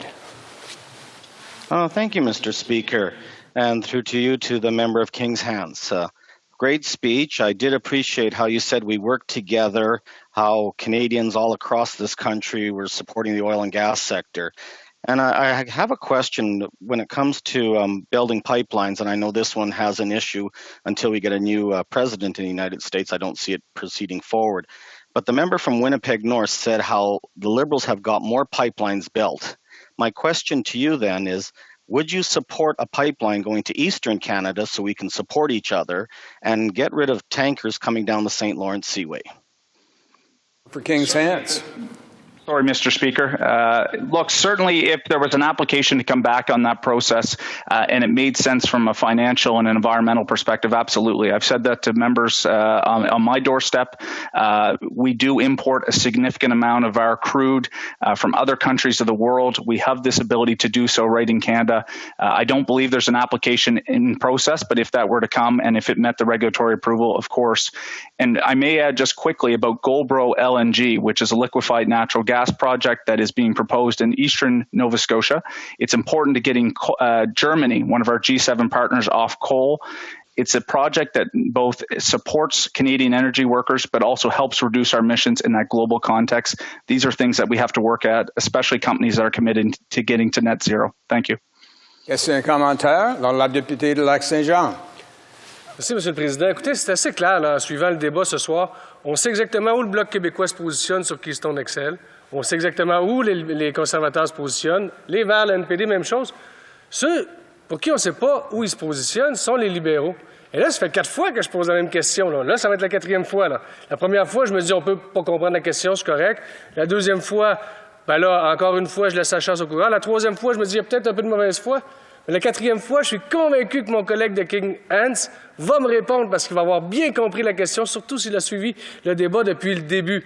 Donc, moi, ce que je veux savoir, M. le Président, c'est pas compliqué. J'espère que le gouvernement va me donner une réponse. En tout cas, un député du gouvernement va me donner cette réponse-là. En 2014 et en 2015, le député de Laurier-Sainte-Marie et le ministre du Patrimoine, c'est la même personne, là, M. le Président, bon, ben, se réjouissaient sur Twitter. J'en ai des vingtaines, des trentaines de tweets du collègue de Laurier-Sainte-Marie qui se réjouissaient des obstacles que rencontrait Keystone XL en 2014 et en 2015.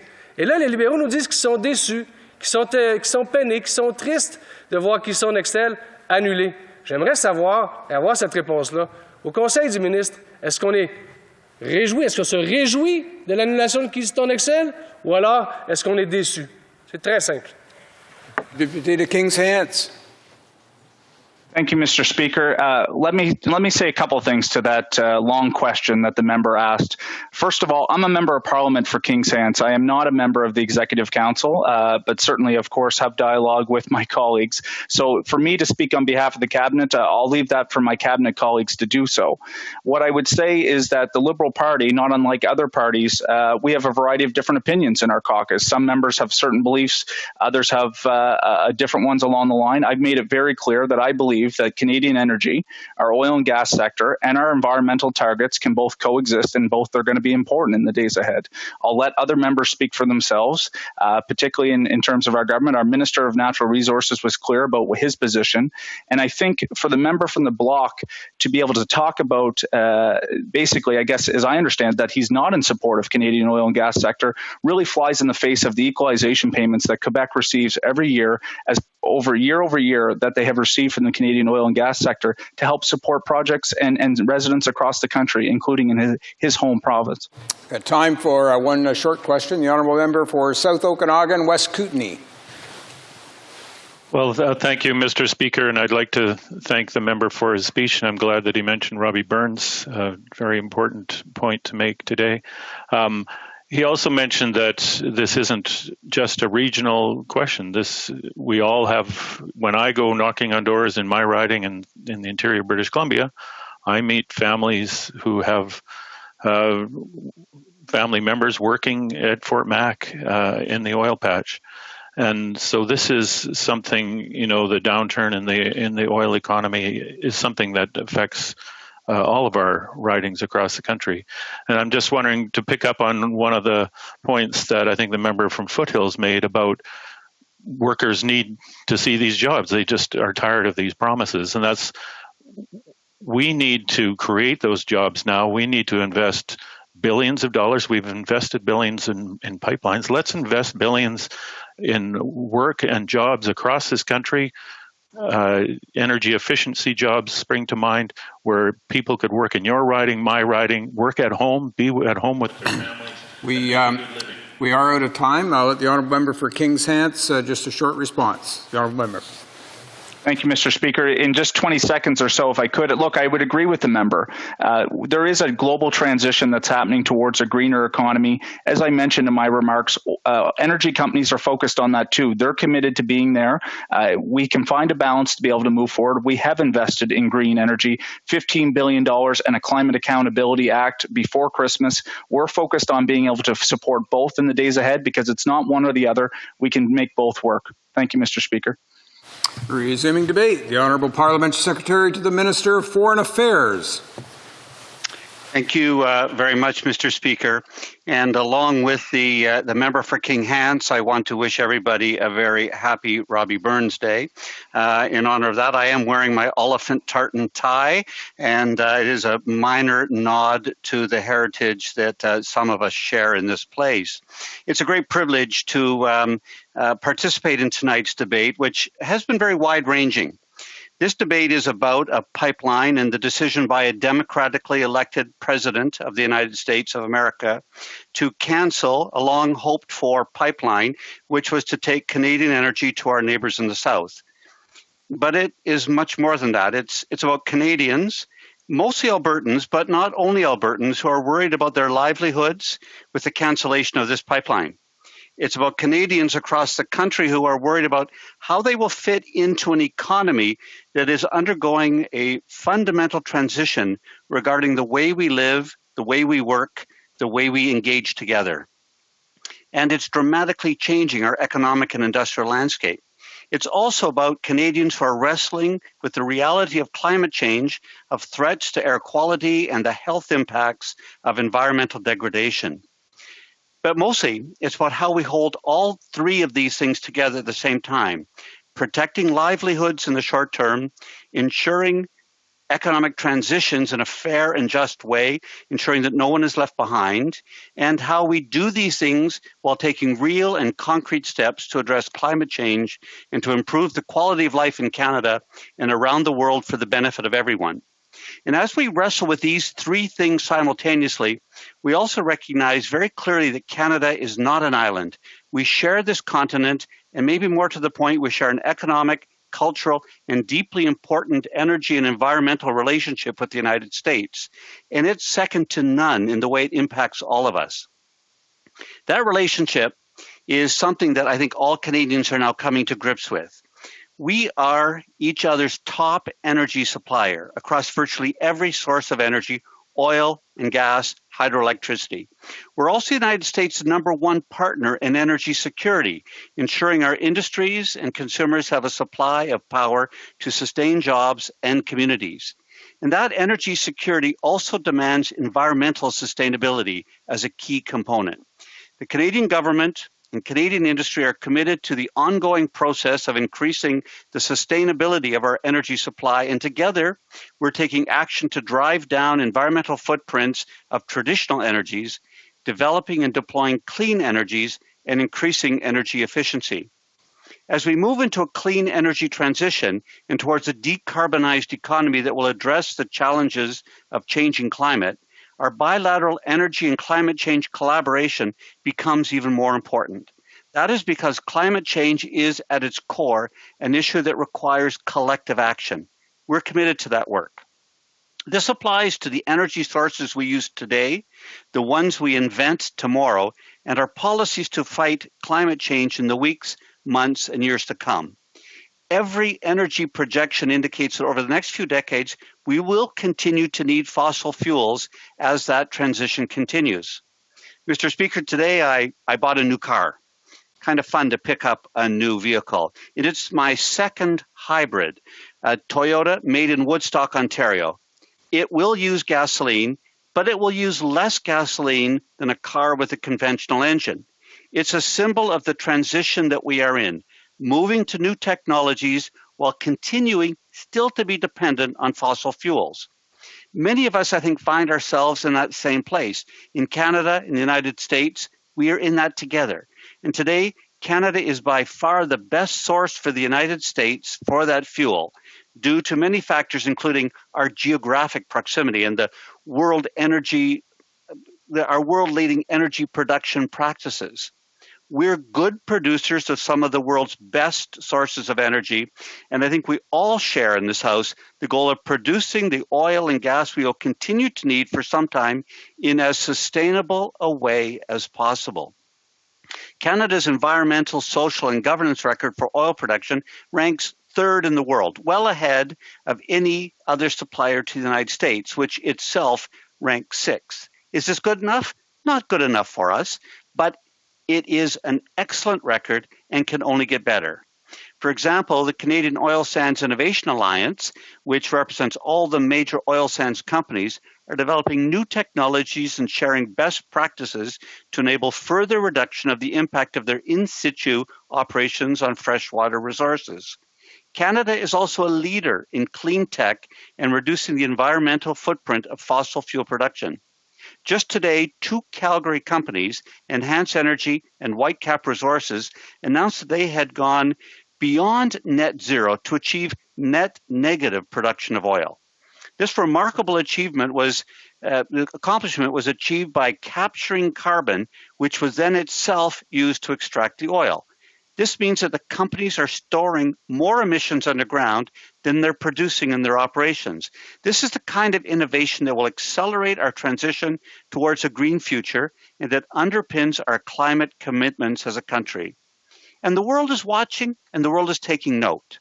It's in that context that I, for one, very much welcome the renewed commitment to climate change that we saw in the election campaign of the Democratic candidate Joe Biden and in the early signals coming from President Biden in his new administration, such as by rejoining the Paris Agreement, by implementing a Build Back Better green recovery. Canada is committed and determined to work closely with the United States as we move forward addressing climate change. There is no greater problem in our world than climate change, and we won't always agree, and from time to time there will be bumps on the road with the United States, but our two countries will show the world that we are serious about the existential crisis that is climate change. On December 11th, our government announced a $15 billion initial investment as part of its plan to accelerate the fight against climate change so that Canada can exceed its 2030 Paris Agreement targets and reach the government's additional commitment of net zero emissions by 2050. The Prime Minister has already raised climate change with the President in both of his telephone calls. Mr. Speaker, together we're in this debate. We're not all agreed, but we are agreed that climate change is an existential crisis that needs to be dealt with. At the same time, we also recognize that people continue to need to have jobs. They need to continue to have fossil fuels for the way we live in this country as we transition to a new economy and a new way of life. Together, we can ensure our economies, our children, our grandchildren live in safety as we all together recover from COVID, and that we will benefit from a complete mix of energy sources that reduce emissions and enhance North American energy security, combating climate change, and making this climate livable for generations to come. Thank you, Mr. Speaker, and I am very pleased to engage in questions now as we continue in this very important debate. Questions and comments, and we'll go to the Honourable Member for Calgary Centre.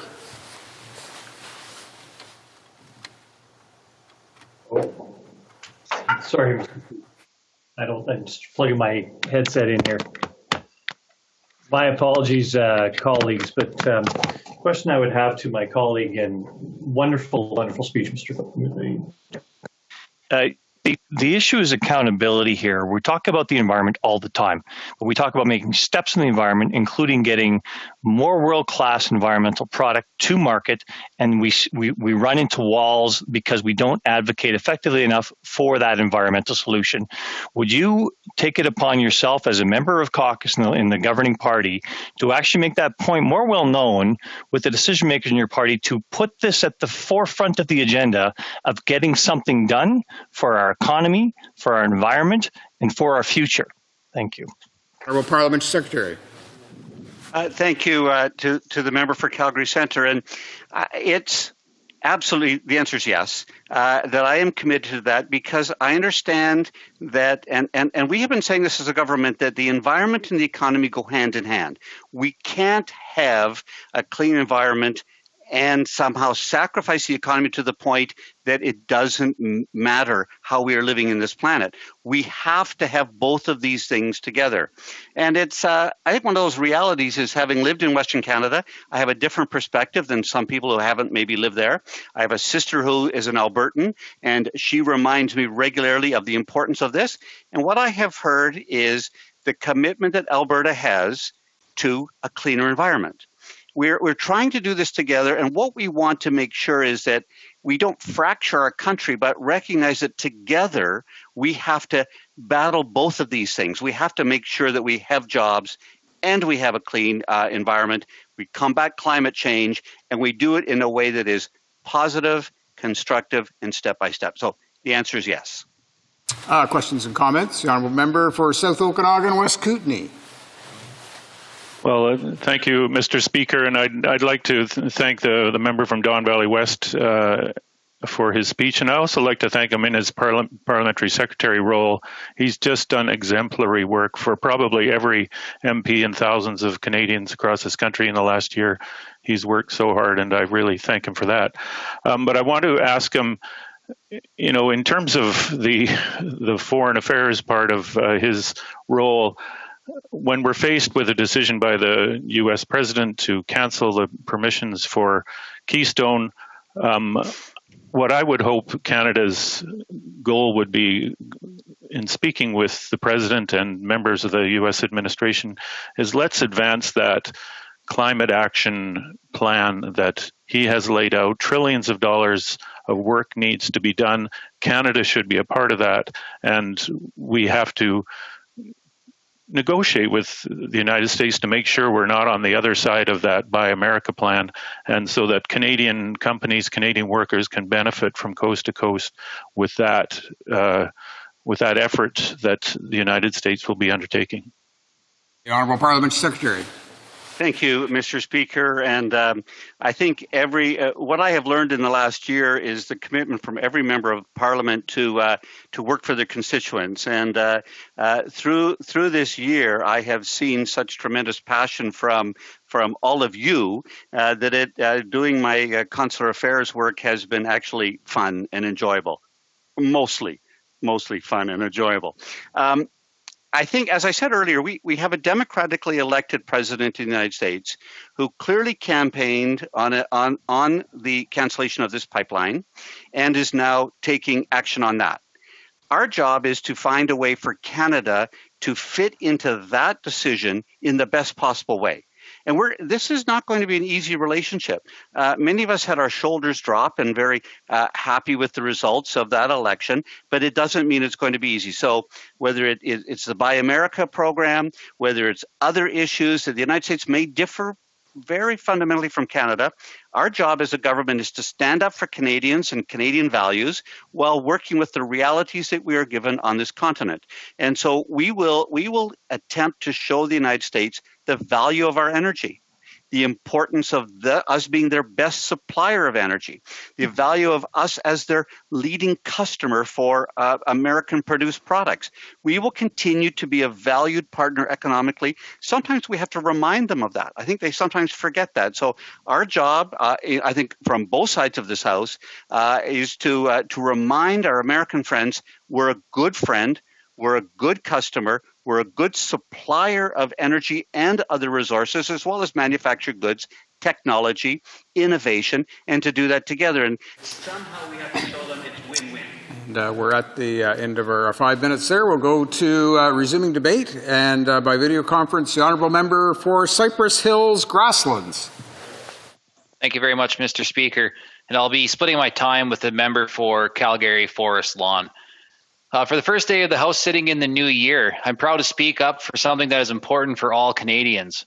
The importance of Keystone XL is something I want us all to focus on right now, and it's obviously why the official opposition requested an emergency debate for tonight. The Liberal government has officially acknowledged the benefits of this pipeline, but they really don't seem to understand or care much about the urgency of what is happening. And I wish they did. I wish they would take the needs and aspirations of Canadians all across our country seriously. My riding, my province, my region want this pipeline for many good reasons, and they're not alone. It was great to hear the Natural Resources Minister talk earlier in the evening about the couple of pipeline projects that have received approval during their time in government. I think a more appropriate description of receiving their approval, though, would be that they survived the Liberal gauntlet that was thrown down in front of them. Since the minister listed a couple projects that received approval, I thought it would only be appropriate to list a few companies who didn't survive the Liberal gauntlet. These are some excerpts that I found online. Houston Oil and Gas ceases operations. In November of 2019, Calgary-based Houston Oil and Gas abandoned operations due to financial difficulties. The company operated 1,264 wells, 251 pipelines, and 41 processing facilities, mainly out of southeast Alberta. It could cost a total of $80 million to clean up the remaining infrastructure. And Encana moves headquarters to the U.S. In October of 2019, the Canadian oil giant Encana announced that it would be rebranding to Ovintiv Inc. and moving its headquarters to the United States in order to attract more investment. And just quoting CEO Doug Suttles here, a domicile in the United States will expose our company to increasingly larger pools of investment in U.S. index funds and passively managed accounts, as well as better align us with our U.S. peers. Former CEO Gwen Morgan also said, the destructive policies of the Trudeau Liberals have left the company with no choice but to shift its asset base and capital program south of the border. Kinder Morgan exits Canadian Point of order. I was wondering when that would happen. So the honourable member for Cypress Hills Grasslands just might recall that he used the family name of another honourable member here in the House, and I remind him that now that we're back into regular sessions, that he should use either the title of the member or their riding name, but not their family or given name. The honourable member for Cypress Hills Grasslands. My apologies, Mr. Speaker. I was using a quote, so I guess I got lost within the quote there, so my apologies. So resuming, Kinder Morgan exits Canadian market. In August of 2019, the petroleum and natural gas company Kinder Morgan secured a $2.5 billion deal to sell off its Canadian arm and leave the market.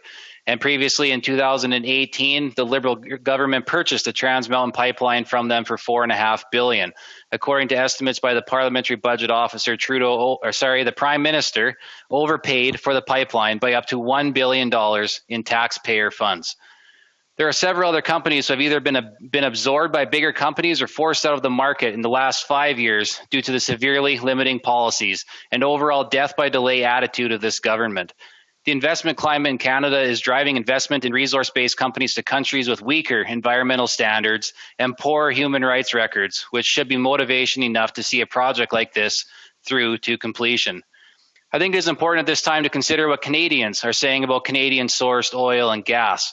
It might surprise some of my colleagues here from different parties to learn that there are opinion polls consistently showing that even Quebecers have a strong preference for getting oil supplied from Western Canada rather than other countries.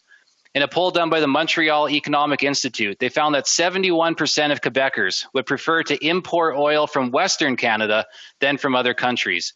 It also found that 50% of Quebecers believe the province should develop its own oil resources instead of continuing to import all the oil it consumes. They might also be surprised to find out that there is strong support from Indigenous Canadians for the project.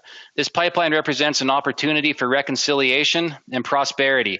Chief Alvin Francis from the Nekonit First Nation in my riding is the president and CEO of a First Nations group called Natural Law Energy, which, as some of you probably know, had a significant investment in an equity agreement with Keystone XL.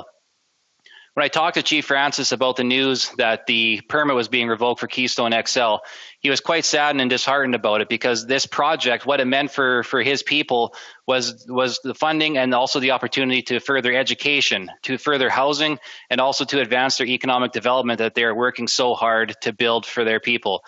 There's a 30-year commitment from TC Energy for this project, and he specifically spoke about the opportunities that people were excited for to get training and to get employment and to develop a career to be able to work on this pipeline that was owned by Natural Law Energy. But now it's all gone. When he was interviewed, Chief Francis spoke to Global News trying to talk about, he was saying, and I quote, "I always try to tell people the glass is always half full, never half empty. I want my First Nation to be successful, and there's many things out there that I'm going to have to pay more attention to. I'm always trying to think of what is out there as being the next thing, because if I don't do that, as being the leader of my community, I'm not doing my job. I always have to lead. Every morning's a new day.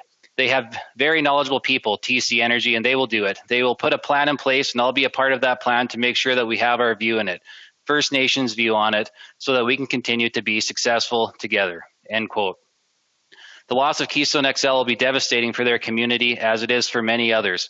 The mayor of Shaunavon, Kyle Bennett, sent me his thoughts on it as well. And once again, I'll quote, "We are extremely disappointed by the short-sightedness of this U.S. administration. This should be treated as an attack on fair trade within our countries. At a time when our economies are suffering, we should be supporting industries that will create thousands of jobs and millions of taxation revenue. This project not only represents economic interests, short-term and long-term, but as the sign of the relationship between our largest trading partner," end quote.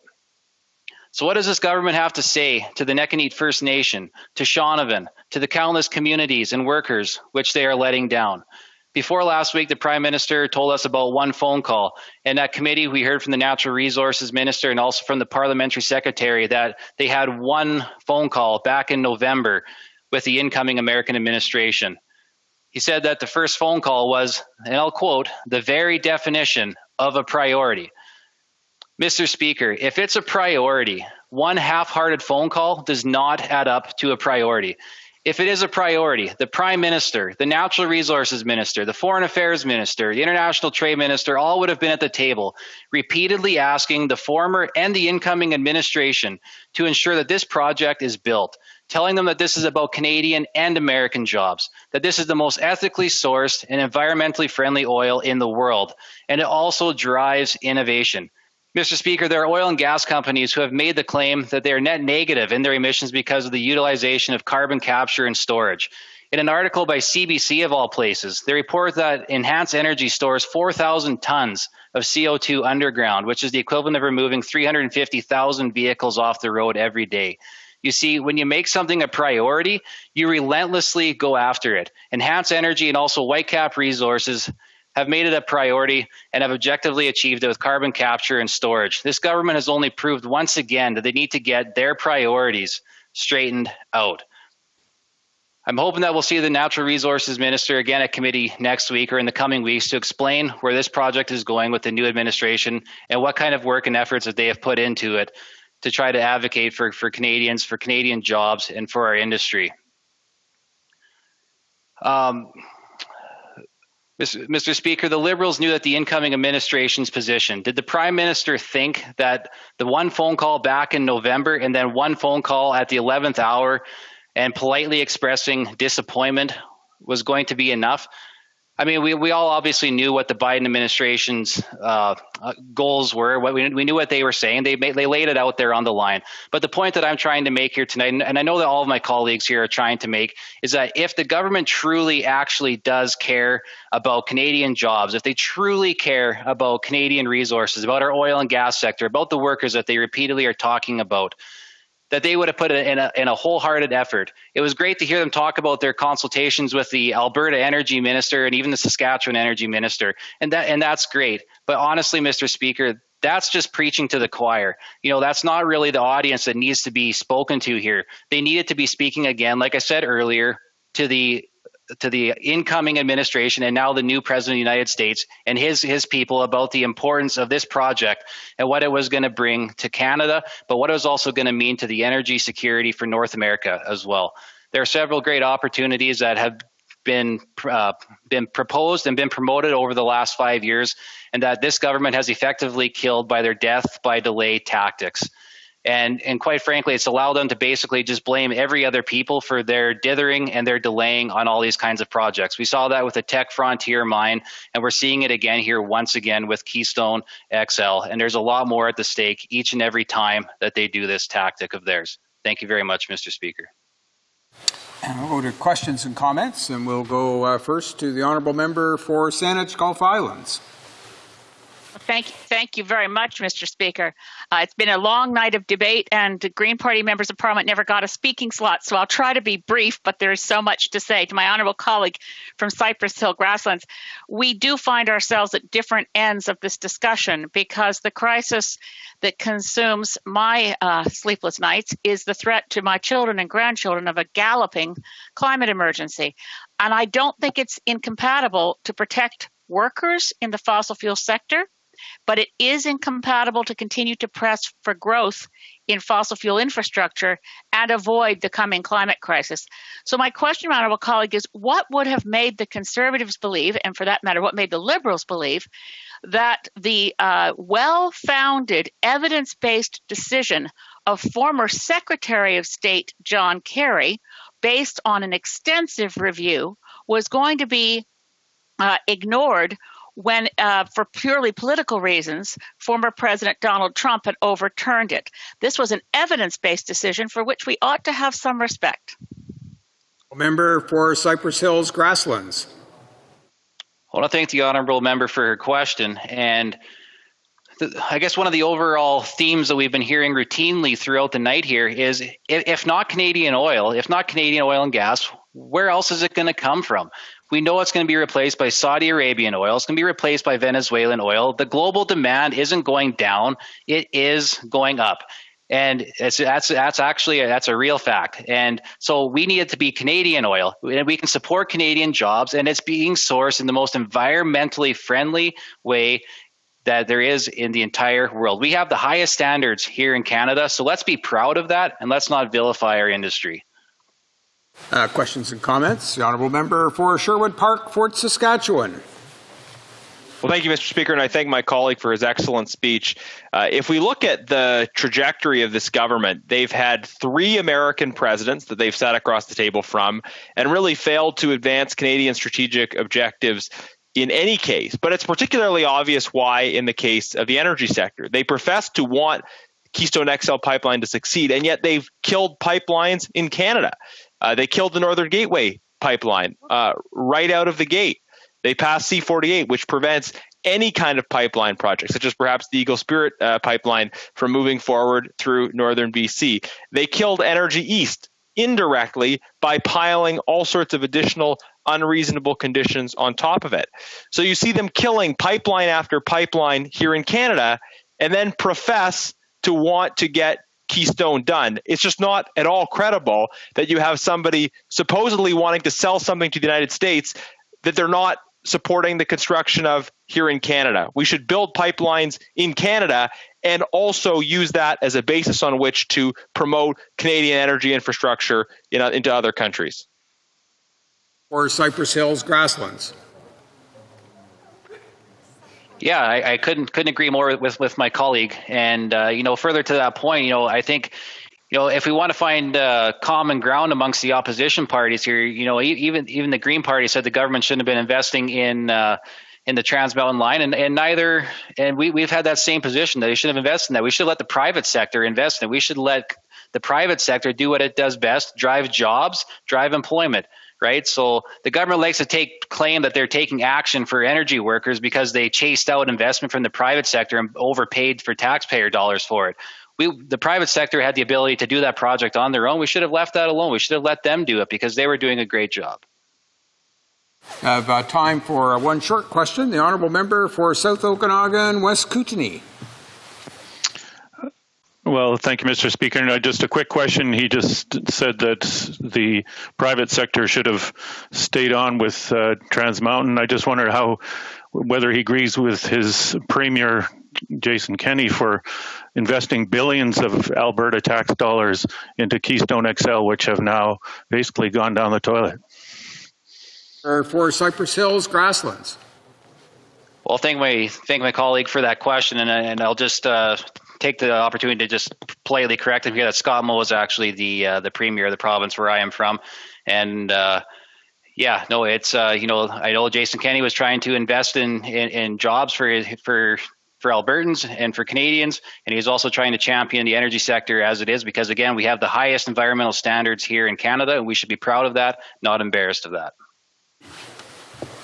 Resuming debate. Oh, I'm sorry. The resuming debate, and the honourable member for Calgary Forest Lawn.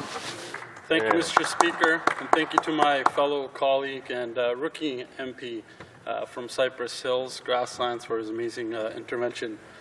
On his first day in office, U.S. President Joe Biden canceled the expansion of the Keystone XL pipeline, a project that is critical to Canada's economic interests, and pushed 1,000 people into unemployment immediately. The Prime Minister responded by waving a white flag. The Prime Minister got so tough that he declared how much he was looking forward to working with the new President on their mutual goals. The government has told Canadians that the President is keeping a campaign promise and that we ought to move on. It's easy to say if you're a Prime Minister who has recently shut down Parliament and spent most of his time at his home in his cottage, while hard-working Canadians went to work and others are being put out of their jobs. What the Prime Minister is really telling hard-working Canadians in the oil and gas sector and the industries that support it is that you ought to move on from the much-needed jobs that support your livelihoods, that you ought to move on from making sure that you can put food on the table and provide for yourself and your children. That Albertans should move on from an industry that gets us to work, that keeps our houses warm when it's minus 20 outside, that supplies all of the plastics in the PPE that has been so valuable during this pandemic. Mr. Speaker, here are the facts. Canadians are being asked to move on from 1,000 direct construction jobs, an anticipated 2,800 directly related projects that are jobs that could be available in Alberta, $1 billion equity investment in Keystone XL by Natural Law Energy, which represents 5 First Nations in Alberta and Saskatchewan, $1.1 billion of Government of Alberta investment, manufacturing jobs in Ontario and elsewhere that support oil and gas development, and not to mention all of the potential jobs of internships for newly graduated students who, when I've been doing my recent Zoom meetings with a lot of students these days, this is what they're worried about, that there are no more jobs and no more internships. And this is a direct attack to those students. Must I remind the Prime Minister that Canada is in the middle of the greatest public health crisis and economic shock that this country has seen in many decades?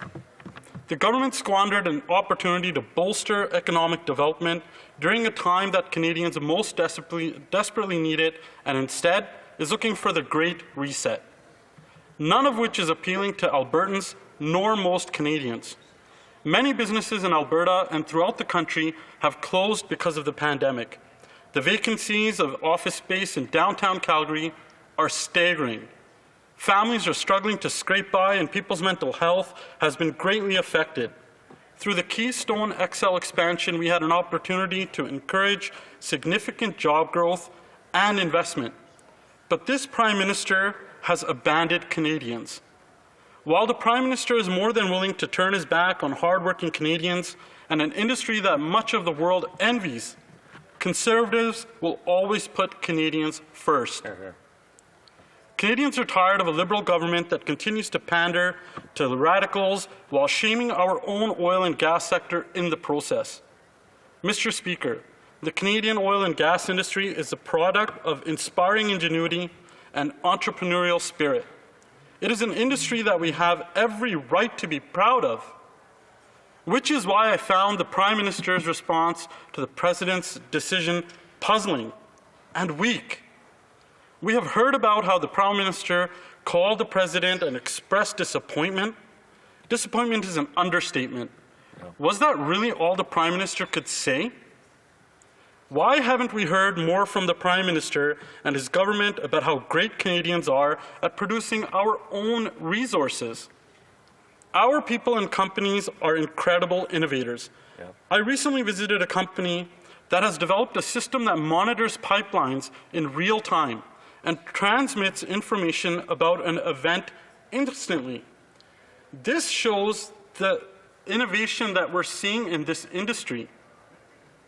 While oil production has gone up, our emissions intensity has decreased in a very significant way. And to a growing world that needs reliable energy, that's an important fact. Since 2000, Canada's oil sands intensity is down by 20%.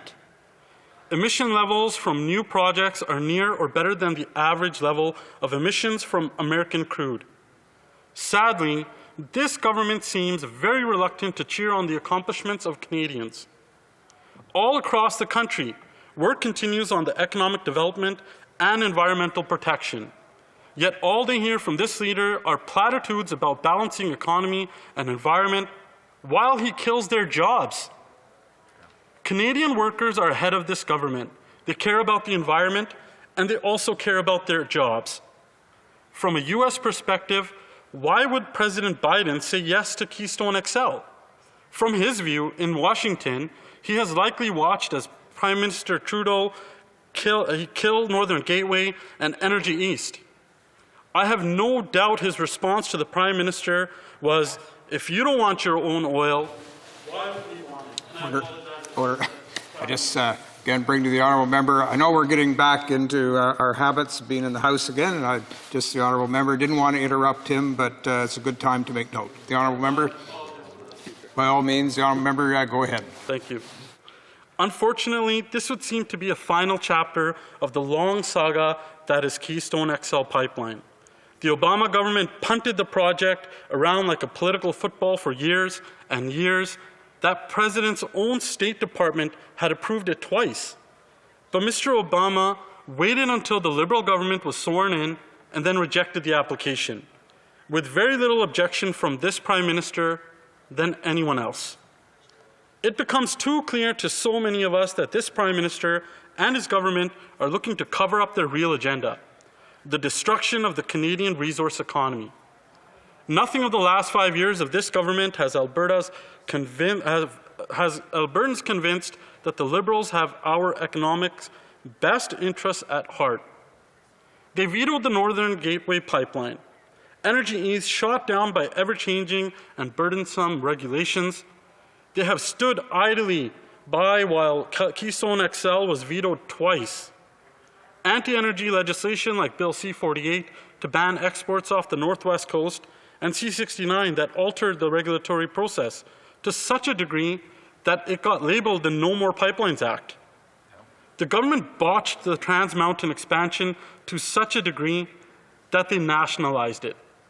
Numerous other taxes and delays are just more pile-up to this government's failed policies.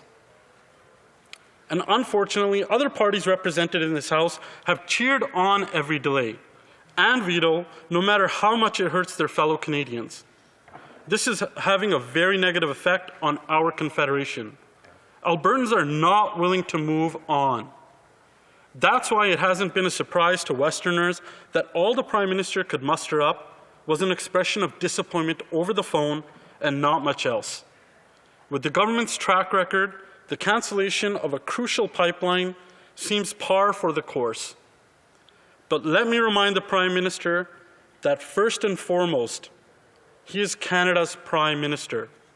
He has a responsibility to stand up for Canadian workers and their families. We call on the Prime Minister to show that he hasn't turned his back on Canadians and assertively re-engage the President to make sure the Keystone XL expansion resumes. I've heard many times from my constituents, many who are either close to retirement or about 10 years to retirement. These are hard-working Canadians who are men and women that drive the rigs on the oil fields. And where else do they have to go? If we're killing this industry, we're killing their livelihood, and we're killing them. The amount of times I've heard over and over again that mental health issues are on the rise, suicides are on the rise. If we are not helping stand up for the industry that is providing livelihood and providing for these families, then we're contributing to those mental health issues and the rise in suicides. I hope this Prime Minister grows some fortitude, stands up for the industry, stands up for Western Canada for once, and stops all of the pandering, and let's get people to work. Thank you, Mr. Speaker. Questions and comments? Looks like we're going to go back to the honourable member for Saanich Gulf Islands. Thank you, Mr. Speaker. I'm very, very honored to be able to participate again and ask a very clear and direct question. We are still hearing that somehow Canada's production of oil and gas is somehow green or environmental. It's not.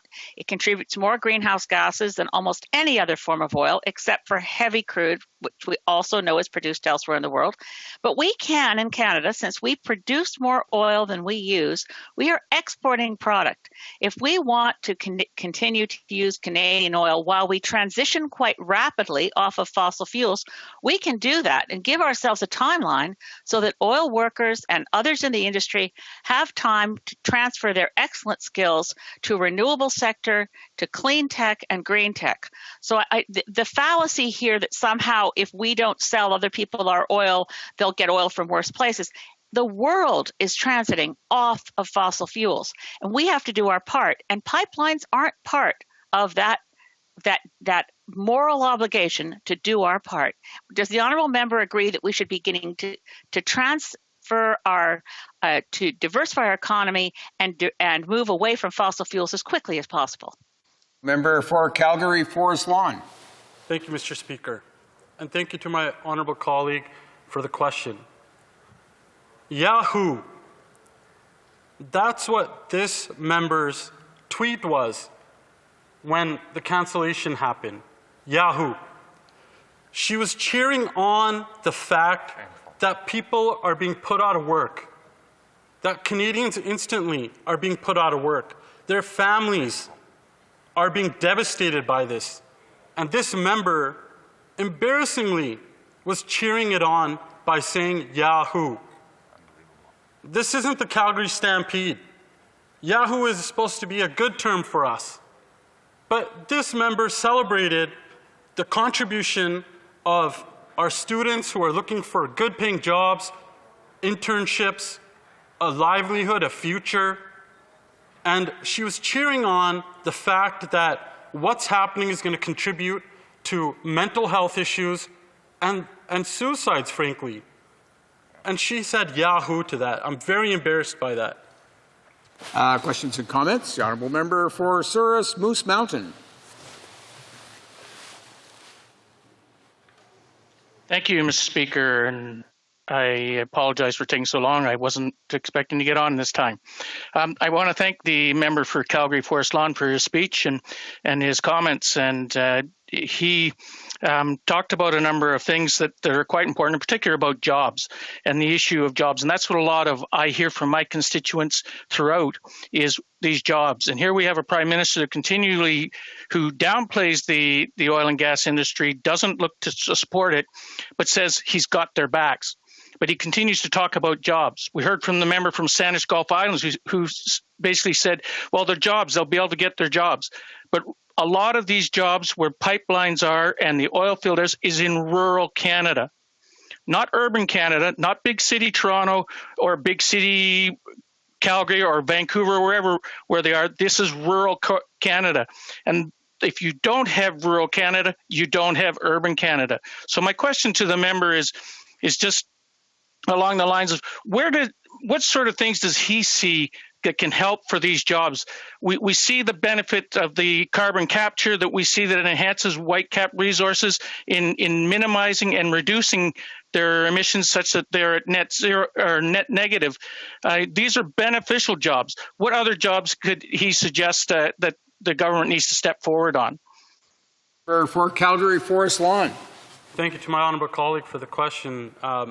Mr. Speaker, you know, when it comes to jobs, I heard a lot in today's debate, especially from the NDP, about the government needs to create these jobs. And I don't fully agree to that. I know in a perfect socialist world where they like to dwell in, that they want the government to control everything. We want to see less government regulation. We want government to get out of the way so that jobs are created by job creators. We need to unleash them and their potential rather than putting burden on them with regulations such as Bill C-69, C-48, and the doubling up on carbon taxes, which are instant job killers, and we've seen that over and over again.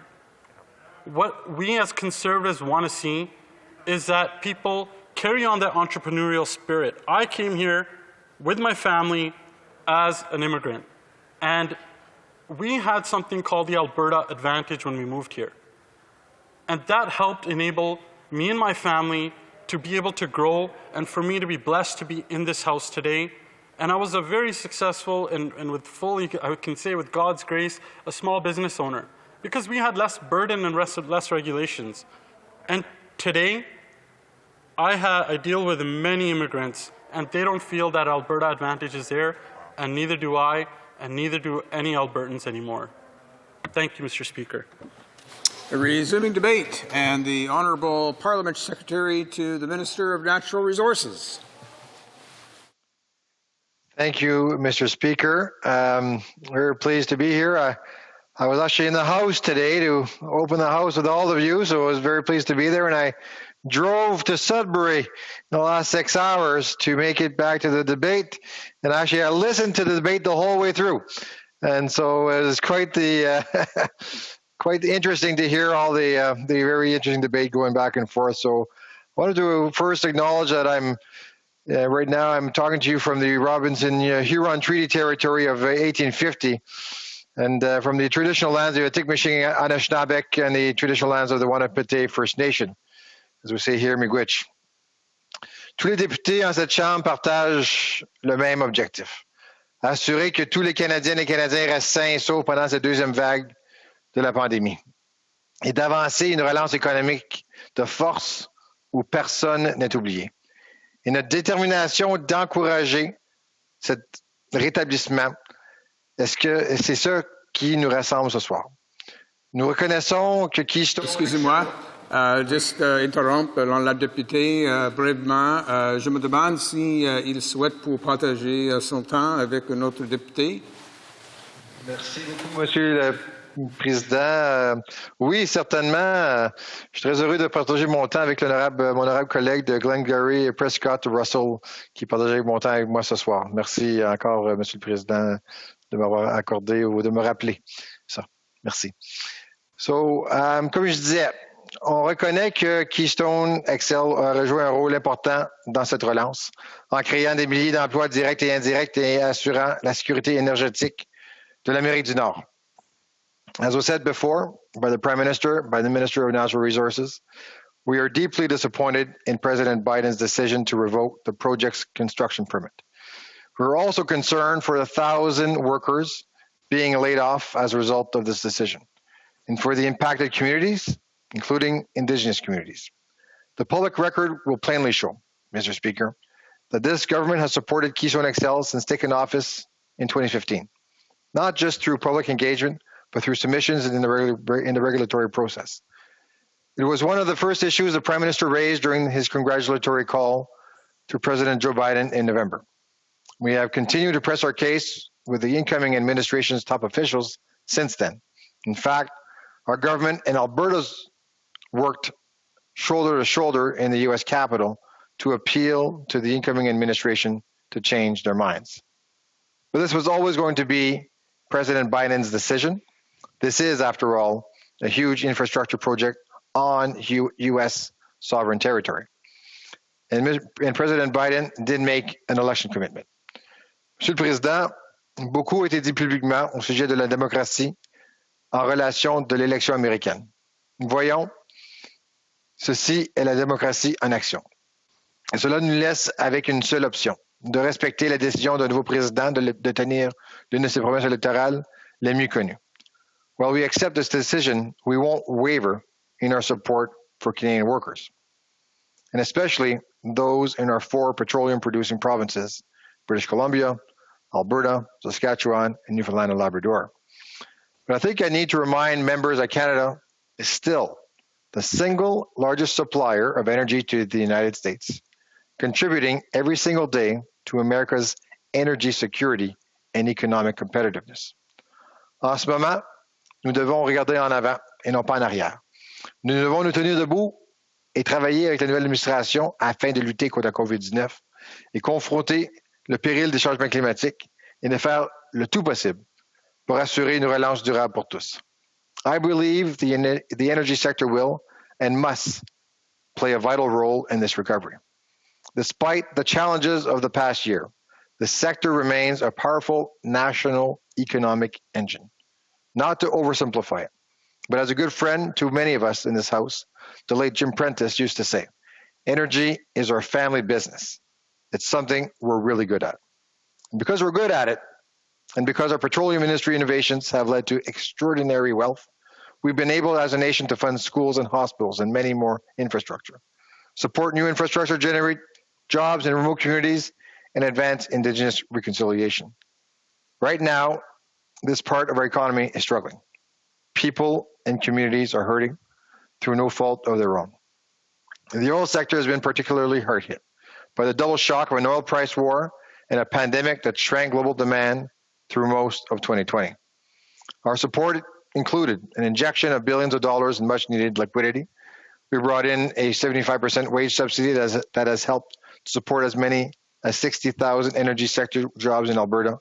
We injected some $2.8 billion directly into the oil and gas sector to create and protect jobs while also strengthening the industry's environmental performance. I know some of my colleagues will have expanded on these programs this evening, but I want to focus on something else. So, Speaker, a year ago, the Minister of Natural Resources delivered back-to-back speeches that highlighted Canada's changing economic reality. They were delivered a few weeks before the pandemic turned our world upside down. In his first speech in Vancouver, he spoke to the Globe Clean Tech Conference, the largest gathering of its kind in North America. He told the clean tech enthusiasts something that maybe some of them were surprised to hear, that there is no way we can get to net zero emissions without our oil and gas industry, without its ingenuity and resources, and the wherewithal it provides to fund and support the necessary breakthrough solutions to get us to net zero.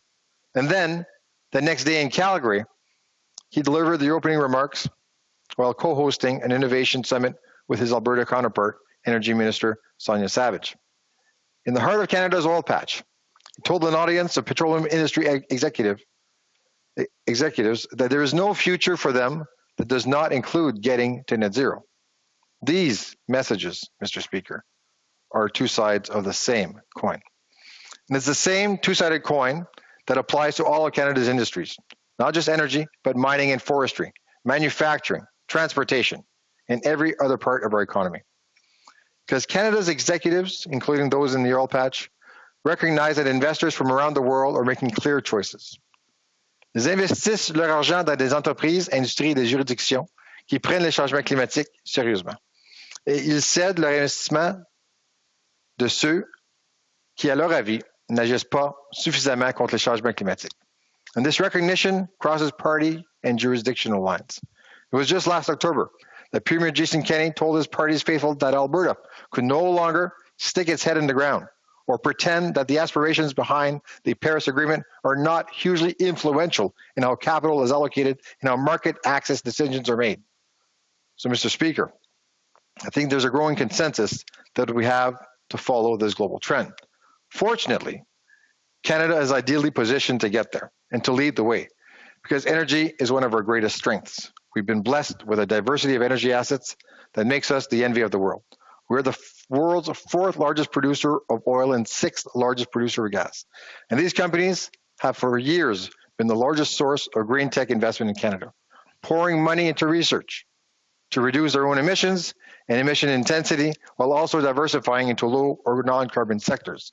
Along with this asset, Canada is a 3rd in the world of hydroelectricity, a leader in everything from solar and wind power to biofuels, one of the only 5 Tier 1 nations for nuclear energy, a front runner in clean hydrogen and fuel cell technologies, a supplier of choice for the minerals critical for powering a clean energy future, and a global powerhouse in smart grids, storage technology, and carbon capture.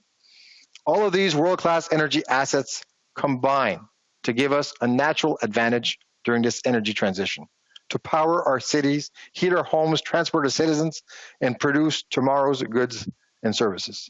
The question is, how do we do all of these things and keep growing our economy while producing fewer greenhouse gas emissions? That is the challenge and the opportunity of our post-COVID recovery. First and foremost, because it's the right thing to do in the face of an urgent climate crisis, but also because it's the surest way to strengthen our economic competitiveness, attract new investments, and create good, sustainable jobs for Canadians. Mr. Speaker, we recognize the frustration of the industry and the provincial government, and we are very saddened by these job losses. We will do everything we can to support the workers and communities impacted by them. But one of the ways we can help this industry is to work cooperatively with, rather than antagonize, our #1 trading partner, our #1 client, and our closest ally. Together, our 2 great nations can help revive the global economy. We can confront and defeat this pandemic. We can build a clean energy future that leaves no one behind. Merci, Miigwech. Questions and comments. Question et commentaire. The honourable member for Sherwood Park, Fort Saskatchewan. Well, thank you, Mr. Speaker. The frank reality is that the honourable member's rhetoric and the government's approach on this file is fundamentally dishonest. They talk the language of wanting to have a strong energy sector and address environmental challenges at the same time. And conservatives also believe in a strong energy sector and addressing environmental challenges at the same time. The problem is that rhetoric just doesn't sync with the government's actions. They've killed multiple pipeline projects on Canadian soil. They passed C-48, they passed C-69, which prevent projects from going forward. We had Tech Frontier project, a project that would have been carbon neutral by 2050, and yet a project that was killed through active lobbying against it by various people in the Liberal caucus. So on the one hand, they profess to understand the important role that the energy sector is going to play going forward. But if you look at the reality of their record on energy, on pipelines, on C-48, C-69, Tech Frontier, and so many other projects, it's clear that they're talking out of both sides of their mouth on this. So after having killed so many energy projects here in Canada, it's no surprise that they seem indifferent to the fate of Keystone. Parliament Secretary. Mr. Speaker, let me remind the member that I probably has already forgotten that in the fall, we approved NGTL Nova Gas.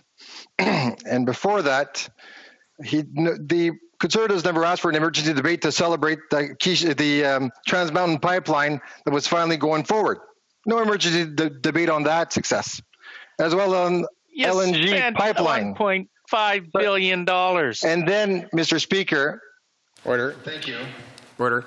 I just remind honourable members, those that are tuning in by video conference, they cannot actually activate their microphones for those kinds of interruptions and heckles and so on. What do you do, Mr. Speaker? Okay. And the reality is, but actually on that comment, Mr. Order. Speaker. Mr. Speaker, point of order. Point of order. Order. Point no. of order. Yeah, there's only order.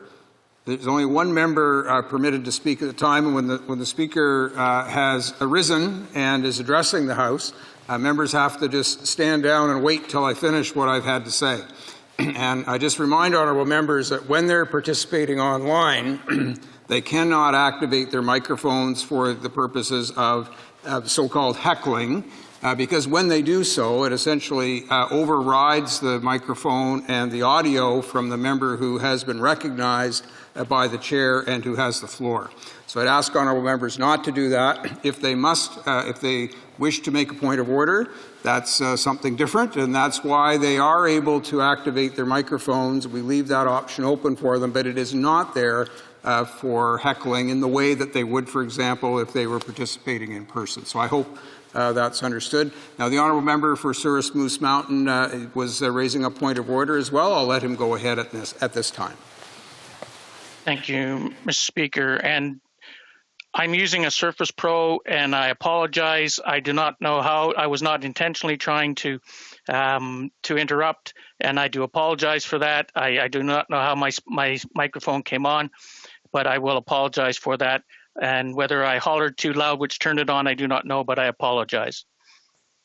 I completely accept that, and I'm sure the House does as well. It's the space bar, actually. If you happen to hit that space bar, that will activate your microphone inadvertently, and perhaps that's what's happened. But I appreciate the honourable member pointing that out. And now we'll go back to, we haven't taken time away from the honourable parliamentary secretary.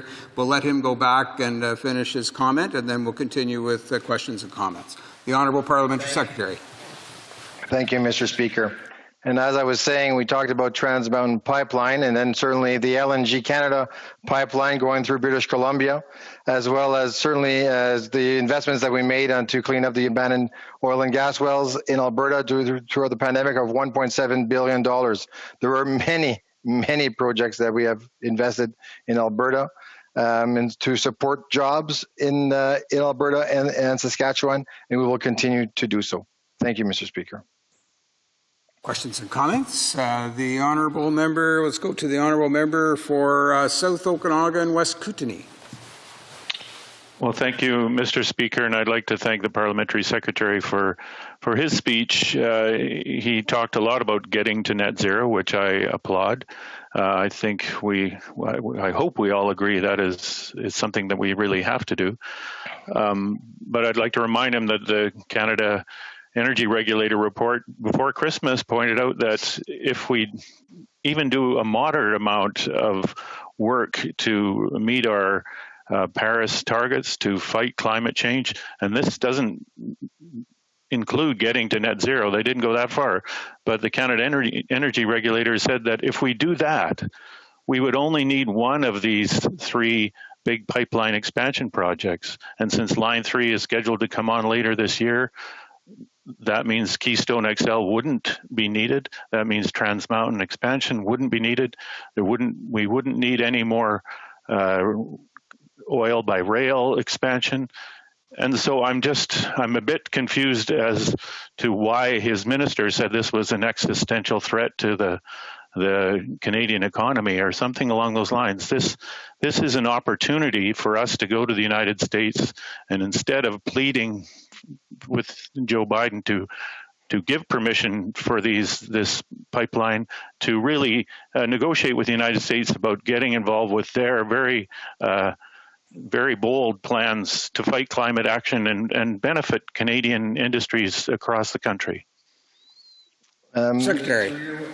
Mr. Speaker, let me remind the member that 80% of the projected flow of energy going through Trans Mountain has already been basically booked, so that it's already been reserved on the market. So the markets will decide, well, obviously what the needs are. But let me maybe go back to what we've actually announced back in December through when we talk about clean tech and what we've already committed to as a government that I believe can actually benefit certainly Alberta and Saskatchewan, where there's some synergies and also synergies and opportunities on the U.S. side when we talk about hydrogen, geothermal, clean electricity.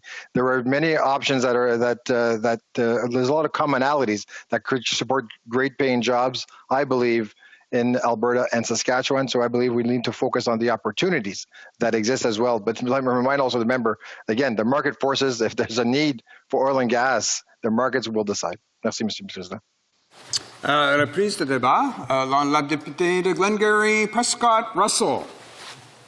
Thank you, Mr. Speaker. Our government is focused night and day on the need for a vibrant economic recovery for the pandemic that leaves no one behind.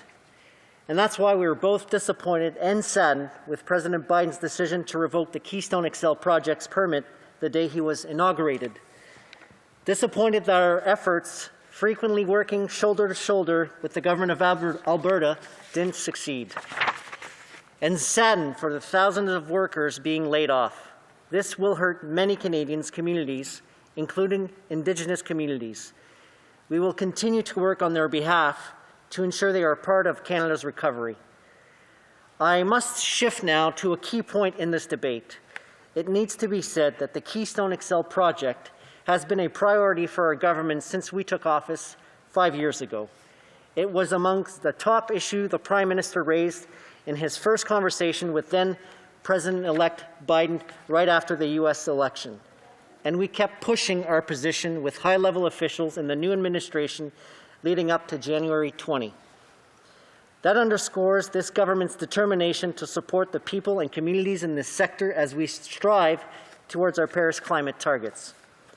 And Mr. Speaker, there is no contradiction in these dual goals, because we recognize that the ingenuity of our petroleum sector and its status as Canada's largest green tech investor. Put simply, these companies are playing a vital role in helping us find the breakthroughs that will help us confront the climate crisis.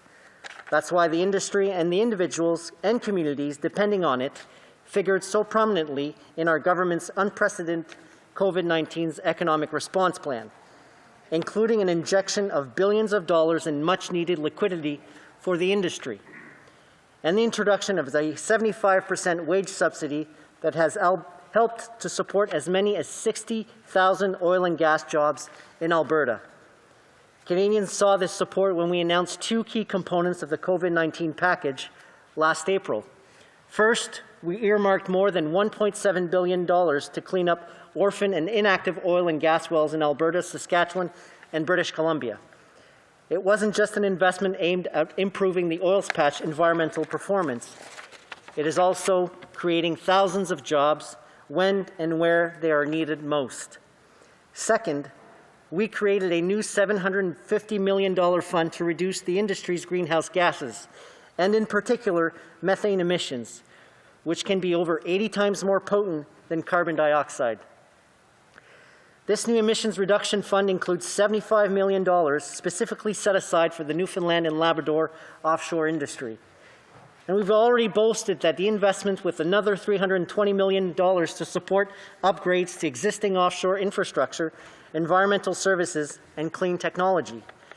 This is how we build the most sustainable oil and gas sector in the world, by working with an industry that is, as I noted earlier, a leader in finding innovative ways to reduce its carbon footprint.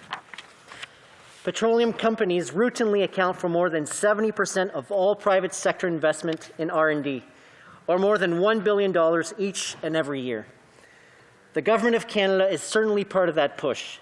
It's why the Ministers of Innovation, the Environment and Natural Resources announced $100 million in new federal funding to support the Clean Resource Innovation Network. This is an industry-led initiative of more than 1,300 members, all devoted to improving the oil and gas sector's environmental and economic performance by developing the breakthrough solutions that drive economic growth, create good, well-paying jobs, and lead to cleaner energy production. It's a classic win-win, and one aimed at reducing the sector's greenhouse gases emissions by 100 megatons by 2033. Or the equivalent of taking 1.5 million cars off the road. Mr. Speaker, this same perspective has also informed and inspired our government's other ongoing efforts to support a strong and sustainable petroleum industry, and to make it a supplier of choice, not only in the United States, but around the world. Just last month, for example, we announced our federal approval of Nova Gas System Expansion Project in Alberta. That's a $2.3 billion initiative that will create close to 3,000 jobs, while advancing stronger Indigenous engagement and oversight accelerating the phase-out of coal-fired electricity, and providing stronger protections for local caribou herds and their habitat. Many of the same things that went into our extensive consultations of the Trans Mountain Expansion Project and our eventual decision to purchase that project in 2018. We didn't just rescue a critical piece of energy infrastructure, we also helped out to put more than 5,000 Canadians to work, building vital access to tidewater, as well as opening new opportunities for our energy exports and advancing Indigenous partnerships and reconciliation. Another key pillar is the world-class environmental projections we've put in place alongside the TMX project. Those pillars include the 1.5 Oceans Protection Plan that stacks up well with what other leading marine nations are doing to preserve their coastlines, oceans, and marine life. And if I may just add a quick aside, Mr. Speaker, I would remind Canadians that we have committed to investing every dollar earned from the TMX project to accelerate Canada's clean energy transition. That's huge. We've estimated that once the TMX project is completed, it will generate an estimated $500 million in additional corporate income tax revenues alone. I also want to point out to members this government's support for the $40 billion LNG Canada project in BC. It happens to be the single largest private sector investment in Canadian history, and it's a project that will be one of the cleanest LNG facility of its kind anywhere, emitting half the GHG emissions as those from similar facilities around the world. That is half, Mr. Speaker. That's why our government was there on the ground with $275 million in federal investment for critical local infrastructure technology to support the LNG Canada facility, ensuring that a generational project and up to 10,000 jobs become reality. These types of projects remind us that Canada is not only a place where good projects get built, we're also critical to securing North America's place as the most dynamic, influential, and well-regulated energy region. Now, as important as all these things are, I have to point out that the pandemic has exposed another pressing priority. COVID-19 has laid bare global vulnerabilities and inequalities. The job losses we've seen during this pandemic have been disproportionately borne by women, youth, and Indigenous people, as well as marginalized groups such as immigrants, racialized people, and persons with disabilities, all of which has reinforced our belief that a clean energy future cannot and must not leave anyone behind. This brings us back to Keystone XL. This was an excellent project. We fought hard to make it happen. However, Mr. Speaker, we have to respect the democratic institutions of our #1 ally and trading partner. President Biden made a promise and he kept it. We must now look to the future and work closely with this new administration on our many shared objectives, from global health to climate change to job creation. And we will work with them and all Canadians to deliver on our shared mission: net zero emissions by 2050, a global economy that continues to grow, and an energy transition that leaves no one behind.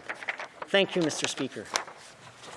Questions and comments. The Honourable Member for Regina Capel. Thank you very much, Mr. Speaker, and I can hardly believe what's coming out of the Honourable Member's mouth here. He says that they rescued TMX.